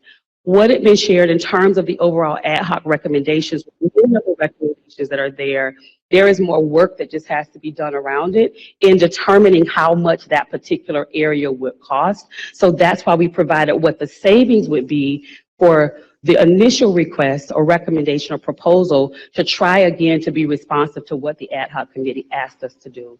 So that's how we got to that particular space. So in terms of the funding piece for that, until we get through the full reorganization that was being recommended and has now been supported by the board to some degree for the administration to now go back, take the information that was provided and come back with a comprehensive plan, we're not able to give you a dollar figure for what it would be for the ad hoc recommendations. In terms of the nurses, the recommendation for nurses is to go back to where the district was prior to COVID, but do that with a combination of individuals. So the district had 30 nurses prior to COVID, and each of the other schools had a school health aide in them. The school health aide is a paraprofessional that had additional training to provide health services in the school building. And it's in one of the documents that we provided to the board. The recommendation at this point is that we still cover all buildings, that we still have nursing and nursing support, but that in terms of covering those buildings, we're able to do it with a combination of individuals, not just nurses, not just school health aides, but nurses, LPNs, who we don't use right now for school-based health services. We use LPNs for special needs services or IDEA. So we don't use LPNs right now for the nursing services that we're providing to the buildings. We do that for individual student service support. So looking at adding those so that collectively we're able to get back to supporting all of the schools, as that is the expectation of the board. I think I covered all of them. So I just want to clarify, because maybe I'm looking at this incorrectly, and I hope I am. So when on line 12, Rob, if you can, I think it's line 12, where it says $1 million to reduce the cost with restructuring to a mix of RN, LPN, and SHA. So that's still going to have the nurses in every building. It's going to have some kind of medical support services in every building. So the chart that I gave to the board earlier gave the breakdown as a part of the budget workshop that we did, a part of the working group that we did on the 27th. It gave the cost for the nurses, at 30 for the nurses. It gave the cost for LPNs, which we don't currently use for our school-based support right now for nursing services. And it gave a cost for our school health aides. One of the things that we see is that the cost for a health aide and the cost for an LPN were relatively close. And so as we begin to think about going to RFP, it's looking at providing services to all of our schools with a combination of those individuals, not just one or the other. Currently, based on the assessment for what we need in the district around the health needs of our students, we actually need about 18 nurses. But that wasn't the recommendation because that's not where we were before ESSER. So before ESSER, we were at 30. So the proposal is to go back to where we were at 30 and then do a combination in the other bill, a combination for the rest of the schools that would give us either an LPN or a school health aide. And 30, not necessarily buildings, but 30 nurses provided. No, those services, so before ESSER, there were 30 nurses. The school buildings that did not have nurses had school health aides. Our proposal at this point is we maintain the 30 nurses and for the rest of the schools do a combination of either LPN or school health aide to provide the services to the school.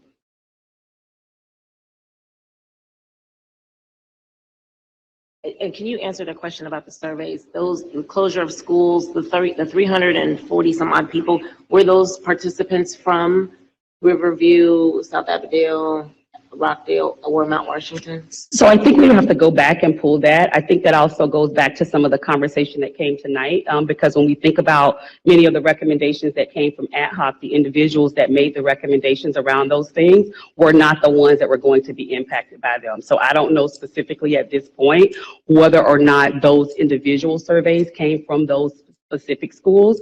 That was really more responsive to the overall recommendations and trying to give back to the board through ad hoc, to the board, what was being requested and trying to move forward with our district-wide reorganization. Okay. Well, we spent 18 months with intensive and community engagement. We have had lots of community engagement for the ad hoc in partnership with administration. So it wasn't like the administration wasn't aware of those recommendations along the way. But one of the things that we heard very significantly is that community engagement was wanted during the ad hoc from schools that weren't there and from schools that were there. So I'm just wondering, is it possible to have community engagement with intentionality around, specifically around some of these schools that are directly being discussed? Yeah. So community members, because we asked for that in ad hoc back, I think the June 17th meeting, we actually asked for the LSDMCs to be engaged. So can we, I just want to know if any of these budget proposals happen to have significant engagement with intentionality. You know, honestly, Board Member Moffitt, I'm at a loss for this part of the conversation because we, if you recall, asked for ad hoc recommendations by July so that we could do just that.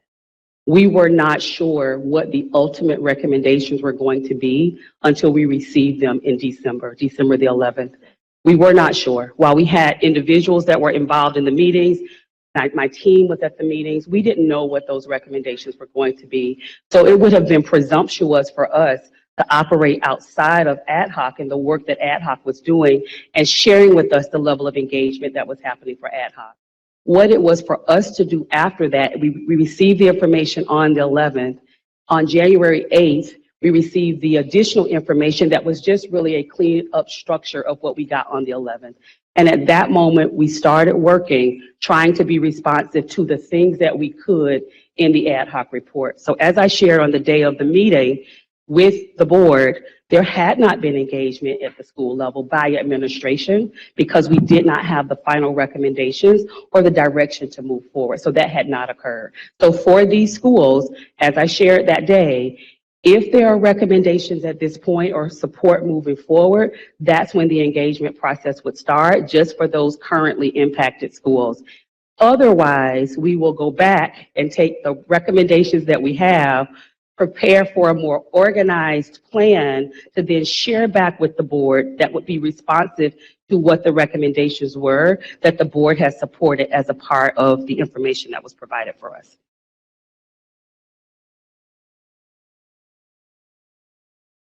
I'll be done, but I do want to direct the public to the July 17th ad hoc minutes where action items were placed there with specific instructions for the administration to engage. Vice President? Yes, I have a couple of questions, and I want to thank Board Member Moffitt for asking a couple of the questions already. But just going back briefly to the survey results, do those numbers include the board members? I'm just curious. They were up, yes. So they were, So the after the 340, last iteration. the 343 includes the board members? Correct. There's just Okay. not a way for us to identify which is which.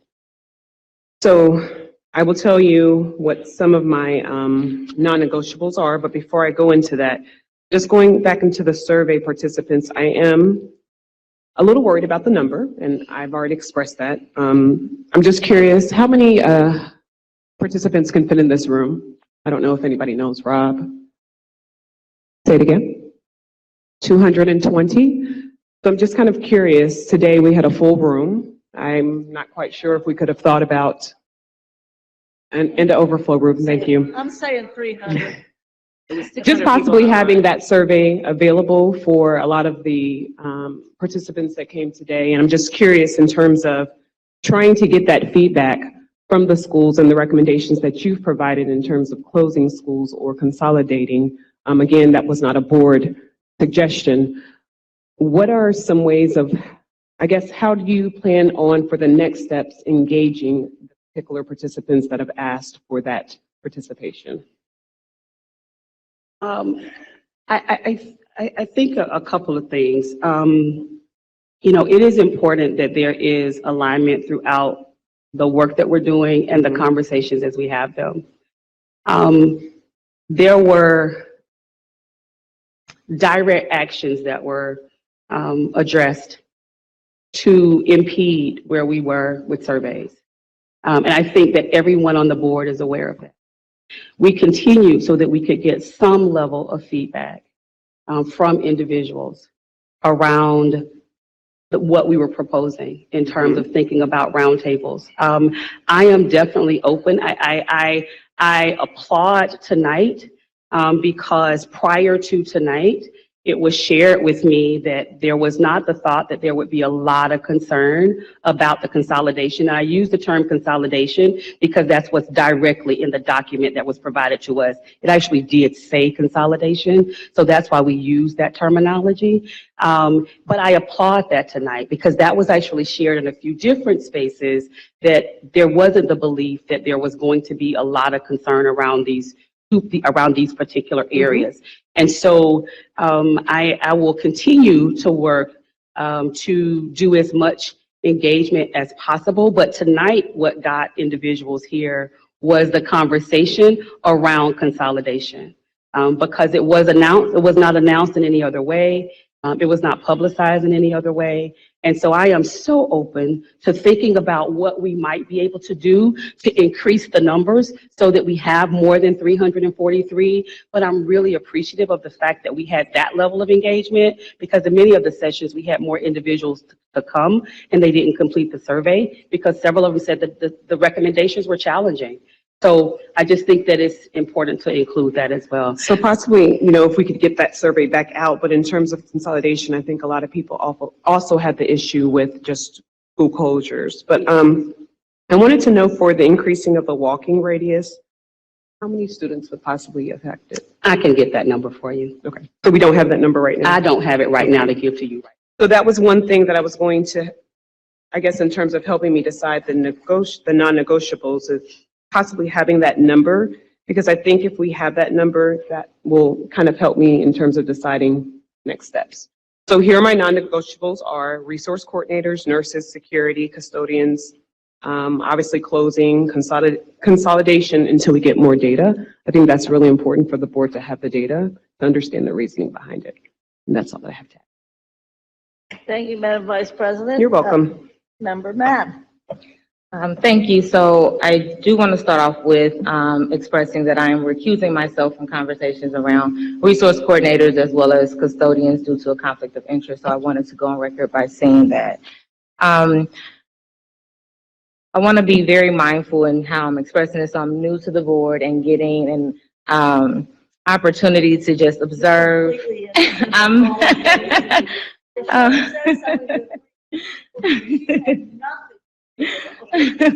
But just in, being a part of some of the recent conversations, some of the things that's standing out to me is, I've heard that there's been significant engagement around the ad hoc conversations. And then I do recall on January 27th that we had not really engaged the community. So for me, hearing that, that's a dissonance in terms of, how we actively engage, as well as, all of the constituents that have come out today. And so I am extremely concerned about the recommendations for consolidation. I'm wondering if it would be helpful, because I'm also hearing Superintendent Wright expressing trying to be responsive to the recommendations. And I think, it's also very important to highlight the board or the ad hoc committee, I guess, work around research to get information. But what I'm wondering would be if it would be helpful for the board to ultimately present a level of engagement, since the recommendation is coming from the ad hoc committee in collaboration with Superintendent Wright, where we have an objective individual come in to facilitate these conversations. So ultimately, these conversations around consolidation would be paused until we are able to engage in thorough and effective and efficient engagement from our community, because our community members are the experts. So they are fully aware of how we're going to be impacted, how our students are going to be impacted. And then from there, after taking that feedback, I think it will be very beneficial for the administrative team to then be able to say, this is how we move forward in terms of being responsive to those recommendations, if the board supports it. So that's just my take on it. I could be absolutely wrong in how I'm hearing it, but in taking all of the information, I do think that there was an oversight in terms of processes. And so I think it would be helpful if we clean up the process so that we are able to engage our community effectively. Okay.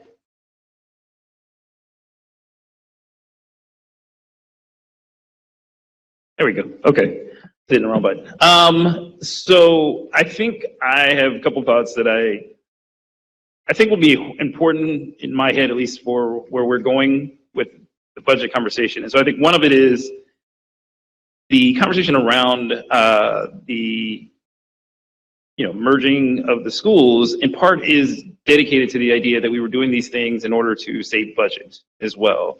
That these were things that were recommended, and as part of that, maintaining the schools as they are, fully staffed, changing the school structures up, also still creating the same kind of havoc to the students, but offers no benefit to the district from a cost savings aspect.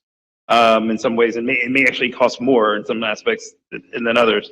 So I do think that's one thing that we do have to keep in mind as we put these two together as part of an ad hoc conversation and a budget conversation. Right. And we charge the superintendent to combine those two as we go through this budget conversation. We did that in December. And I think it is important for us to recognize there is no time between December and today to do 95 meetings or all these other different things that would happen and do the budget building and do. And I think that's one of the struggles that is kind of where we are, just the reality of where we are in this process. I raised this point at our first meeting of the year, which is that we are required by contract to provide our schools with these lovely information for them to create budgets, for them to work with our unions, and that is a charge that we cannot ignore, nor can we simply just posit. And so I raised all of that to say, it does bring me some concern. And again, I appreciate everything that everyone has came in here today and said. And I think it's very important that we hear the voices of the community, that we hear the voices of the people at the schools, that we hear the challenges that they are describing. And that may mean we have to work harder to figure out a solution to adjust for that budget dollar and may not make those changes at this time. But I also think that we have to accept and own some of that along with the administration to say that this is what we're going to do differently to address those concerns, to address those things going forward. I do want to highlight, though, just a couple of things also. Specifically, I think the summer scholars part, I will say this, we've had this conversation a couple times. We had it at the retreat as well. It's been as one of those things where we really think it's a thing that we've strived to do well, and it just doesn't operate in the same way or fashion that it was hoped to do. We have a large student body that turns up on the first day. We have a much smaller student body at the end of the period of time. We end up allocating a lot of folks initially that then we ended up having to remove because there's not people attending. It's a short period of time. Parents do trips, do all these other things that pull the child out of the Summer Scholars Program. So in some ways it doesn't, it's just not had its effectiveness in the last few years post some of that. I think one of the things also just recognizing, I think the resource coordinators is an issue where part of the conversation we had at the board retreat was that are there other models or other things that we could do to try and fill some of those spaces? And so what we may want to do is just rethink the full portion of that dollar amount, because I think there's space to have some things that we still maintain as we're also trying to build up additional spaces that could help provide support for those things. Again, recognizing that still puts us, if we're at 11, that puts us at 14, 13. That the truth is that we will have to make a hard decision on some things that really are going to be just difficult things that we have to stand and accept. The last one that I wanted to also just kind of ask a question about, and it goes to the one specifically on the para. And I know you had mentioned that those were the operational paras as they were titled under ESSER dollars. So this reduction of 41 FTEs, but we currently have 222 vacancies. So in theory, we still have to hire 180 more paras to meet full employment of paras, right? That's correct. So I mean, I think something that we also have to recognize that we have some FTEs where we absolutely need to be doing a better job to recruit. We need to be getting more people into these positions. We're understaffed in some of these roles. To President Bolton's point about the classroom size, I think one of the things we've had a discussion last year around was we want to reduce classroom size, but we don't have enough teachers to teach the classroom size we have now. And so I think, yes, we got to do that better. We got to increase that better. One thing I didn't see in any of the budget cuts was a reduction in any of the teachers, in any of the full-time teachers in our thing. And so I think that's an important point that we should make, is that we were doing a lot of stuff to try and make sure that we had those efforts still there, those people still in the room, and as much as we could to not hit things that would be FTEs that are filled. And so I really think we may want to look back at whether or not the time is today to do the changes to the schools, again, given the feedback that we received, and maybe whether or not all of the resource coordinators' roles should be, part of that budget cut. But I think we still do have a commitment to you to give you direction so that you can give these budgets out to the schools so that they know what they need to be putting together. Yeah, go ahead. You want me to respond? Superintendent. Thank you both, board members, everyone that I haven't responded to yet. So I appreciate you calling that out about the way that the two were put together, because I did want to make sure that I was being responsive to what we knew the feedback had been for a year and a half. I wanted to make sure that I did that. I wanted to take the feedback that the board had provided. I wanted to take feedback that were provided for others in terms of leadership and making the recommendations. I know that this is not the best time. I know that. It's not. And as I shared when we had our work session, there had not been any direct engagement at the school levels. I knew that. That's why I shared it then. But to be responsive to what I was asked to do, that's what I did. And came back with what I thought, when what we thought collectively would give us an opportunity to be responsive to the feedback and to look at what the budget savings may be, so that collectively we were trying to do both. Overall, we're talking about, for two schools, $2.3 million. So in the whole scheme of things, and I think I said it during that time, is the lemon worth the squeeze when we think about that and where we are right now. So I just want to put that out there, because that's the reason that we got to this place, and aligning both of those together. And so I'm at the will of the board when it comes to where we go next in terms of that, but I was trying to be responsive to what we were actually asked to do as a part of it. Thank you, appreciate it. I don't think that tonight you're going to get all the direction. Yes. I would love to be able to ask a couple questions whenever it's a good. Let me speak and then I'll come right to you, Ben. I don't think you're going to get the kind of direction necessarily that you want or need tonight regarding the whole package. I am somewhat reassured about the class size piece, and if some kind of work can happen there, I think that would be great.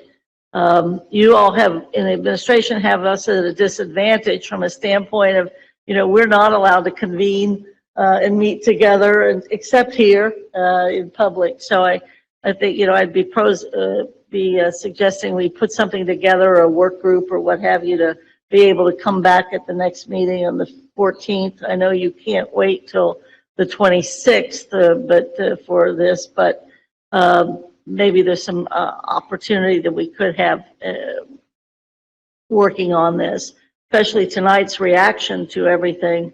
I do think you're right that the budget and the work of ad hoc got merged. And indeed, I think that, we don't want to lose the concept of the middle school because we're having the battle about the budget. So that's a way of massaging it. I'm sorry, Ben, go ahead. No, that's no problem. I'm grateful for the chance to share a couple remarks. Just a couple points I wanted to make, and then I had just one question. The points I wanted to share is with I think many of my colleagues share gratitude for the hard work the administration has done. Just to size this again, everybody, we have gone from a $99 million gap to a $31 million gap. And not that we've approved everything necessarily, but just to have a path to those things so clearly articulated at this point in the process, I think is a big deal. And so I wanted to share some gratitude for that. Second point is just on our role as a board.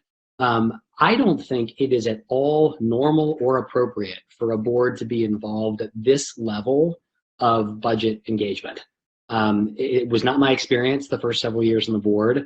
And just as we have a new board member joining us, I wanted to share that from at least my perspective, this is way, way, way more in the weeds than I'm used to us being, and that I think is really appropriate for a board. Third, I want to talk about process for a second. I appreciate the work the administration did at the October work session, sizing the overall budget challenge that we had and laying out a process where over the course of several months, they'd have a chance to engage with just about every stakeholder group that we reach. It was a beautiful process. For reasons that I don't fully follow, and this was something that was alluded to, albeit a bit obliquely earlier, I wanted to be a little bit more specific about it. For reasons I don't fully follow, the teachers union and the union representing administrators told their members not to participate in the budget roundtable process and instructed their members not to take the survey. Those surveys would have thousands of additional responses if that were not the case. Why this took place is something I don't fully understand. The allegation at the time was that our engagement with their staff was going to be illegal, which, as I understand from our legal counsel, is just not true. I think the biggest issue that could have made this process better is having more engagement from our staff, and I think it's too bad that that did not happen. The fourth point I wanted to make, and I promise I'm nearing the end here, is just about ad hoc. I got a sense of this, though I'm not in the room tonight, of just how many people showed up to talk about this evening. And I wanted to share that from my perspective, I do not support the recommendation to consolidate schools. I don't think this is the right time. I don't think we've had the level of community engagement that is necessary. And I'm not sold to the superintendent point that the financial benefit is worth the disruption that it will cause to the community. Just to be clear, I think the administration is doing the best they can with the recommendations from the ad hoc committee. And so I just wanted to say, the suggestion to consolidate those schools is coming from the ad hoc committee's work, and that's specifically from President Bolton and from the chair of that committee, Member Moffitt. Other board members may decide they support those recommendations. I do not support the recommendation to consolidate schools at this time. I think we're going to agree on some things and disagree on some others. I just wanted to be really clear that this was a situation where I disagreed.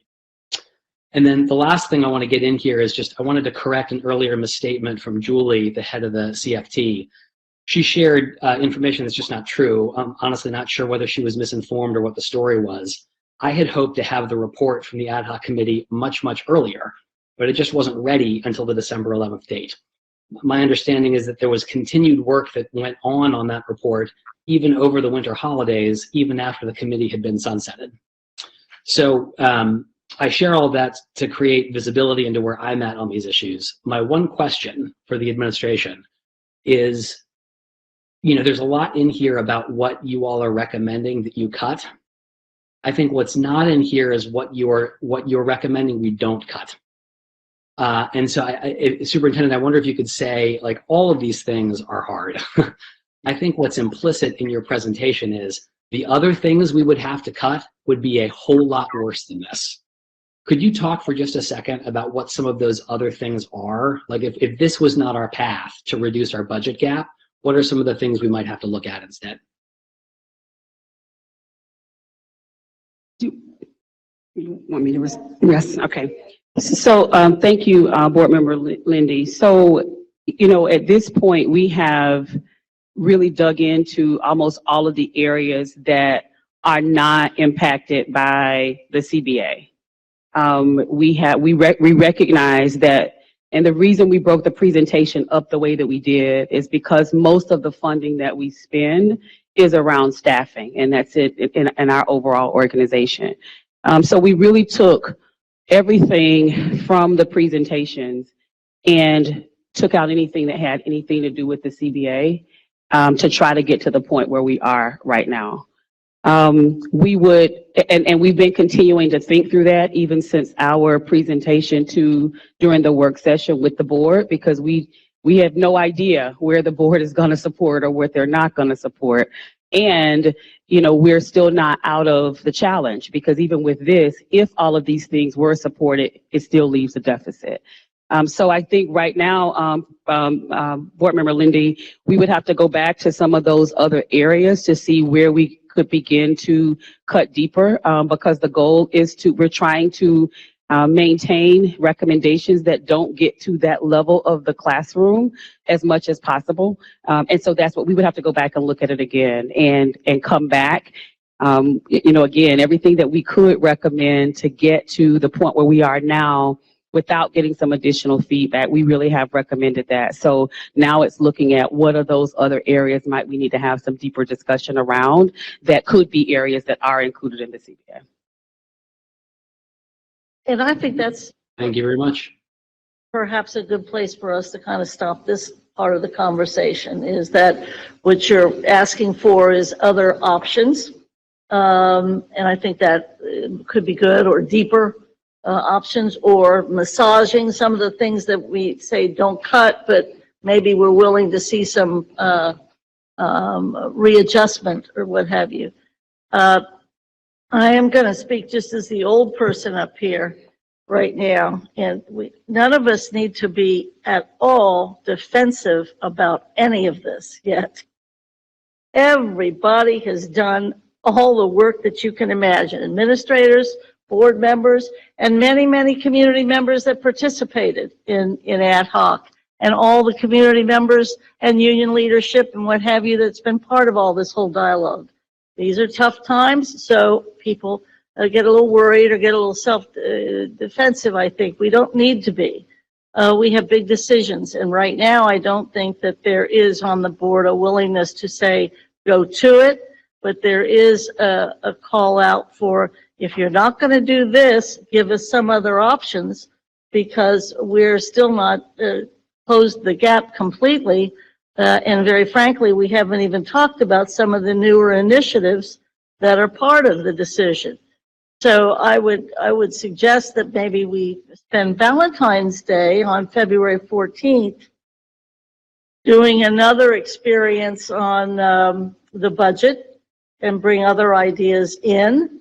But I am reassured about the class size range piece, and I have to believe that has to impact some of the school stuff. And as Member Craig mentioned, we know that we're under pressure because we're already delayed in doing things that we're required to do and that the administration and our school folks need to do. But again, I don't believe we are at a place to say yes to all of this, but the next time we come back, we better have different options that we can offer. And one last thing to Mr. Lindy, this is exactly what happens when it's the facilities master plan or when we are broke and we have to make these kinds of decisions.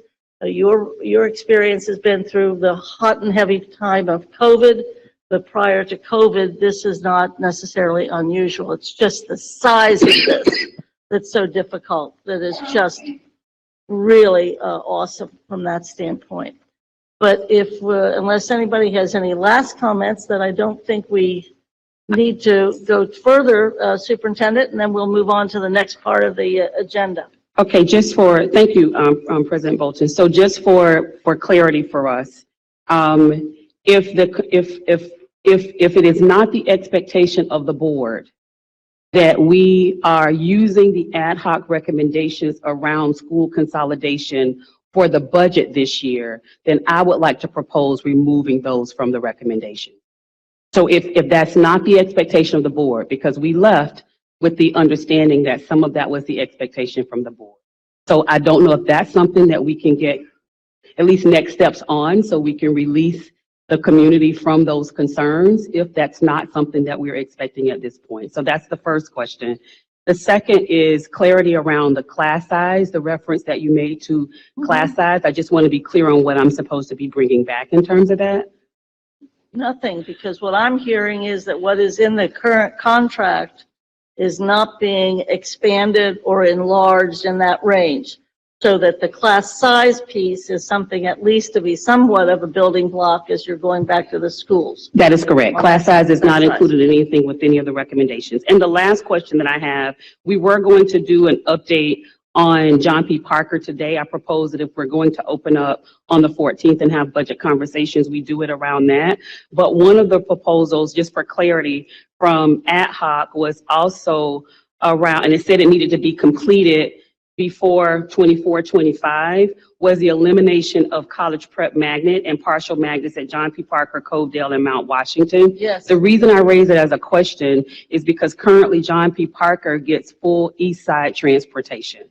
So was it the expectation that with moving these magnets, there is some expectation around transportation for that? That way we also know how to make the recommendations when we come back together. Yeah, it's, I think the long-held item has been the removal of the partial magnet status of college prep at the 3 schools where it exists. And that you're the one that brought it to everybody's attention that has impact on transportation. The other was the elimination of Paideia. And I think those were things that have gone through at least 3 administrations, yours included. And the idea that we should all be in college prep, opportunities for all of our elementary schools. And we know that the Paideia method has failed, especially on the east side.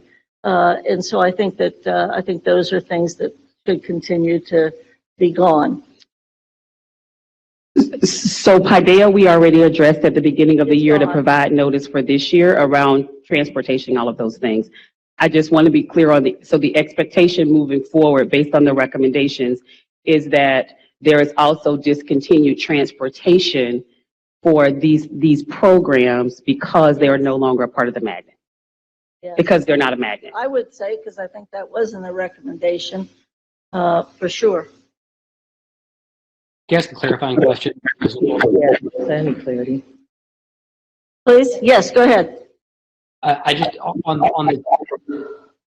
on the magnet status questions, and the changes that the superintendent was just referencing, are those being put out as these are things the administration is independently recommending, or are these being put out as these are changes the ad hoc recommendations are recommending? My recollection is that the administration was in favor of the limiting of the partial magnets, and I think we can cite minutes that would suggest that, as well as the elimination of Paideia, which was full magnets. And what we don't have is whether or not what the status of TAF STEM or LEAP or the third one as a magnet, I think. So yes, I thought there was mutual agreement, and I'm sorry to see some stuff start to unravel because people showed up to talk. So in terms of this, and there was clarity from the very beginning that we were no longer moving forward with Paideia. That's why it was addressed, I want to say last January or earlier in this year, and the college prep for that very reason. My question though was around the transportation because we didn't talk about that part. So we can go back and address that in terms of what's been provided at this point. Great, thank you. Member So, Buffett? I appreciate your wanting to move on, but I am going to also offer some clarification because I do feel as if there has been some misrepresentation to the community with intentionality. So I would like to say this. The ad hoc spent 18 months in collaboration with the administration and schools. We had the expectation that the administration, who the board members are not allowed to contact directly other than the superintendent, would be engaging, letting the communities know that the ad hoc was having discussions. So that was the expectation, is that, and it is in the minutes, and we have copies of every ad hoc minute over there. We've only made 10, so please look, because there were action items that included the administration contacting the chair of the LSDMCs at every school and community members. So we're not going to say that engagement was not an expectation of the ad hoc committee along the way. Additionally, we are not going to say that the ad hoc committee did not attempt to present to the full board before the December meeting, because we did. We were not, as the chair, I was not given the opportunity, time, or space in the agenda to do so. And if you go back to the December meeting, an outside consultancy was given an hour for an outside presentation on board self-reflection, but I was cut off at 15 minutes with the expectation to do exactly what we're talking about, which was to engage the community. I was very rudely and disrespectfully cut off with the expectation of showing maps, having community input and board input as a discussion.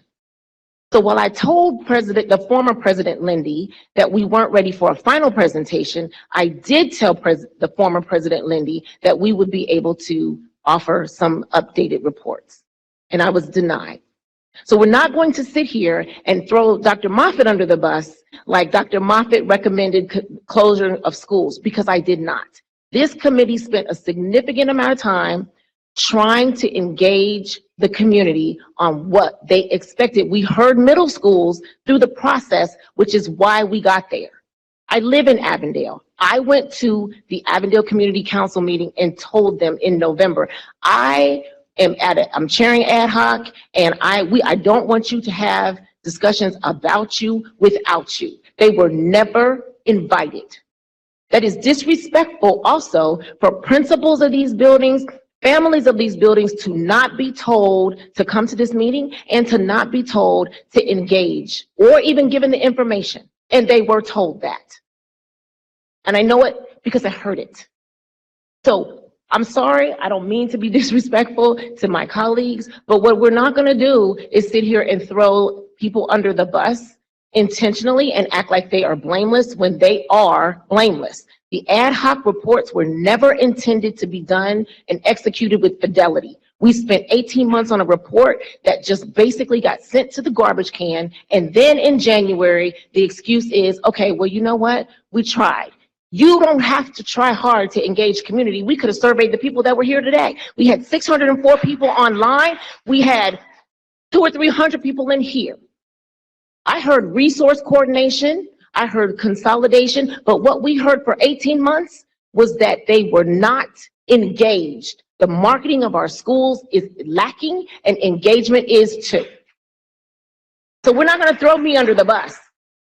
And we don't have enough data. I don't think that we should say that we're going to just not do ad hoc, because the expectation was and is currently that you continue the engagement for ad hoc. So I have a problem with that. I have a problem with saying we're going to just pause on consolidating schools. Data was expected. Engagement was always the expectation. And I think you can continue to do that. And I do think that if we engage the community now more than ever, we may find that there are other options available. But we're not going to say, let's just not do ad hoc. And we're going to stop saying that the closure of schools was ad hoc. We're not going to hide behind that lie any longer. Not with me. Now, I also would like to see some cuts. I think I would like to see a drop. I want to see some cuts. Go back to the drawing board and come back with other cuts, because there are other things that can be done. We heard some suggestions here today. Thank you, Member Moffitt. We will move on now that I think almost all parties have had some opportunity to speak about all of this. I would support what you said, especially about I have no intention of changing the ad hoc report or recommendations at this time. They stand, and it represents work. And I think we can come back with some of the arrangements or changes, but I think the ad hoc report stands as is right now. And I don't want to back off of it. I think it's one of the most important things we've done in a number of years. And now for the budget piece, we have to come to grips with the cuts that do need to be made. And the best time we're going to have as a group is going to be the 14th. And more particularly, I guess there is an effort to come back even with some more, or, as you mentioned, Superintendent, deeper, or some as we go further. And I would challenge the board to come back with not just saying no, but indeed to say, why don't we think about this? Because I think we need to be doing that. Having said that, I'm going to move on to the rest of the agenda. And by God's will, very frankly, it's we have, as part of our growth and development, we have a proposed consent agenda, and it has been distributed. Do any members have any exceptions to any of the items that are on the consent agenda that you want to either discuss for further information or want to table or remove? Any exceptions to be made to the consent agenda? If there are exceptions, the Assistant Treasurer Dustin's going to keep the exceptions as well as the acceptor. No exceptions? Can you hear me? Oh, now I can when you speak, yes. Yeah, I just wanted to say I think this is great. This is great. I'm with you on, we really think it's great because this could really get us out of here finally. If there are no exceptions, then I think the question is, I need a motion and a second to approve the items of the consent agenda. So moved. Second. Okay, we have a motion by the Vice President. We have a second by the former Vice President. Thank you for doing that. And that being the case, then Assistant Treasurer Dustin, we're going to ask you to call a voting roll for us. With pleasure. Mr. Craig? Yes. Ms. Knapp? I do need to clarify something, sorry. I'm out of order. So this is just for today's agenda, correct? Or this is for overall a consent agenda? Just today's. Oh, okay. Yes. Okay. All right. Did I do yes there? Yeah. All right. All right, Dr. Moffitt? Yes. Vice President Weinberg? Yes. And President Bolden? Yes. All right, having that passed, we have the consent agenda items have passed, and we now have on the next item, unlucky 13, inquiries of updates by either any administrators or any board members for inquiries or updates. I'm a very fatigued table. No. Dan, do you have any inquiries or updates there in the great sky beyond? I do not. Thank you. All right. Very good. Then we have board matters, I believe. Is that what's next, Mr. Guston? All right. And board matters, I think I've got some of these. We have just witnessed the first consent agenda evolution step, and that's my contribution. And then on B, it's the Council of Great City Schools. Member Mapp, do you have something to say about which cohort you're going to be participating in, or? Yeah, so it'll be the implementation of student outcomes focused governance. And so the cohort has begun, and there will be a workshop that will begin this weekend. So February 9th and 10th that I look forward to attending. And so just wanting to make sure that we are all aligned and clear in terms of the full support to move forward with this professional development that we know aligns specifically with our goals and guardrails and the framework that we have.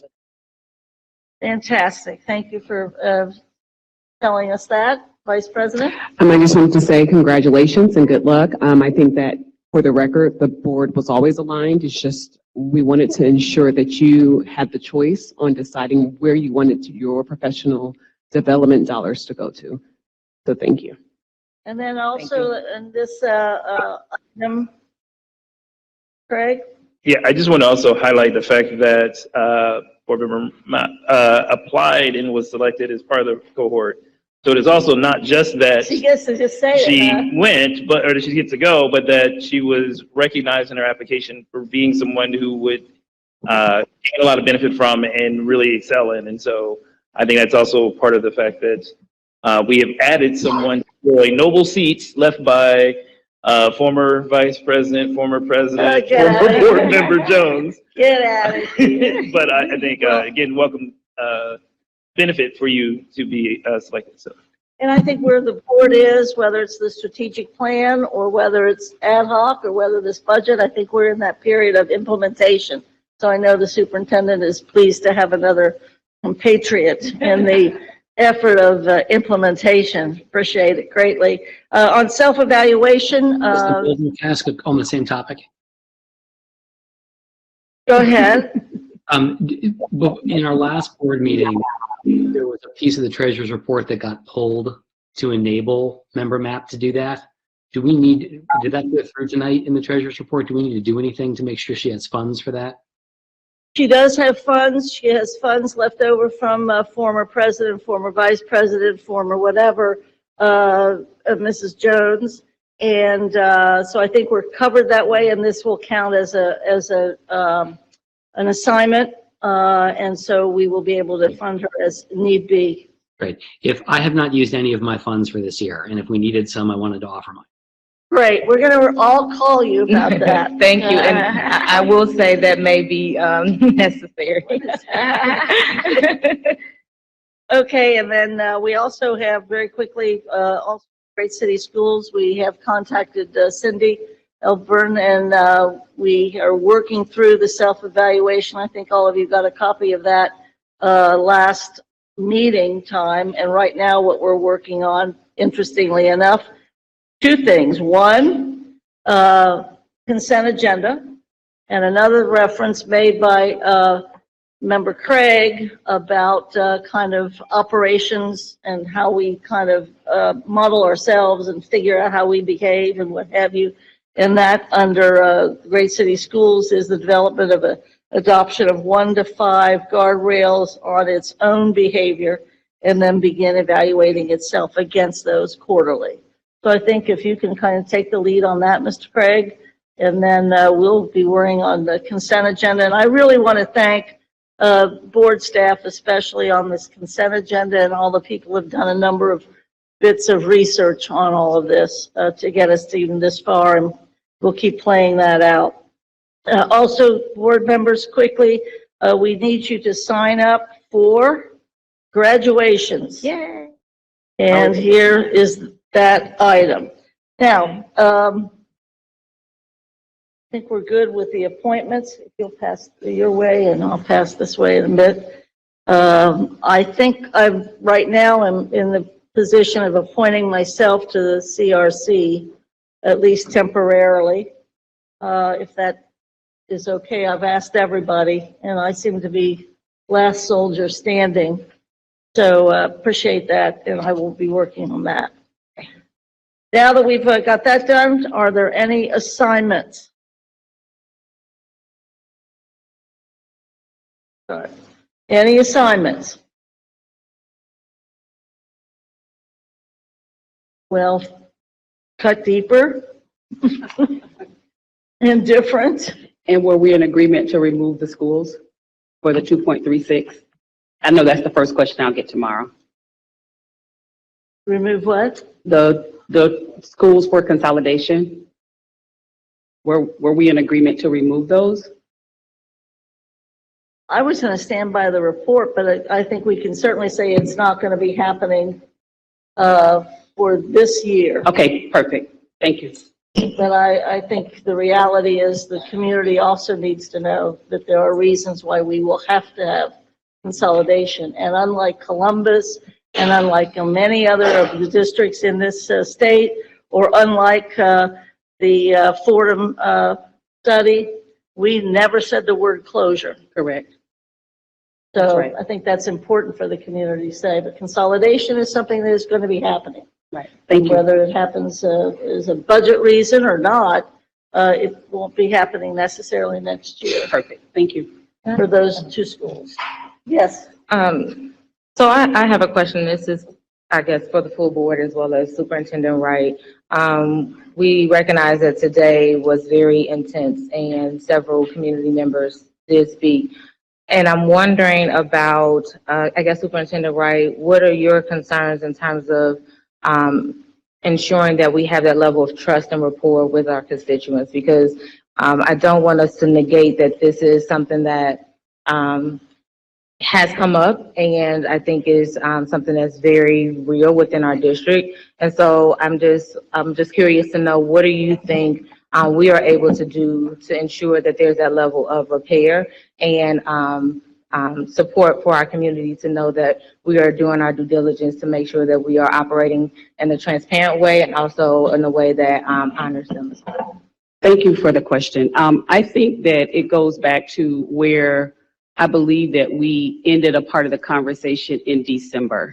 And in December, what we were asked to do at that point is to review the information that was there and try to make some recommendations moving forward. It appeared to be consensus, and if I'm wrong, I'll ask President Bolton to correct me here, but it appeared to be consensus at that point that now we have the recommendations, that we as the administration would go back and take those, begin to organize around what those recommendations are, come back to the board in some format with some proposals for moving forward, and begin the engagement process. And so, you know, the engagement process really is at the school level. And so if you look back to the individual, we did line by line for what was given and what we thought we could do next. So really, it's going back to operationalize that. We will need, as I shared then, we will need time, a little bit of time to do that. I would ask that now that we have it, that those are the recommendations as the board president shared,